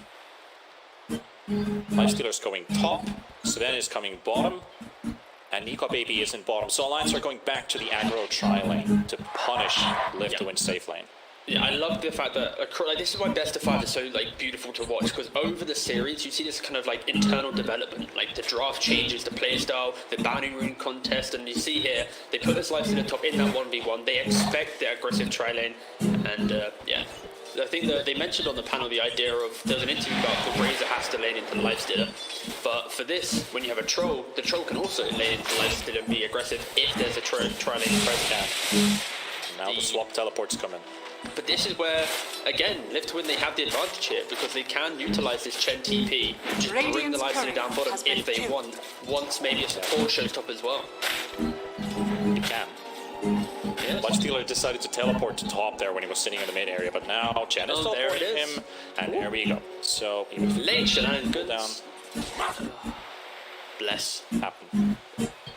What I wanted to talk about right away at the start with these shenanigans going on was Limp opting to go for Boots of Speed instantly, and I love it because it allows him to hold that static link. Ledges are really okay, fast. on the curve. No, did it? Time! He's only got... Now he's buying it. He hasn't got it right away. Oh, sorry, I see. So, okay, it's in his quick buy. Okay, I was like, quick buy. Are we seeing different things here, Chief? Okay, no. Yeah, the idea is he wants to be able to lane, and then, of course, Raze is all about move speed. It's all about getting that static link and being able to nab that damage, so for sure, very, very good item for him to go for. But for me, the idea is, I think first we need to look towards the Lifestealer and think about he is the one in the matchup which is hard countered by the Lifestealer. Last time we saw a Lifestealer game v Razor, the one time in this tournament was against Na'Vi. The Lifestealer...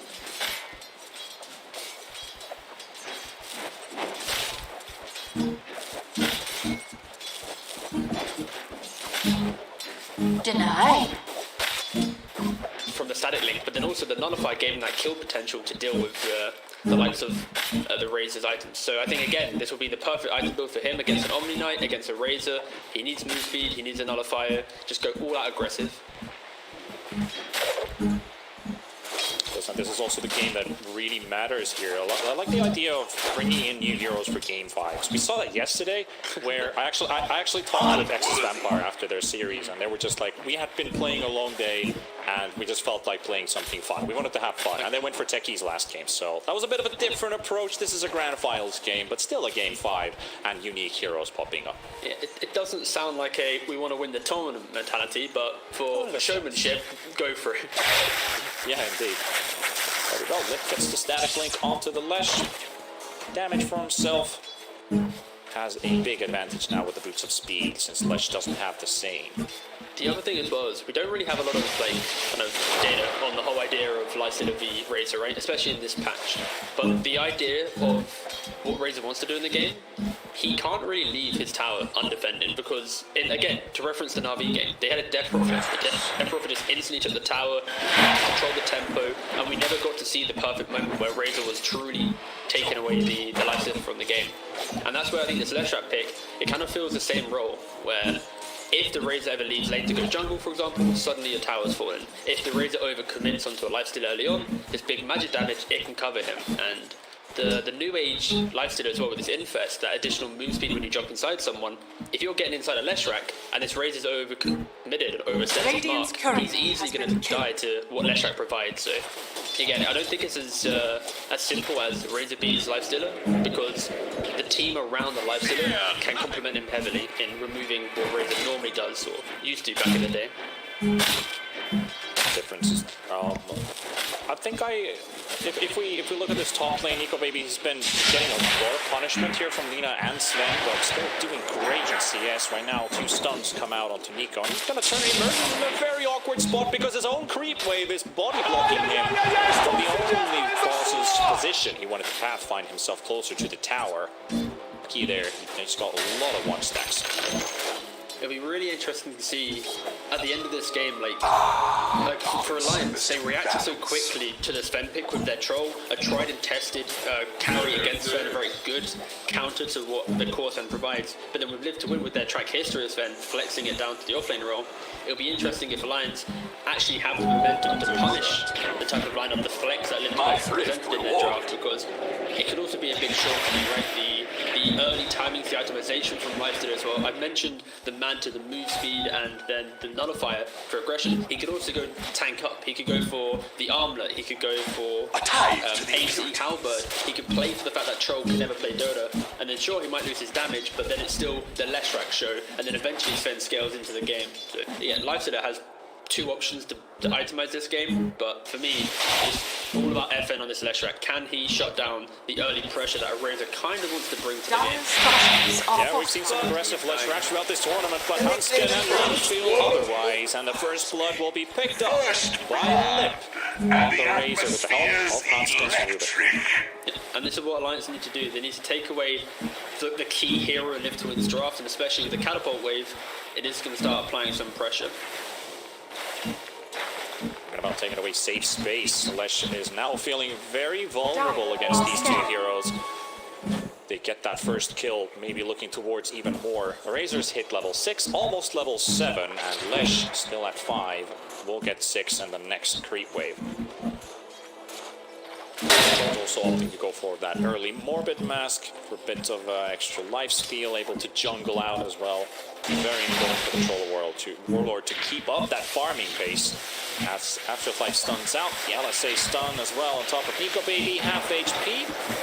His chances applied on both of these heroes, but they still have a lot of abilities. Headman is taken down by Limp again. And Hanskin's just bullying this guy to death. Limp gets another one. But look at the vision that Alliance have admit. They've identified that Leshrac's the key figure. Double observe setup. There's no, like, the Rubik can't get seen. Because they have the wards first, if they try to react and get their own vision out, it most likely will be seen. So yeah, just great play from Radiant's Hanskin, middle but tower just punishing the aggression that they want to provide. The mid lane goggles have been placed. Yes, for sure. An eye open on that. However, CS department. Well, this is looking like the start of our series here, as Alliance closing up on that triple CS lead for themselves. Lesh and Sven are behind. Lesh also dying twice is a good start for Alliance here. Yeah, Limp actually, I think more importantly, you asked me the question earlier, but we didn't get around to answering it. It was the idea of what items will Razor want to buy. And as you see from his quick buy, he's going for a blade mail. Like, he's realized, like, well, the only way he dies is Leshrac on top of him. So if he gets the blade mail, he can become this, like, tanky unit, and suddenly Lifestealer can't kill him because of the static link. Leshrac can't kill him because of the blade mail threat. So soon, Limp could easily become this unkillable hero. You pair it with the Omni Knight as well. This is going to be sooner Razor leaving the base. Hanskin are not feeling afraid at all. That ward has spotted Afterlife and Immersion moving in as Limp is taking the battle straight to the Leshrac. Here comes Hensport, beautiful spear, and FN is killed for the 3rd time in 8 minutes. Limp chasing for more. Nico not gonna be lucky, and that is a killing spree, a start for a spree for this Razor on Limp. Oh, and he gets the jelly. Oh, Limp is absolutely filled with Oh, that's a stun. He doesn't tip. You know what? He doesn't tip the kill. He waits to get the jelly, consumes the jelly, and goes, my farm is on point. You're dead 3 times. Then he hits a tip. So to me, that was like top 5 series tip. Like, it's not like a premium tip like we've seen earlier, but like it's up there. Like, their Alliance are improving. Yeah, for sure. They are improving their tips for sure of the series. It's so important, like, we're thinking about all these things, because they're really crucial parts of what these players are feeling. What's their mental... We're chatting so much shit right now. Exactly, man. Players, alright, okay, if this was like a couple years ago, right, I'd respect that. But right now, today, modern day, players are so well you know, they used to tips, they used to seeing it. You know, they can't mute it. They've had to learn, adapt, overcome. So yeah, they brush it off quite quickly. It's a mechanic sort of thing. It doesn't really apply mental damage in the same way that I thought it might have done a few years ago. But we're already in. However, 4 kills for Alliance, 0 for Live to Win.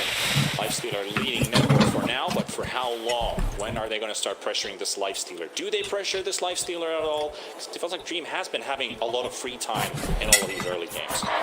Well, the pressure comes from when the team fights start developing from the side of Alliance, when the arena comes in, the Raze is able to connect that starting into the Lifestealer, then you can mitigate him. But until then, it's kind of hard. Like, I'd like to see, maybe Lem's rotating down, I'd like to see the Razor push out his mid wave, apply some pressure to the safe lane, and start forcing the Lifestealer and Leshrac to the same part of the map, into that jungle area. Yeah.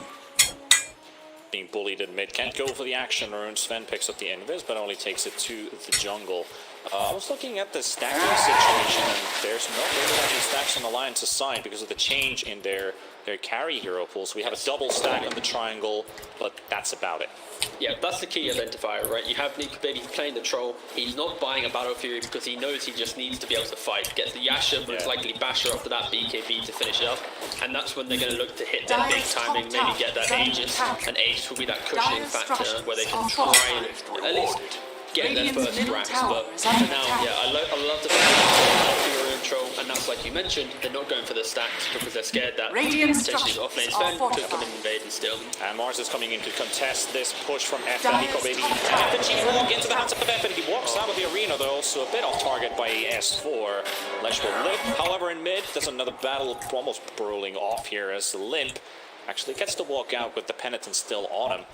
They get to hold their tier 1 tower. 240 HP though, so Alliance might just make another move on this mid-tier battle. Yeah, FN's very lucky in the top lane not to get a 4th death to his name. Like, the rotations he's making, he's really trying to force it, but it's so hard. Now they automatically smoke up. There's no arena available for Alliance, one of the key spells for the early defense, and now that's down, they are going to look for a fight. They have a lot of explosive damage now, you know, the stun, like they have triple stun, right? Like, whoever they find, they're going to combo down. They're going to have to call in. The vision comes out, but the spear is going to be enough for S4. By the time they cross the high ground, Lesh is on the top side. FN's too late for this. Bit late, yeah. And S4 will be fine. Money to burn. This again, the decision making, I feel like, Live to Win, realizing they're still smoked, but they're on the low ground, sitting still, and crossing the high ground took a bit too long, and by the time it broke, Mars is like, they're still crossing, he gets the spear off, he holds the Sven approach completely. Yeah, they really needed to find, like, they had to be all 3 ready, stun, stun, stun, burst and get out, but of course when they only had 2 stuns and S4 great reactions to instantly get the spirit as well, like, it completely prevented Live to Win to have a little bit of confidence there, but now the reactions moved. And also they get the tower, and they might even get to defend this mid tower. The Glyph comes out, Immersion used his TP. Sven, Lifestealer, Chen, nobody coming in yet. Alliance holding back, and look at the patience in the river. Hanskin, S4, FNG. No blink on the Mars. To find a catch. They find the tower first, undefended by Live to Win. Still moving deeper. There's a Centaur available as well. Immersion, he's thinking about it. He might just get more here. There we go. The arena comes out. The speed connection to Lina as well. MG and Limp will be there. But Lina's still surviving. LSA stun onto S4. Hadouken comes out with the stun from the Stormhammer. But Alliance are not losing any heroes, and neither is the Lina killed. And that is another arena for no kills for Alliance. FN gets to clear out the Chen army.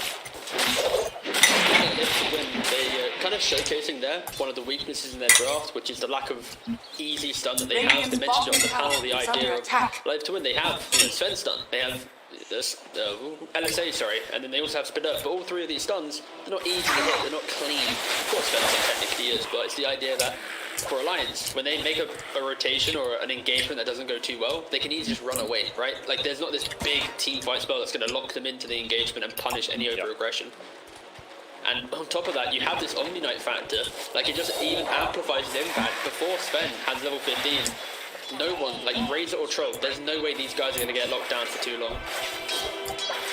can see FN's got that Yule's ready, and because Lesh has opted to go for Yule's, Lena is going for Aether Lens. So we get that support hero with Lesh cast range to the stun, and Lesh already has one way to set up. But as said, those setups ain't very easy, and especially if Alliance start to approach BKB timers, which is very potential for their heroes, get a whole lot more complicated. Alliance going for the version in top, securing the tier 1 tower for themselves by the looks of it. They're still here as 4. The only one who isn't here is Troll, and Troll is farming those double stacks.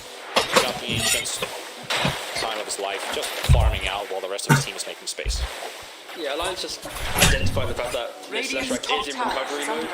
Dream might look for an engagement here with some maybe open wounds play to force out TP, but again, it's such a reach, right? When the start of your team fight is described as Lifestealer runs in with open wounds, it sounds pretty naff. So yeah, Live to Win, they're struggling right now with actually how to deal with the pressure that Alliance can apply.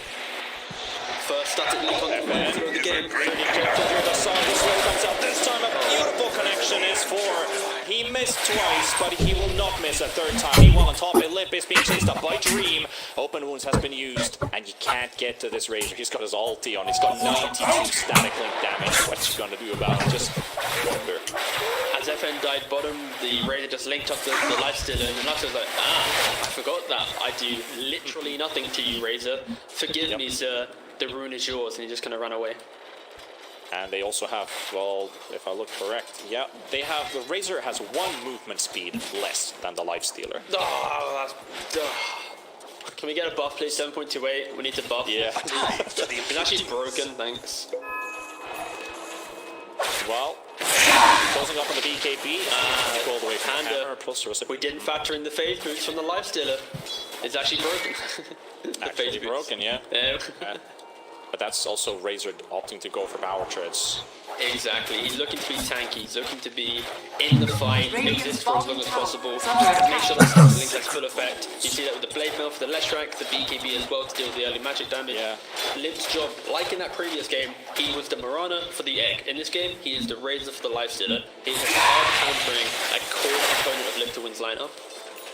But in that case, shouldn't you still kind of go for face boots on Razor for the static link? It's too Is it too big? No, because the idea is it too big of a difference, yeah. Yes, it's a massive difference in the idea of treads. You're tankier from the magic damage. You have more HP. Also, you can technically farm more efficiently with the whole tread switching. And then phase boots, there's a lot of physical damage. Right now, he's not dying to that. He's dying to the magic damage, and that's why he wants to die. Still in trouble. Look at the damage. Instantly broken. And also Immersion. Hand onto the wall. It will show up. The LSA stun from Immersion. Dream is coming in as well. Afterlife is looking for an opportunity to throw in a stun. 3 more seconds. Taking down the Rubik, they're able to secure Immersion, and that is a rough spot for S4 because he can throw his ulti, and then it's kind of a then what moment.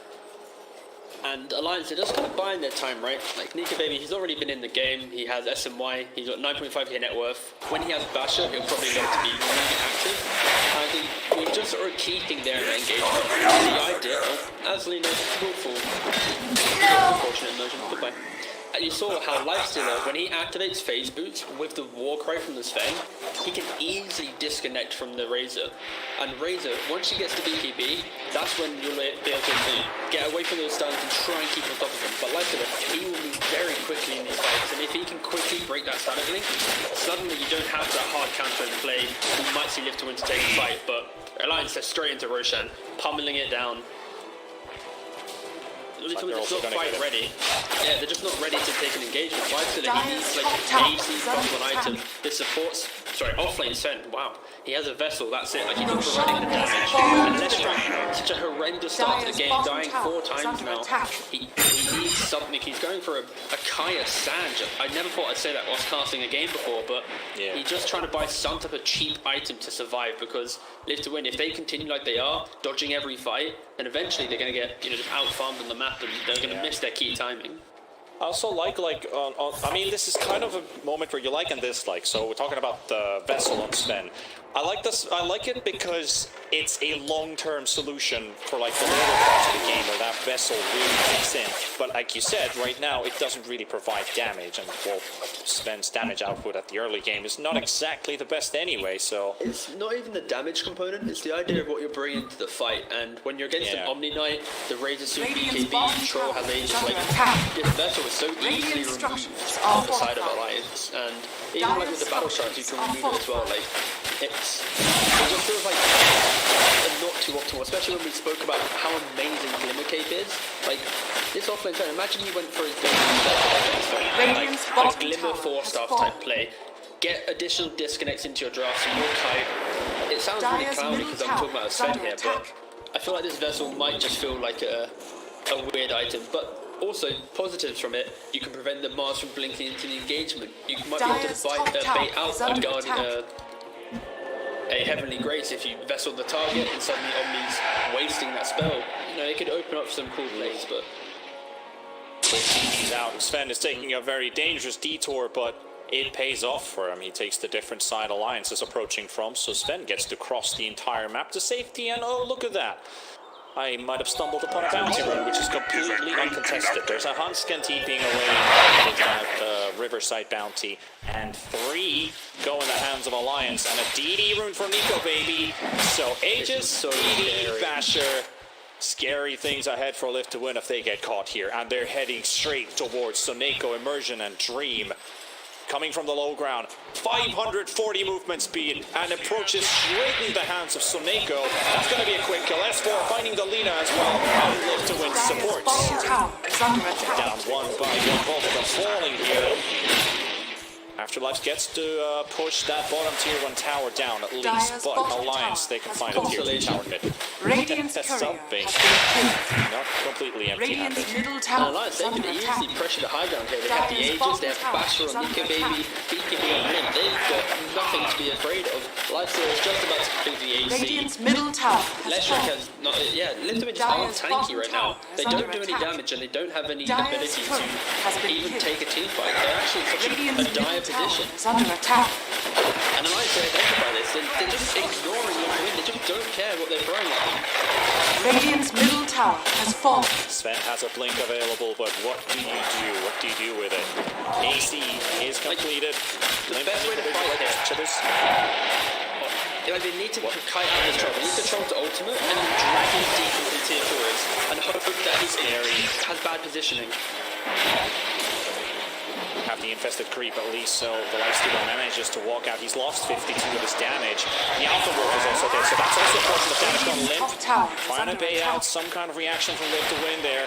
LSA stun misses again. The melee racks are already down. Nico Baby's having the time of his life right now. He doesn't care. He doesn't give 2 damns about what Limp to win is going to do right now. He's just bashing up this Lifestealer, slowly chipping him down as well, but doesn't quite get the kill to go through. Nico Baby still hitting that range racks, and in a moment it will fall as well. Mid-rack's gone. Alliance secure the first lane. Maybe even onto more, because they are feeling it. 1 minute for the Aegis to expire. A second smoke from Lift to win instantly pops Immersion and Soneko, so they don't have any kind of advantage to surprise them right now. They're trying to find an opening. They're trying to find an entry. They're going to go and limp on the sidelines, and Energy's there. S4, he's reading the moves as well. And Edmund is falling. Leshrac is down with the buyback coming in instantly. And Nico Baby, those arena hits while they're soaking up all of the rifles from the Nico Baby going deeper. Going straight onto the hands of the Lifesteal Dream, and trouble as Dream is falling down as well. He will fall. And Nico Baby will look for FN as well. FN dead dieback on this Leshrac, and Alliance GG! 22 minutes! Just like that. Left to win. Their spine cracks. And Alliance will win Division 2. What a day. A great story for Alliance, especially for Division 1 performance. Like, the idea is like, for sure. But like for me, it's the fact that Alliance, they had a really troubled Division 1 stage. They get dropped down to Division 2. Of course, they're playing up against like these weaker teams, but they do show that they have the ability to bounce back and just sort themselves out. And this final game, I think.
Your turn to ban.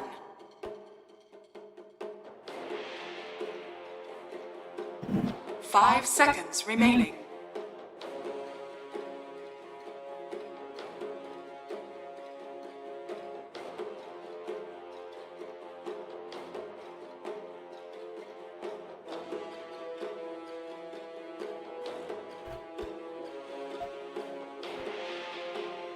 Ten seconds remaining. 5 seconds remaining.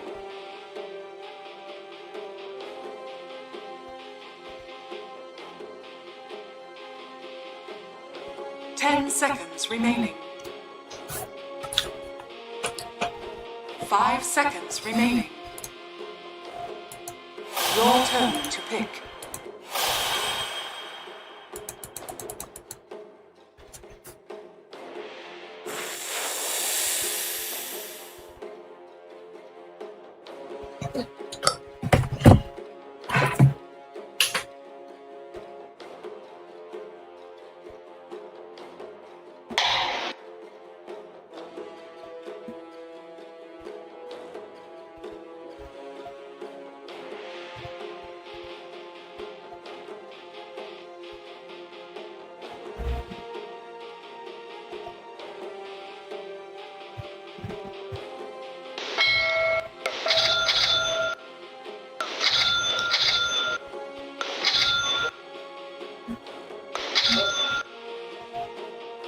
Lanjut aja bro, lanjut. Dota lo.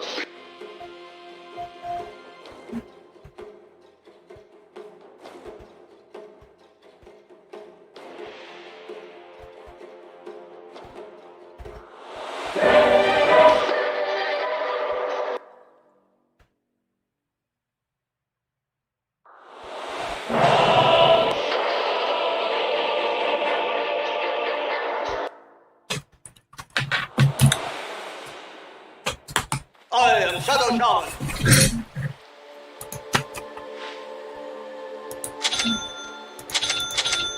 Prepare for battle.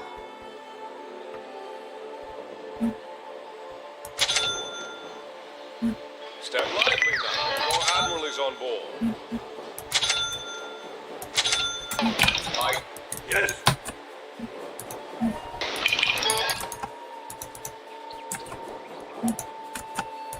I hear and obey.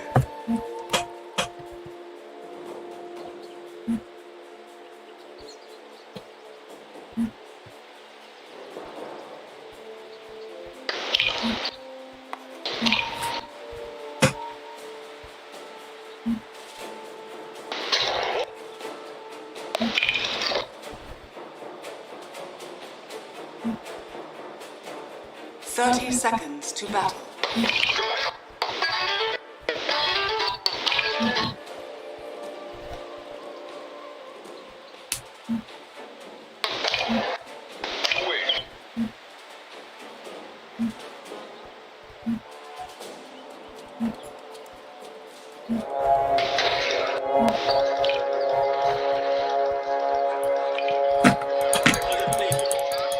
The battle begins. Hear me. I speak for the shades. I hear.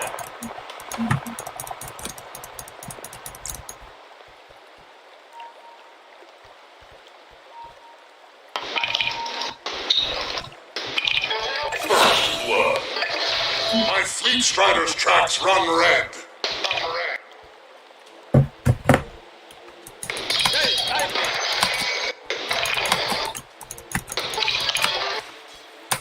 So say the spirits. I accept.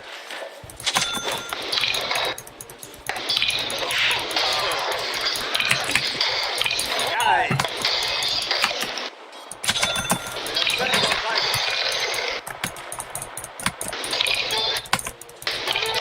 Go. The spirit moves me.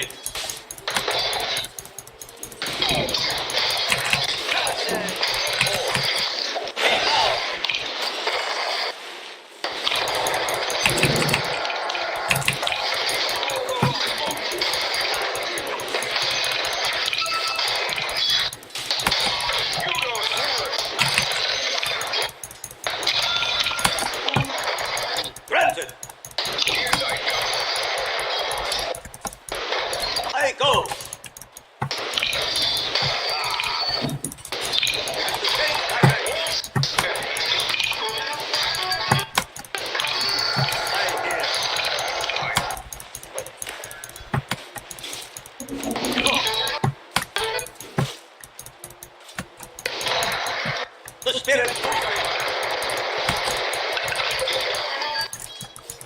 I hear and obey.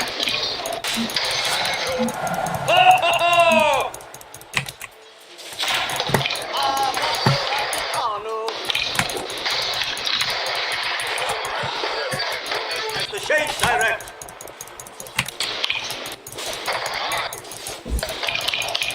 Shades, guide me. Dolce, dolce, dolce,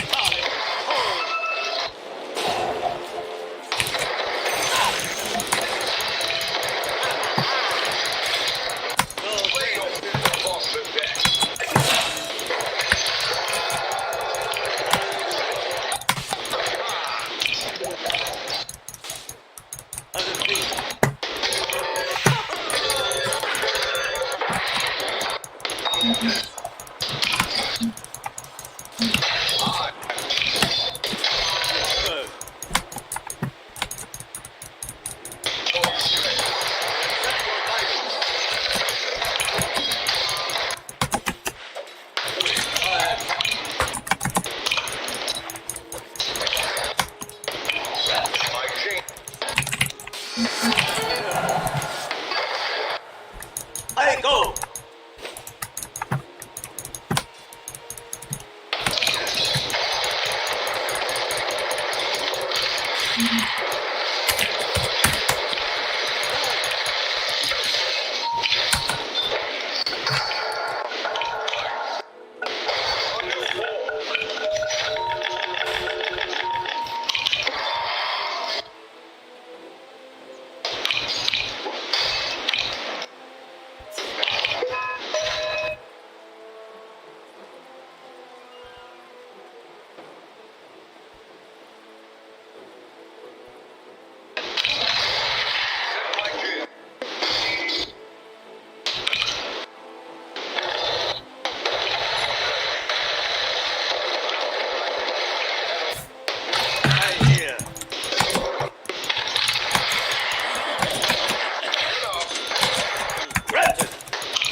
As you wish. At the same time.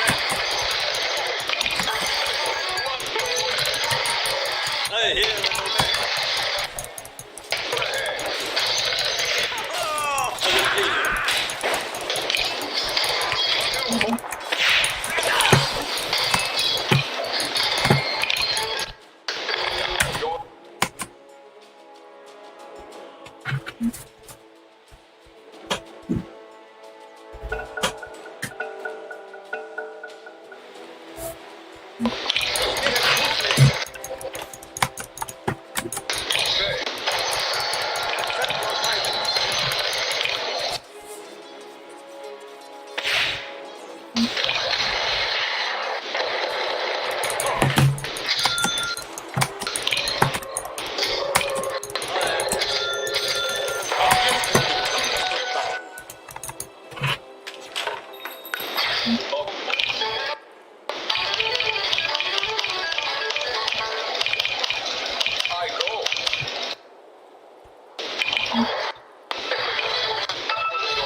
So say the spirit.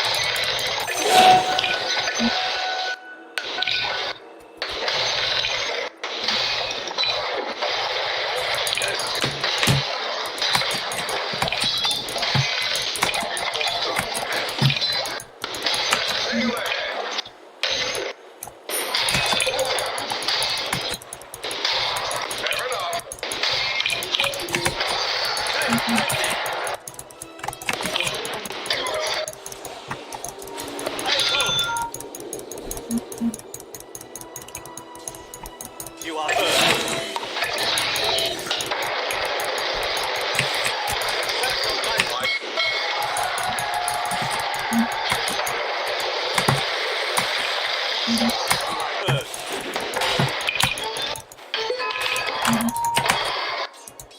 granted. Don't.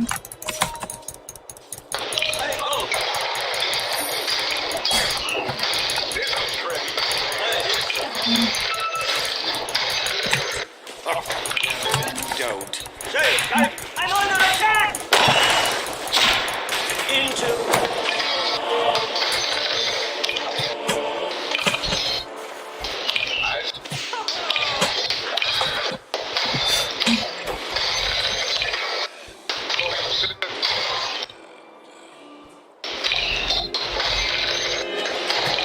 I have seen the other side.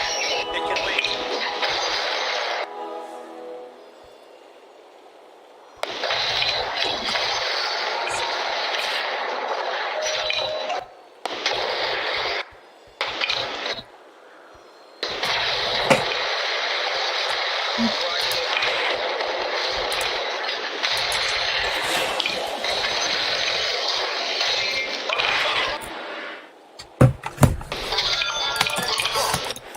Your bottom tower is under attack.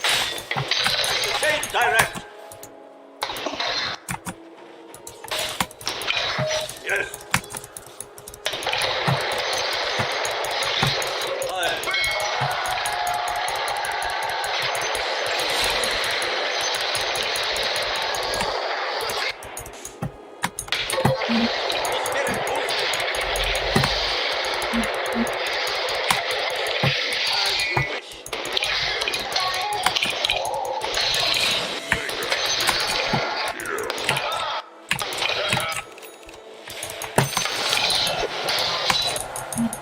How does it please you? I hear. So say the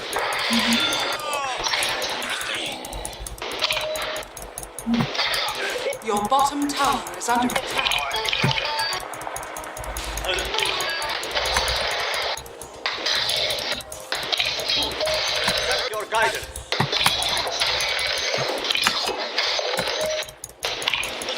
Use me.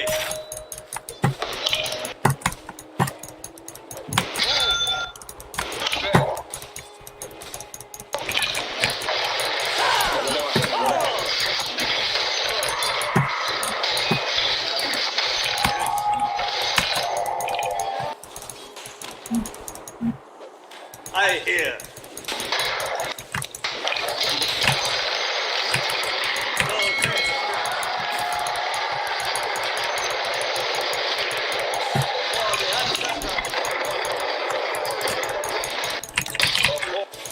Attack!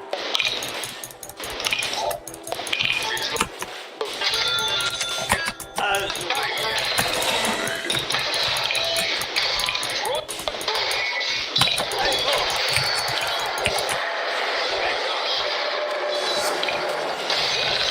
the spirit! You are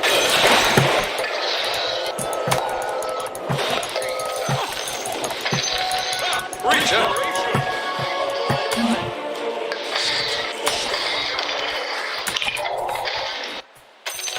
Bounty.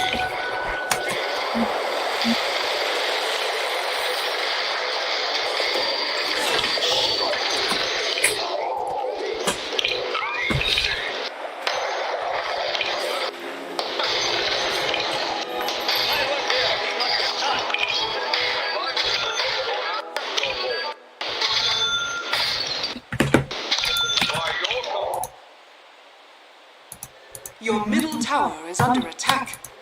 at the same direct.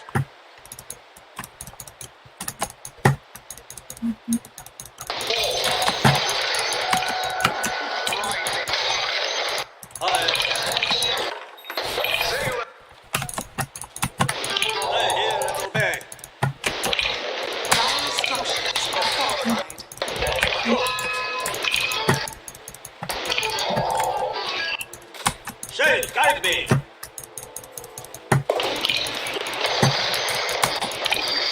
Spirit, move me. Shade, guide me. I hear and obey. I'm under attack!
You are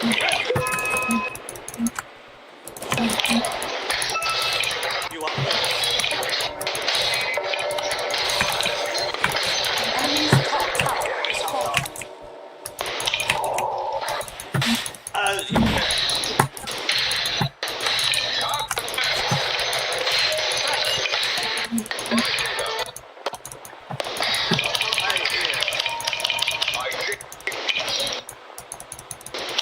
I go.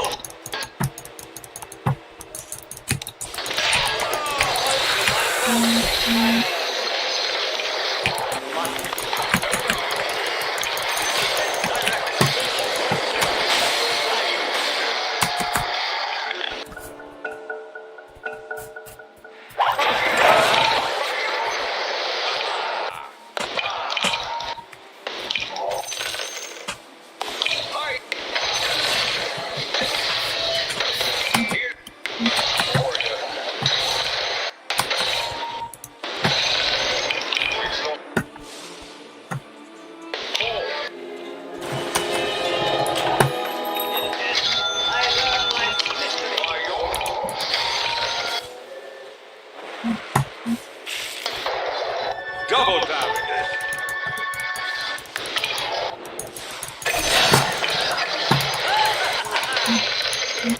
You are heard.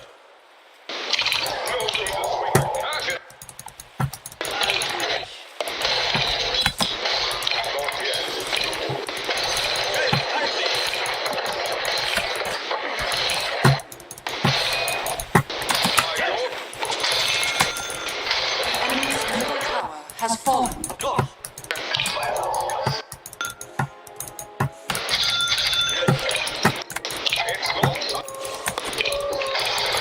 I hear little man. I accept your guidance. On board.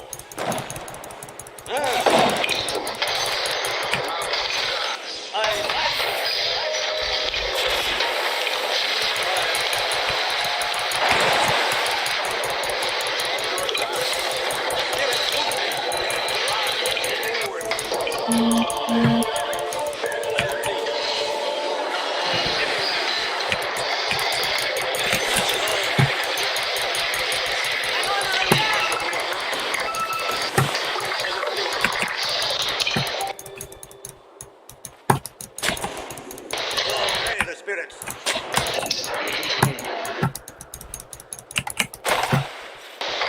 Granted. Of course. I accept. Regeneration. Your middle tower is under attack. Spirit move me. Your middle tower is under attack.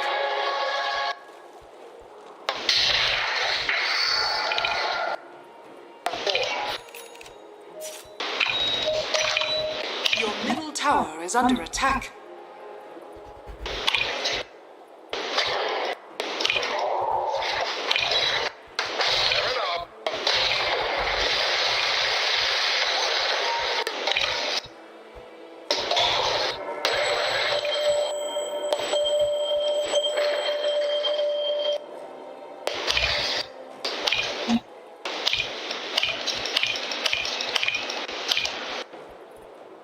Your middle tower is under attack.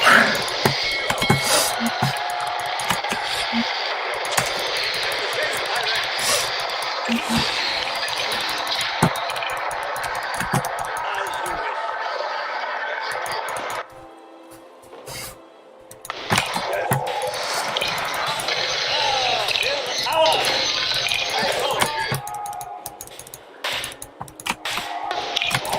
I hear and obey.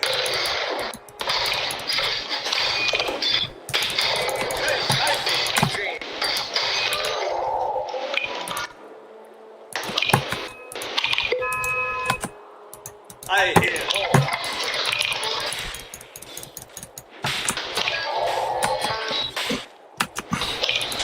Yes.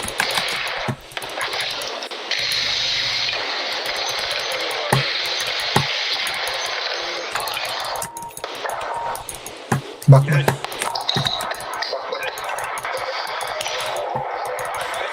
Direct.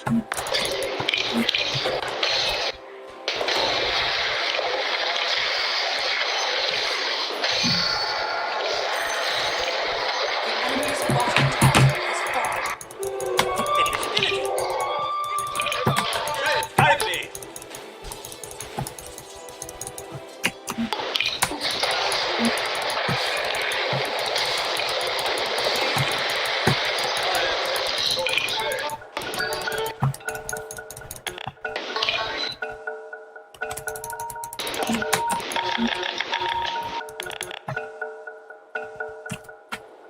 Of course.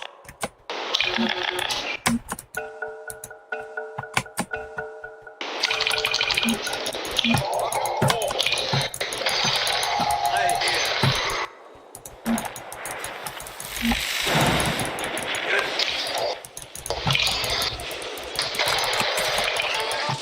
I accept your guidance. I go.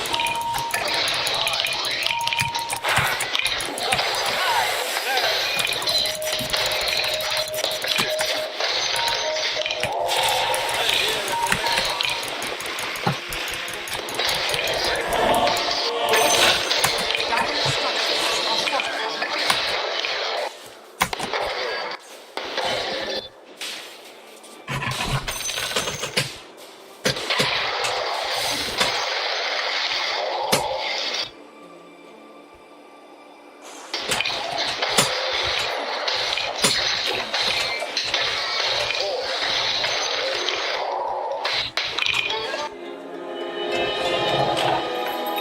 Spirit returns to 1D.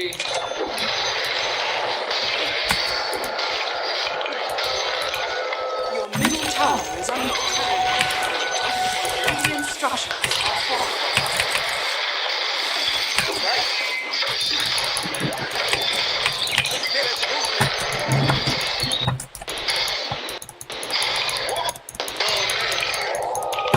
take heed.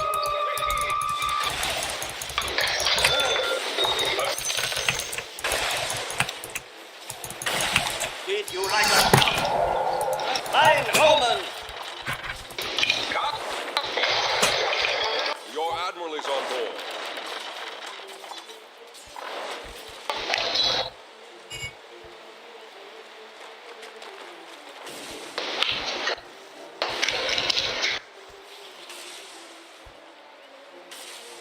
Pen RS pen. Pen Roshan pen.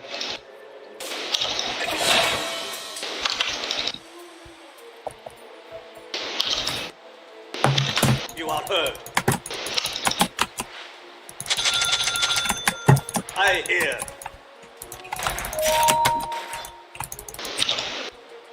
help. Come. As you wish. Gol. True war! Legendary attack!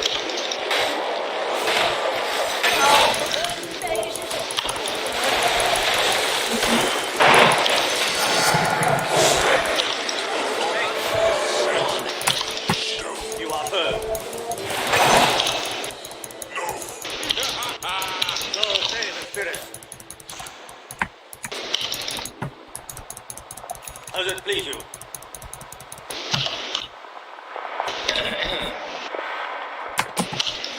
Granted. Hit tower bro, hit tower. I hear and obey. Admiral is on board. Tower bro, tower. Oh no, power tower, we need tower. Spirit move me. Shake, guide me. Your admiral is on board. Ah, Christopher.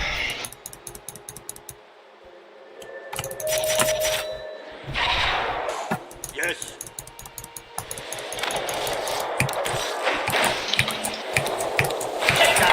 My word, come forth! My answer! ตึงหัว Step lively now. Your admiral is on board.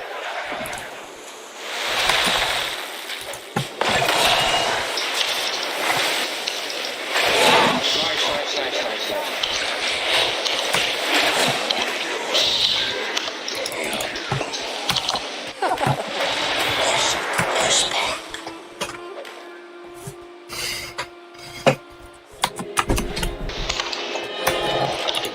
To read the future, I need entrails. I go.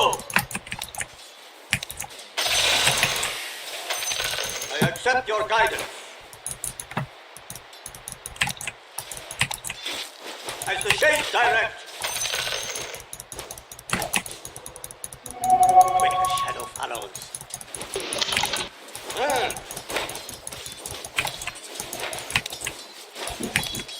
I hear.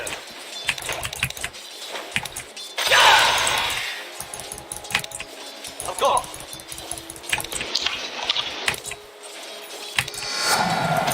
The shades empower me. As you wish. So say the spirits.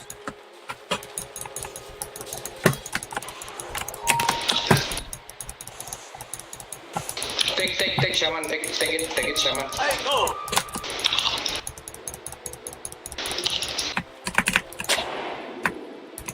Shades, guide me. Supposed to be back. Accept your guidance.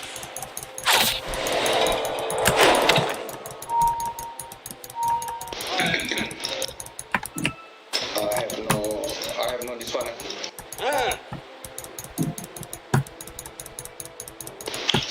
Does it please you? Yes. Fortunes change.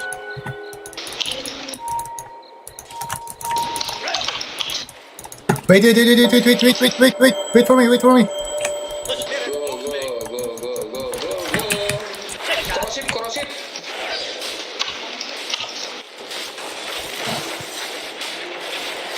Nice one. strength upon you as the shades direct. Okay, the fuck is sleep. I hear and obey. Ay, shit.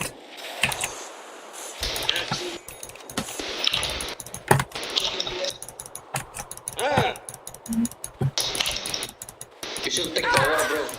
I think the tower, bro.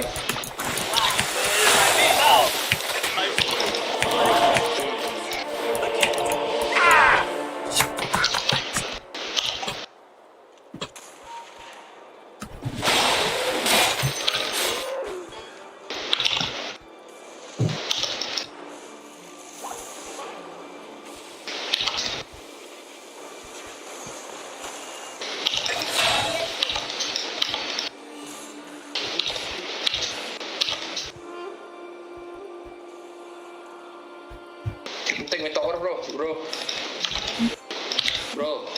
Me tower, eh? Dire structures are fortified. Radiant structures are fortified. The material plane does truly matter. Sadar. I tell you, take me tower. The enemy's bottom tower has fallen. Of course. Hard to play people like this. I hear and obey.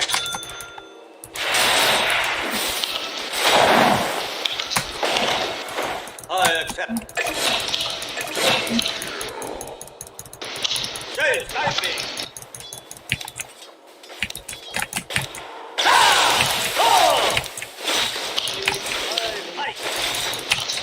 You're supposed to take the tower, bro. Not kill only. I accept your guidance. Curses! My prayers are answered.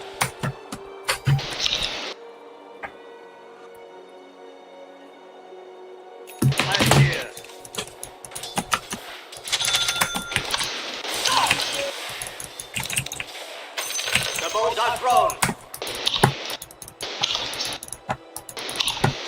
As you wish. Ready.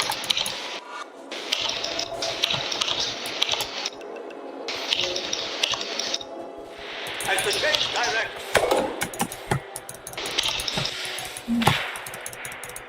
As it please you. I go. Invisibility. The spirit moves me. Yes.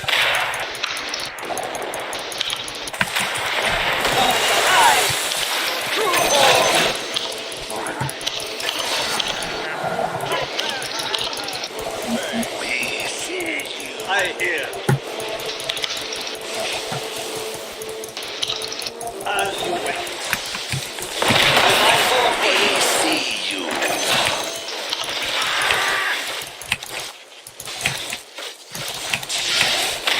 I accept. Yes. Good or roll. As the shades direct.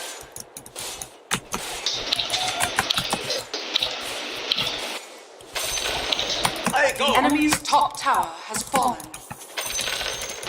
The enemy's middle tower has fallen. Fall! Walk your death. As it please you. Your bottom tower is under attack.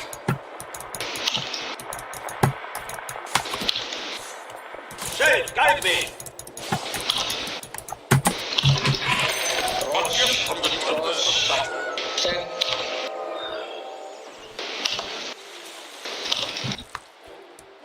So say. Arcane power. I accept your guidance. Faultless fortune.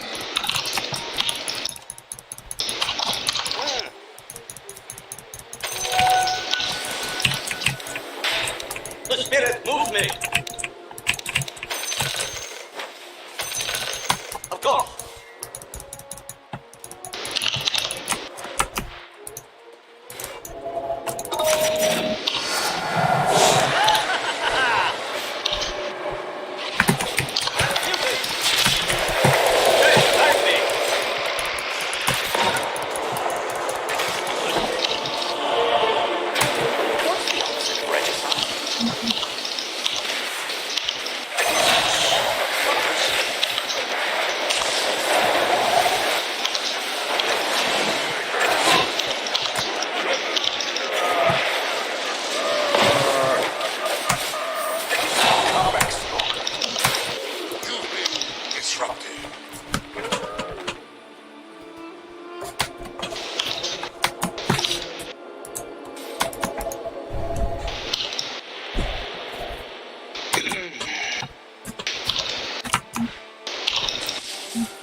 My soul like it. I return. The spirit moves me.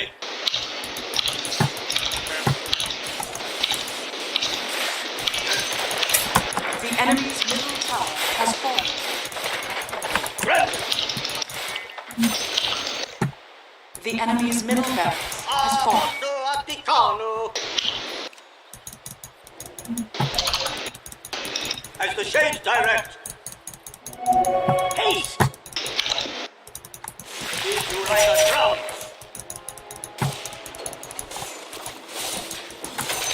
I accept. The enemy's middle barracks has fallen. Yes. I go. I like you.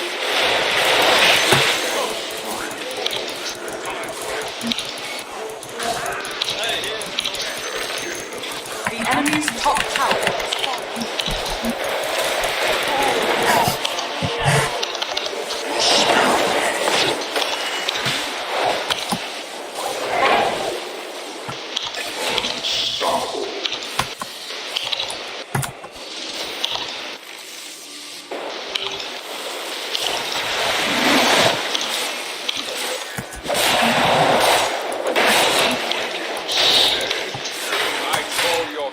with my blade.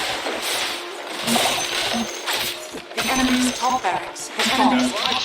Your admiral is on board.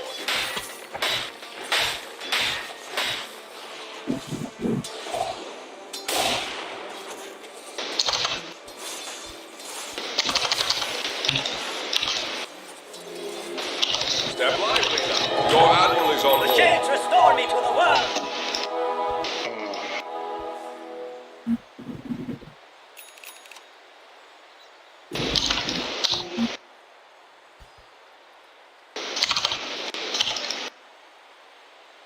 Step lively now. Your admiral is on board.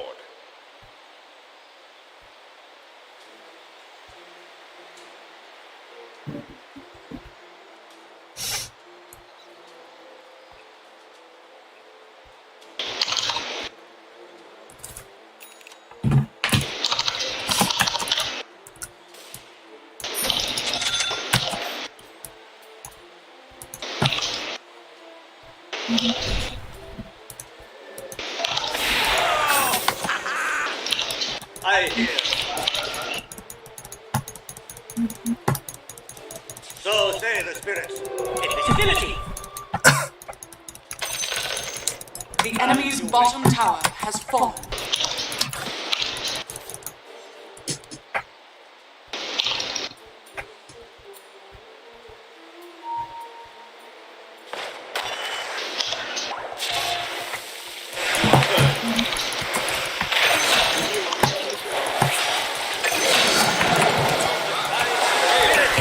If I fall for you, I'll cover my trap.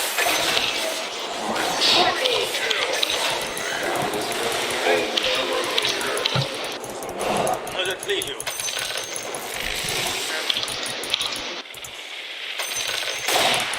The enemy's bottom barracks has fallen. Empower me.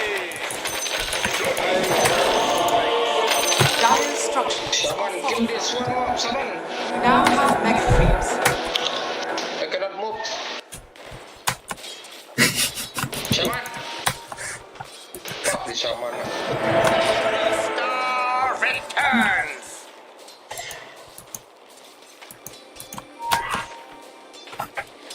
Good lah. Step lively now. Your admiral is on board.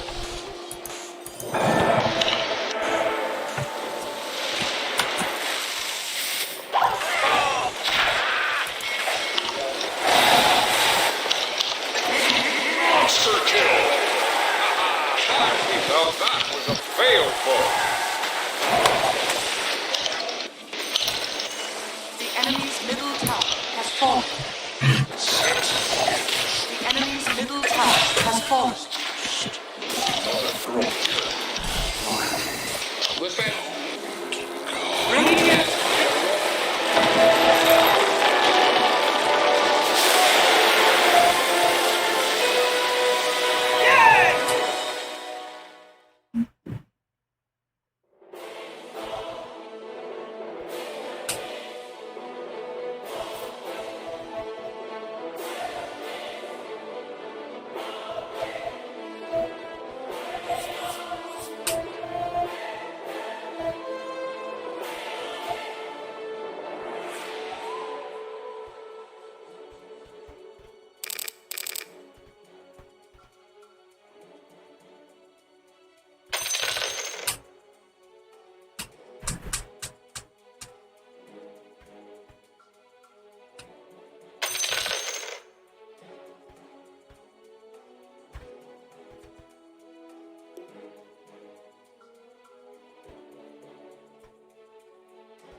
Your turn to ban.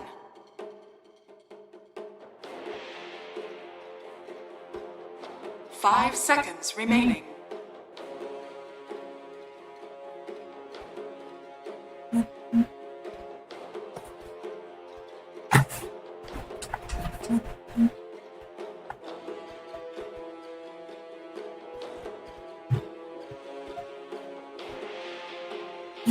Ten seconds remaining. 5 seconds remaining.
I am the medium between the worlds.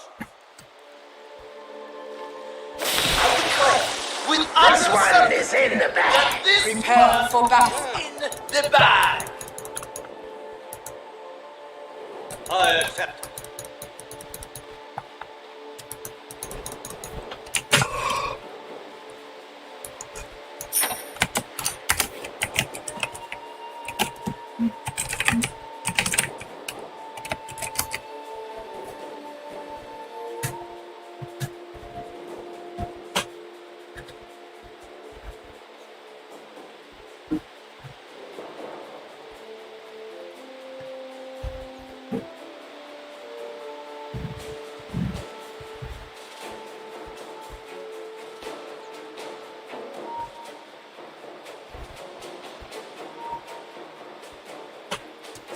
Seconds to battle. Yes.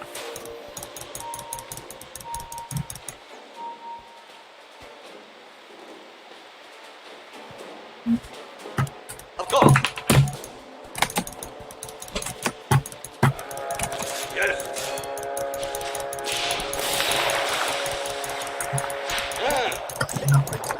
The battle begins. Granted. Hear me. I speak for the shades. So say the กระ spirit. ปูโป้ง I hear. I go. You are heard.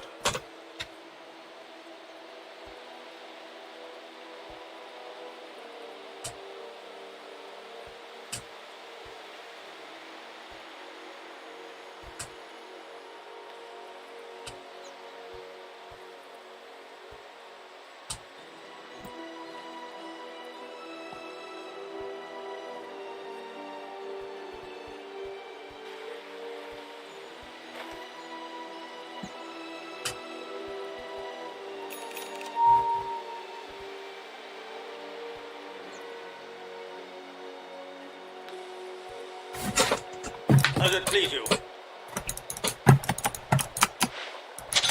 Ai, bugo. I hear and obey. I accept your guidance. Fix ne.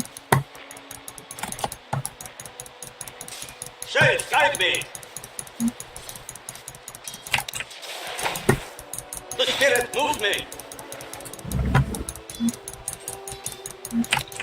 As you wish. As the shades direct.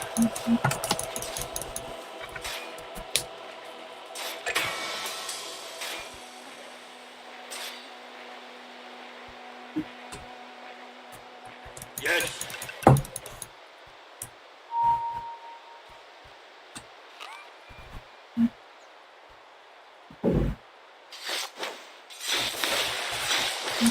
The spirit moves me. Good night.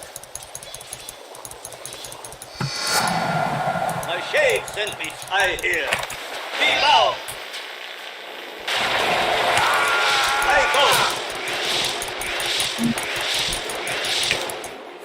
Yes. As the shades direct. As you wish.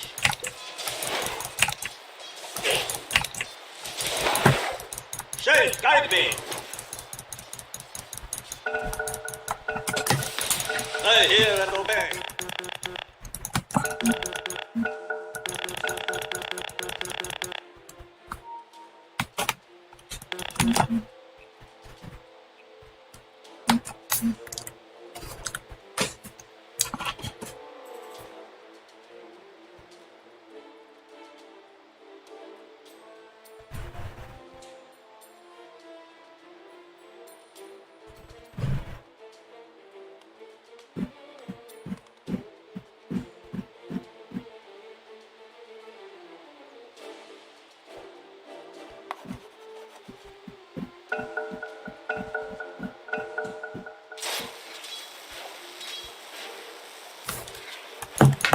I accept. So say the spirits. Of course.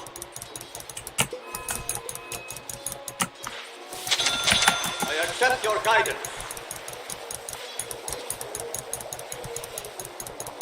Granted. As it please you.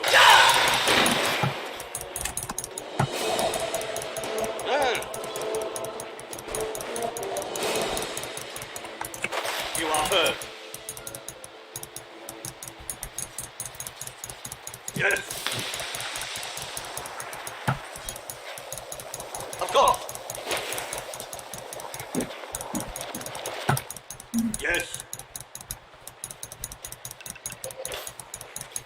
As it please you. Radiant's courier has been killed. Dire structures are fortified. Strength born anew. As you wish. Ah! Oh! I'm under attack!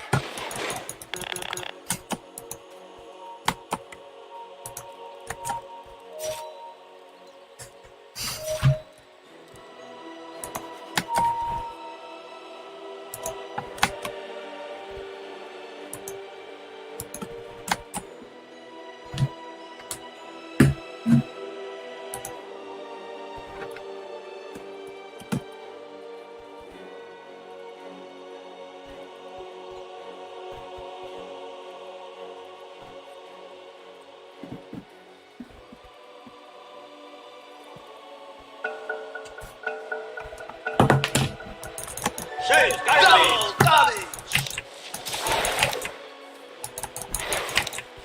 The spirit moves me. Dire's courier has been killed. Trapped!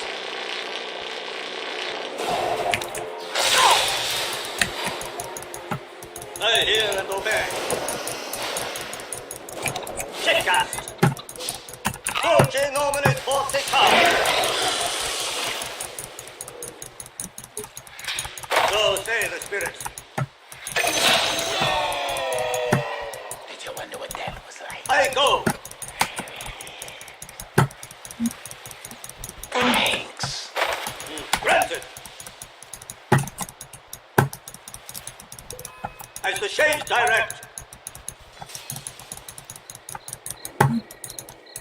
I accept your guidance. It's mine.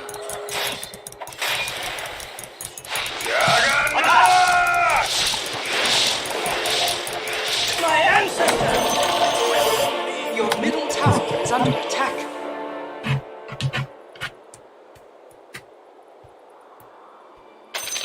Worthy tribute.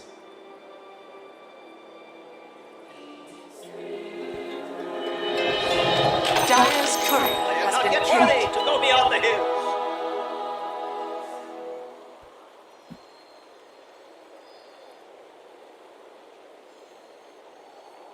Your bottom tower is under attack.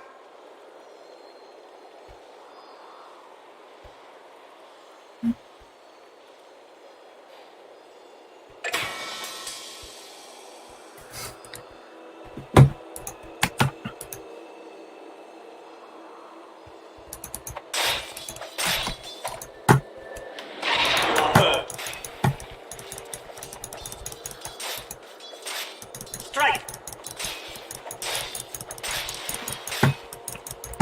I accept.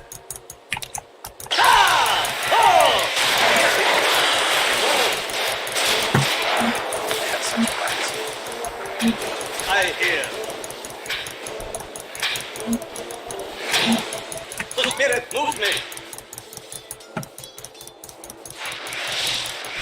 Granted. Those trees up.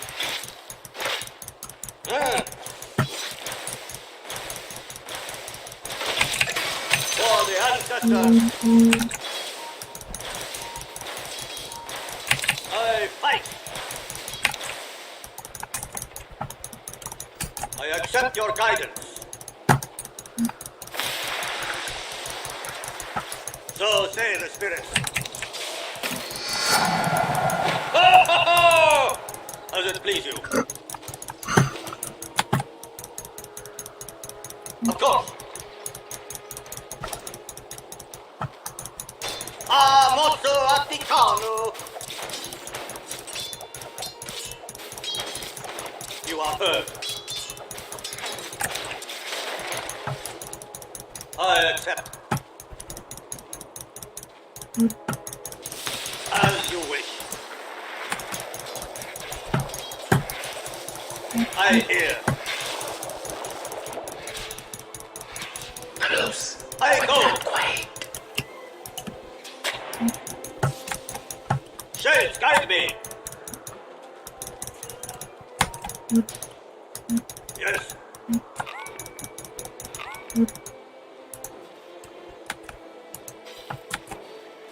Yes. Invisibility. As the shades direct. I accept. I hear. Yes. So say the spirits. Your bottom tower is under I attack. hear and obey. My life ends.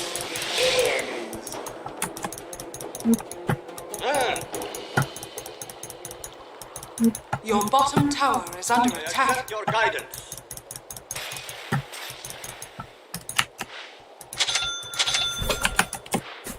Of course. You are heard.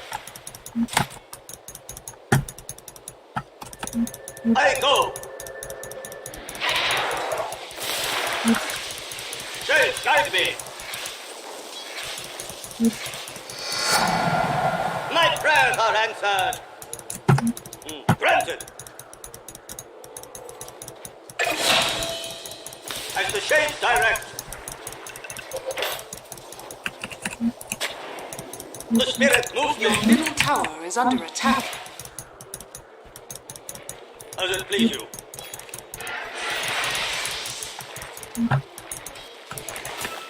As you wish. Yes. As you wish. is under attack. Curses! I'll take that. Your middle tower is under attack.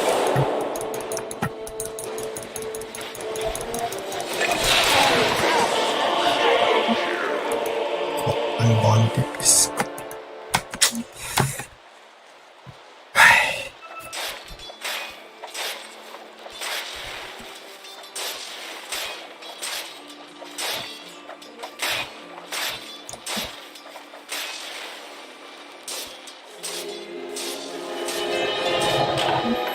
Ecstatic return!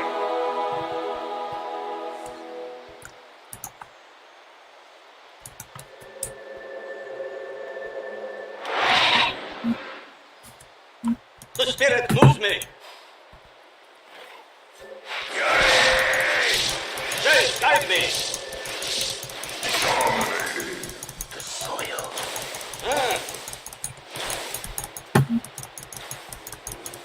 So say the spirit. Your top tower is under attack.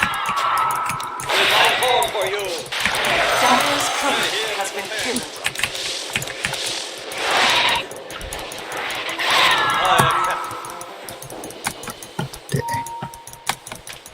I go! I accept your guidance. Worthy tribute. You are heard. Yes.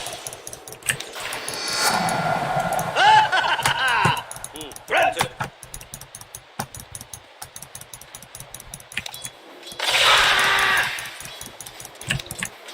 I hear. As the shades direct. Haste! Yes. Dire's structures are fortified. I go. Of course. Tutti nominis morticali. I'm under attack. I hear. The enemy's top tower has fallen. So say the spirits. Dire's turret has been killed.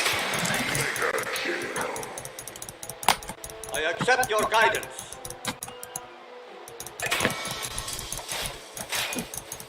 Your middle tower is under attack. The bones are thrown. Your middle tower is under attack.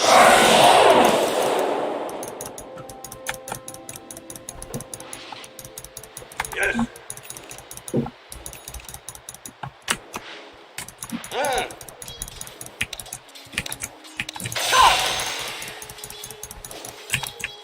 Chase, guide me.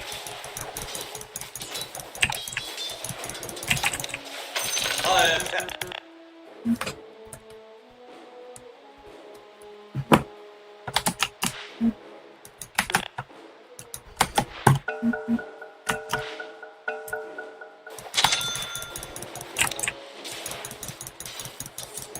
Strike. The enemy's middle tower has fallen. Does it please you? The spirit moves me. And the change direct.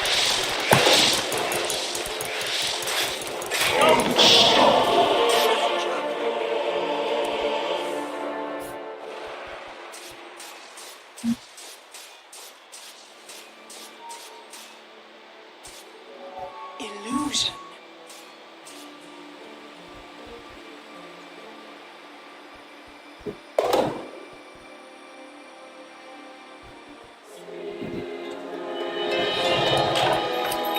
Yaudah. I learn life's mysteries.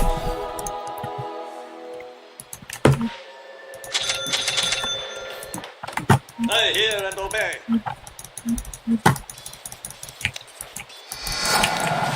A fine omen. Dire's structures are fortified. You are heard. Of course.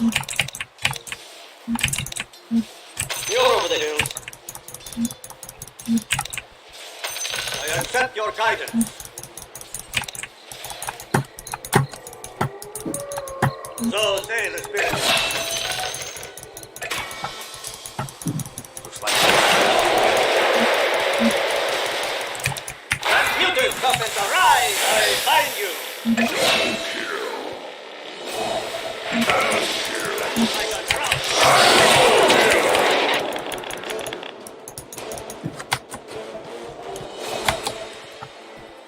The spirit moves me.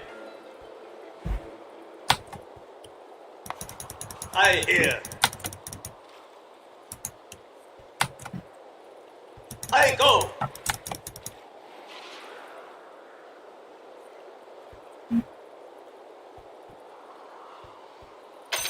Is mine. I accept.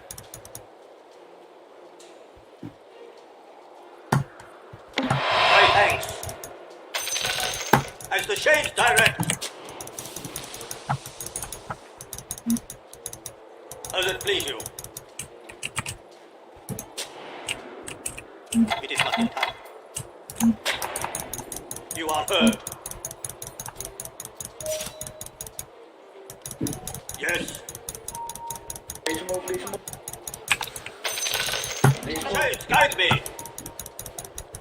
Please move. Attack! Yeah! Molto atticano.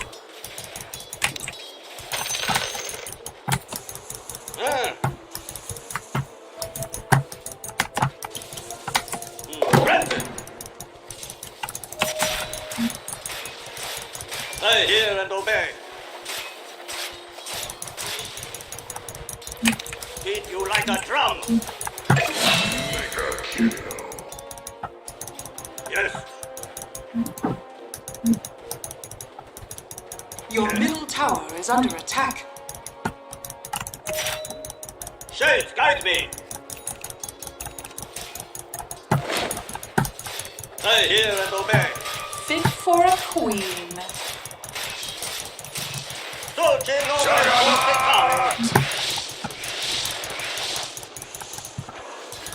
I hear.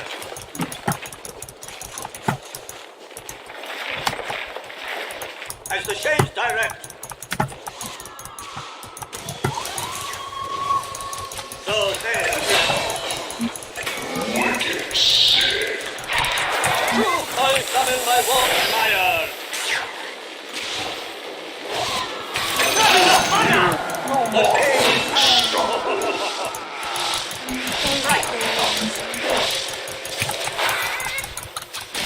The spirit moves.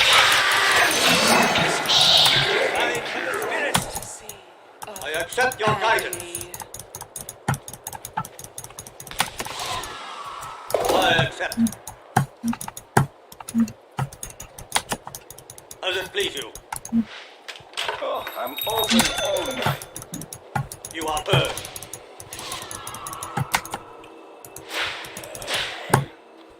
I go. Yes. As you wish.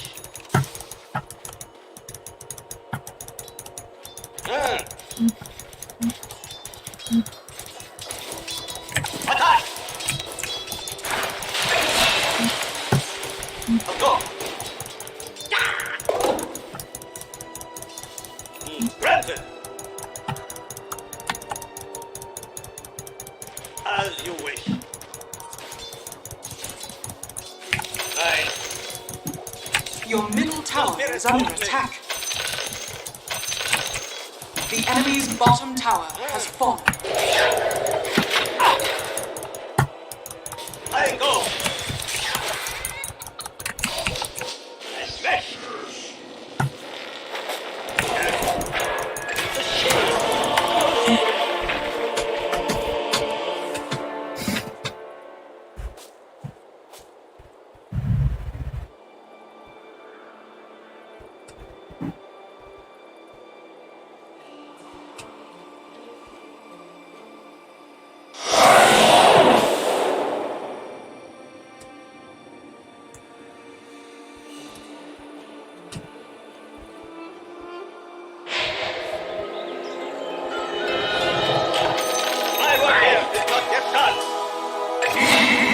Monster kill!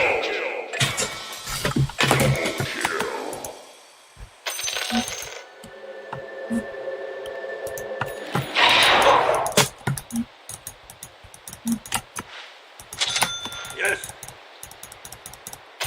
Fortune's changed. Granted. Your middle tower is under attack. Does it please you? Radiant structures are fortified. Dire structures are fortified. Your middle tower is under attack. Your middle tower has fallen.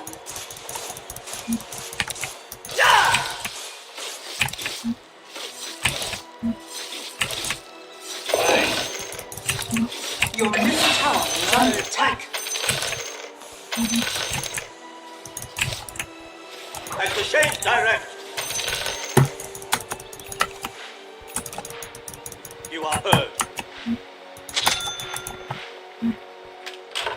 Oh, you found me! I accept your guidance. So say the spirit.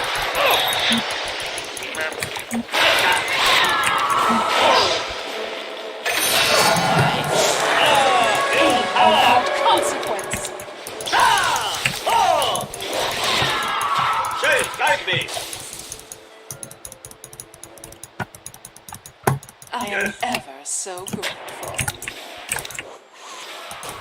As you wish.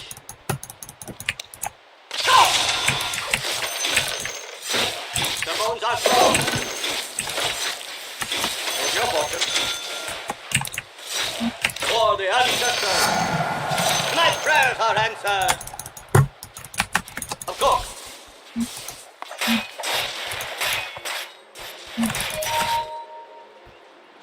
The spirit moves me. Transmuted. So say the spirit. Your bottom tower is under attack.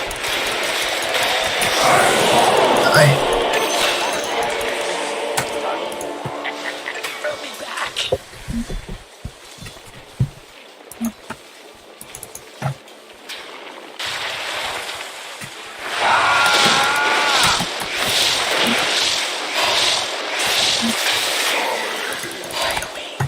A worthy foe.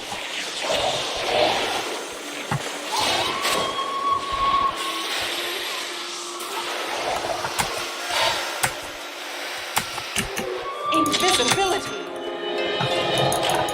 I have seen the other side. It can wait. Granted.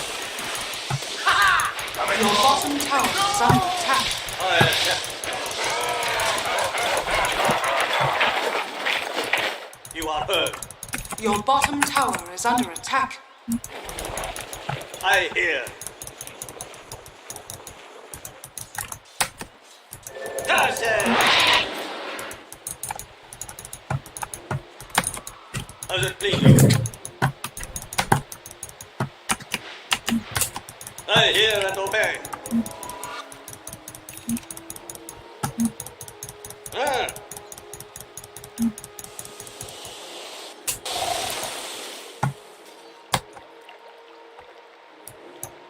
As the shades direct, I accept your guidance.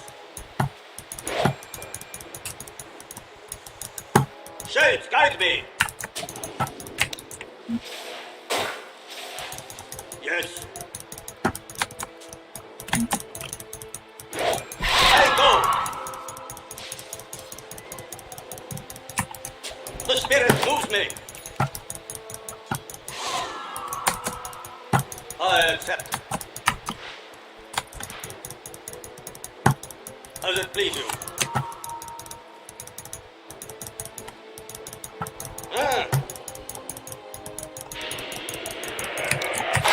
I go.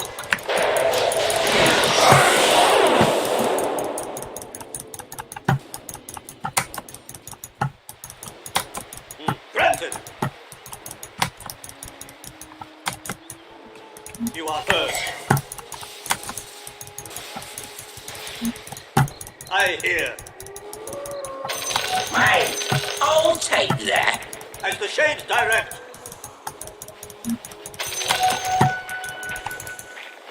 Shades, guide me. Of course. I accept your guidance. Yes. I hear and obey. So say the spirits. As you wish. No.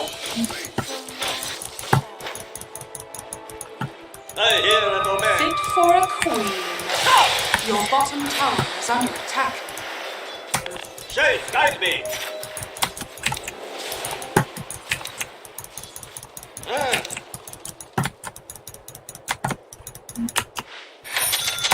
Of course. As you wish. True form. My lord, come forward. I'm not going anywhere. I'm under attack. Hey, ho. Dire's turret has been killed. Case and spirit guide. If I go for you.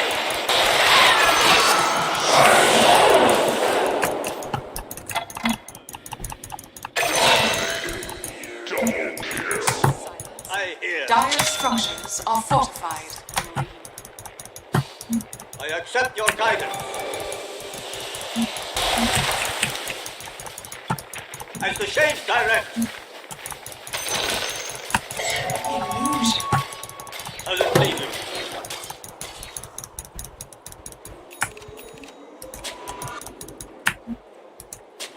I accept. The spirit moves me.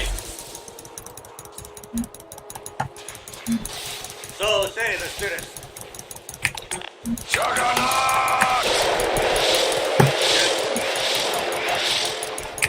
Your true form flares. To my ancestors.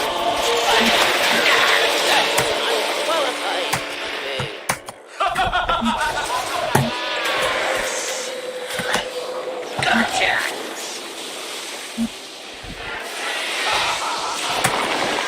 But I hadn't spawned yet.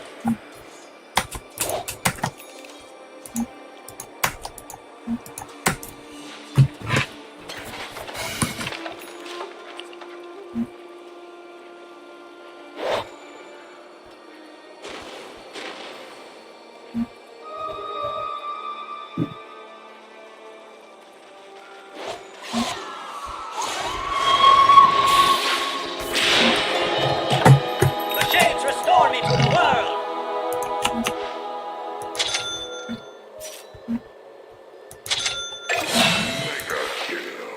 Granted. Yes. You are heard. Radiant structures are fortified. Shades, guide me.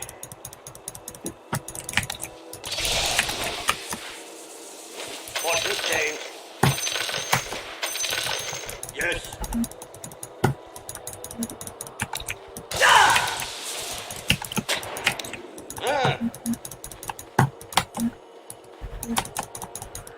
I accept. I hear. Of course. As the shades direct.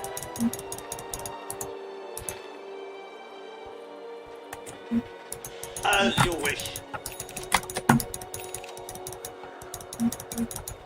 As it please you.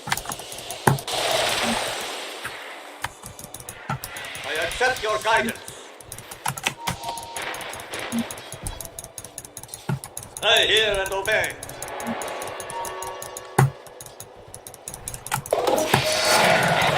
The shades empower me. Yes.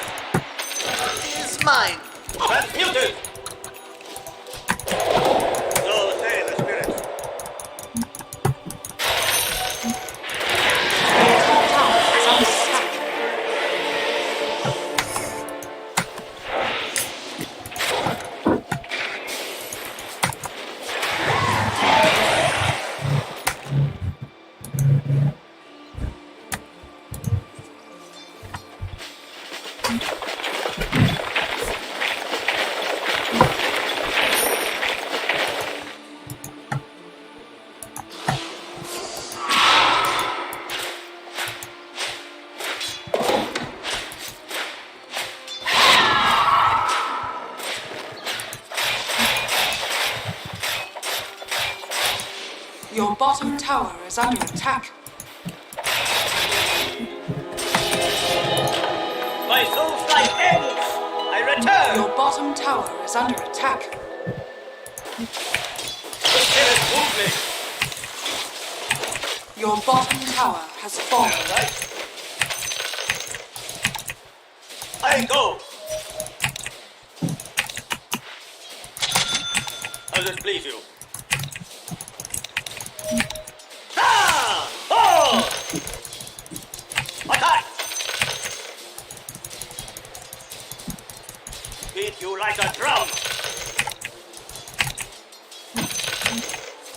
I accept your guidance. So say the spirits.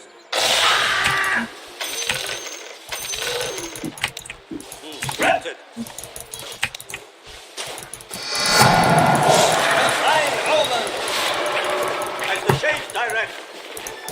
Double damage. I accept.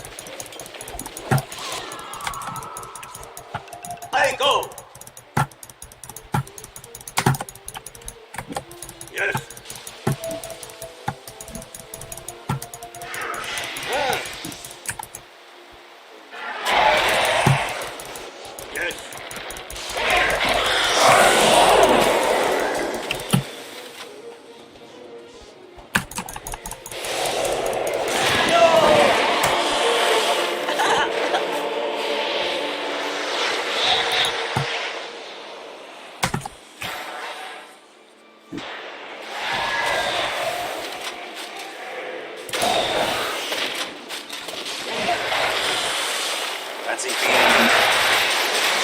Your middle tower is under attack. and stupidity.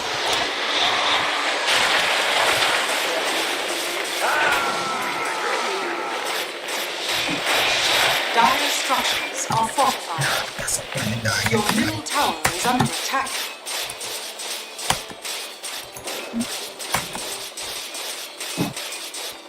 Your middle tower is under attack.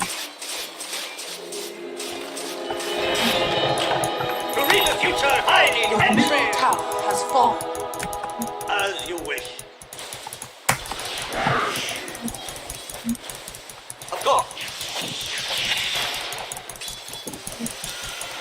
You are heard. I hear and obey.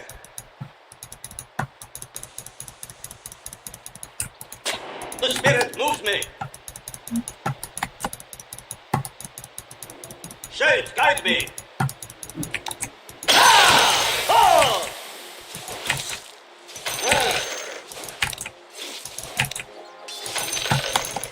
Roshan has fallen to the down.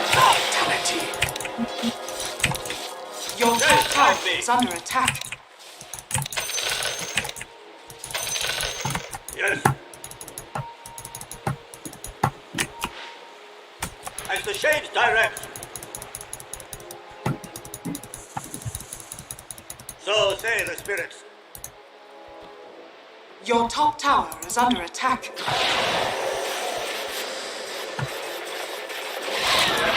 Ay, buko. Your top tower is under attack. Your top tower has fallen.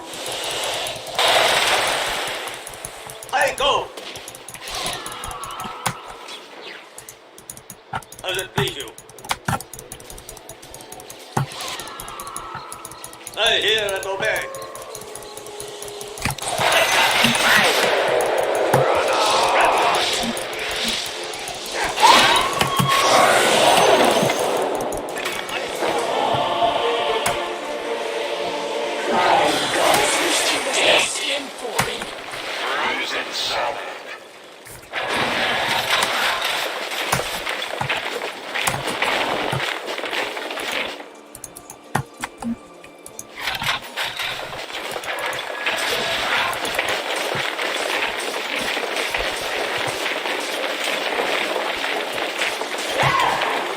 Your top tower is under attack. Your top tower has fallen.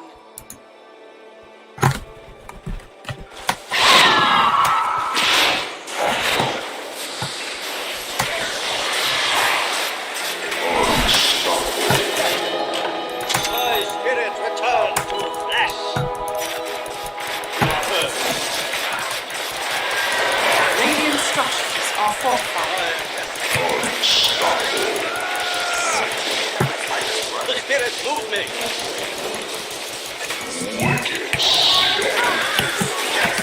Your top tower is under attack. Your top tower has fallen. Your top barracks are under attack. Your top barracks has fallen. Your top barracks has fallen.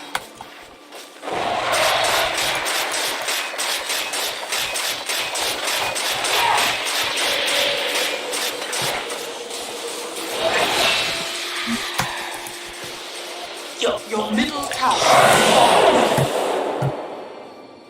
Your middle barracks are under attack. Your middle barracks has fallen.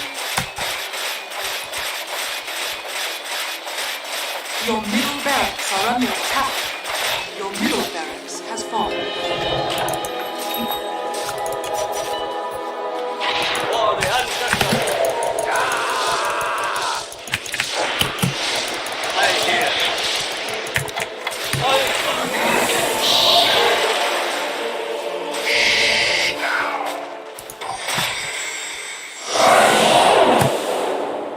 Your bottom tower is under attack.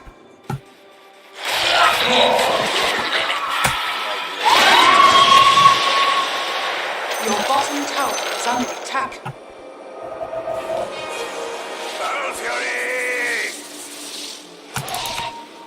Your bottom tower is under attack.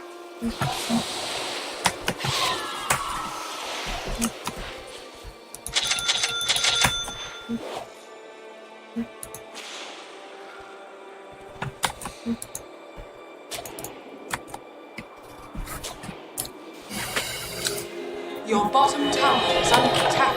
The material plane does truly matter. You are heard. Of course.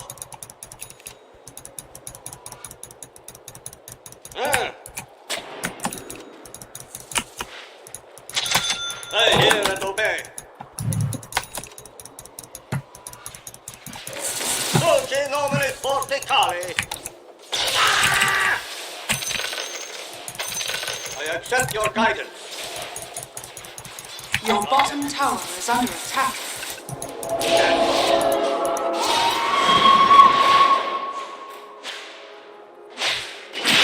Your bottom tower is under attack. The spirit moves me. I hear.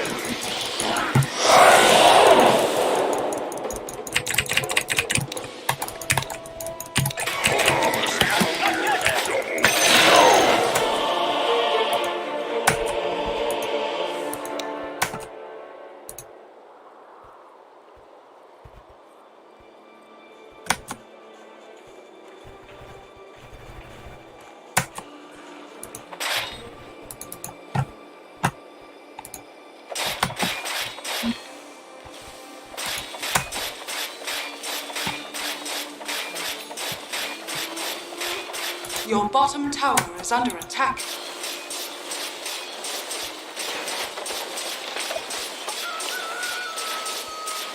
Your middle tower is under attack. Your middle tower has fallen.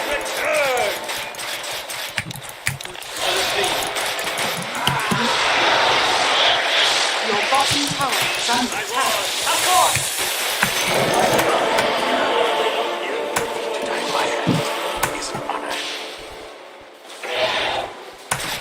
Your bottom tower has fallen.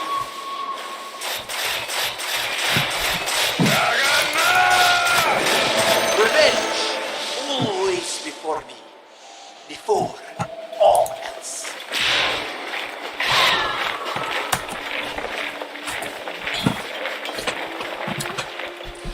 Your bottom tower is under attack.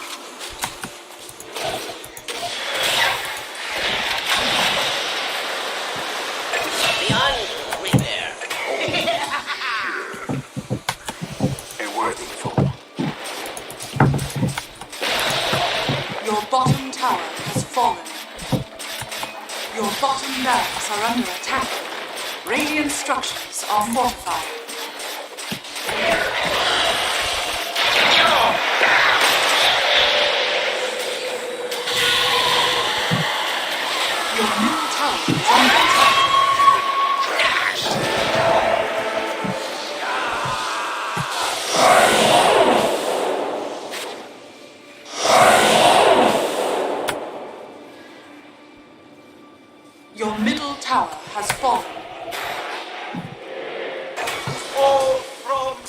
Silence! I clipped your wings. Your ancient is under attack.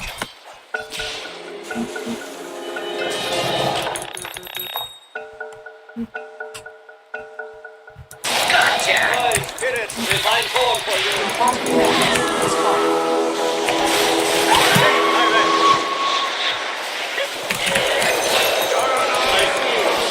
Your ancient is under attack. To the ground. Your ancient is under attack. Dire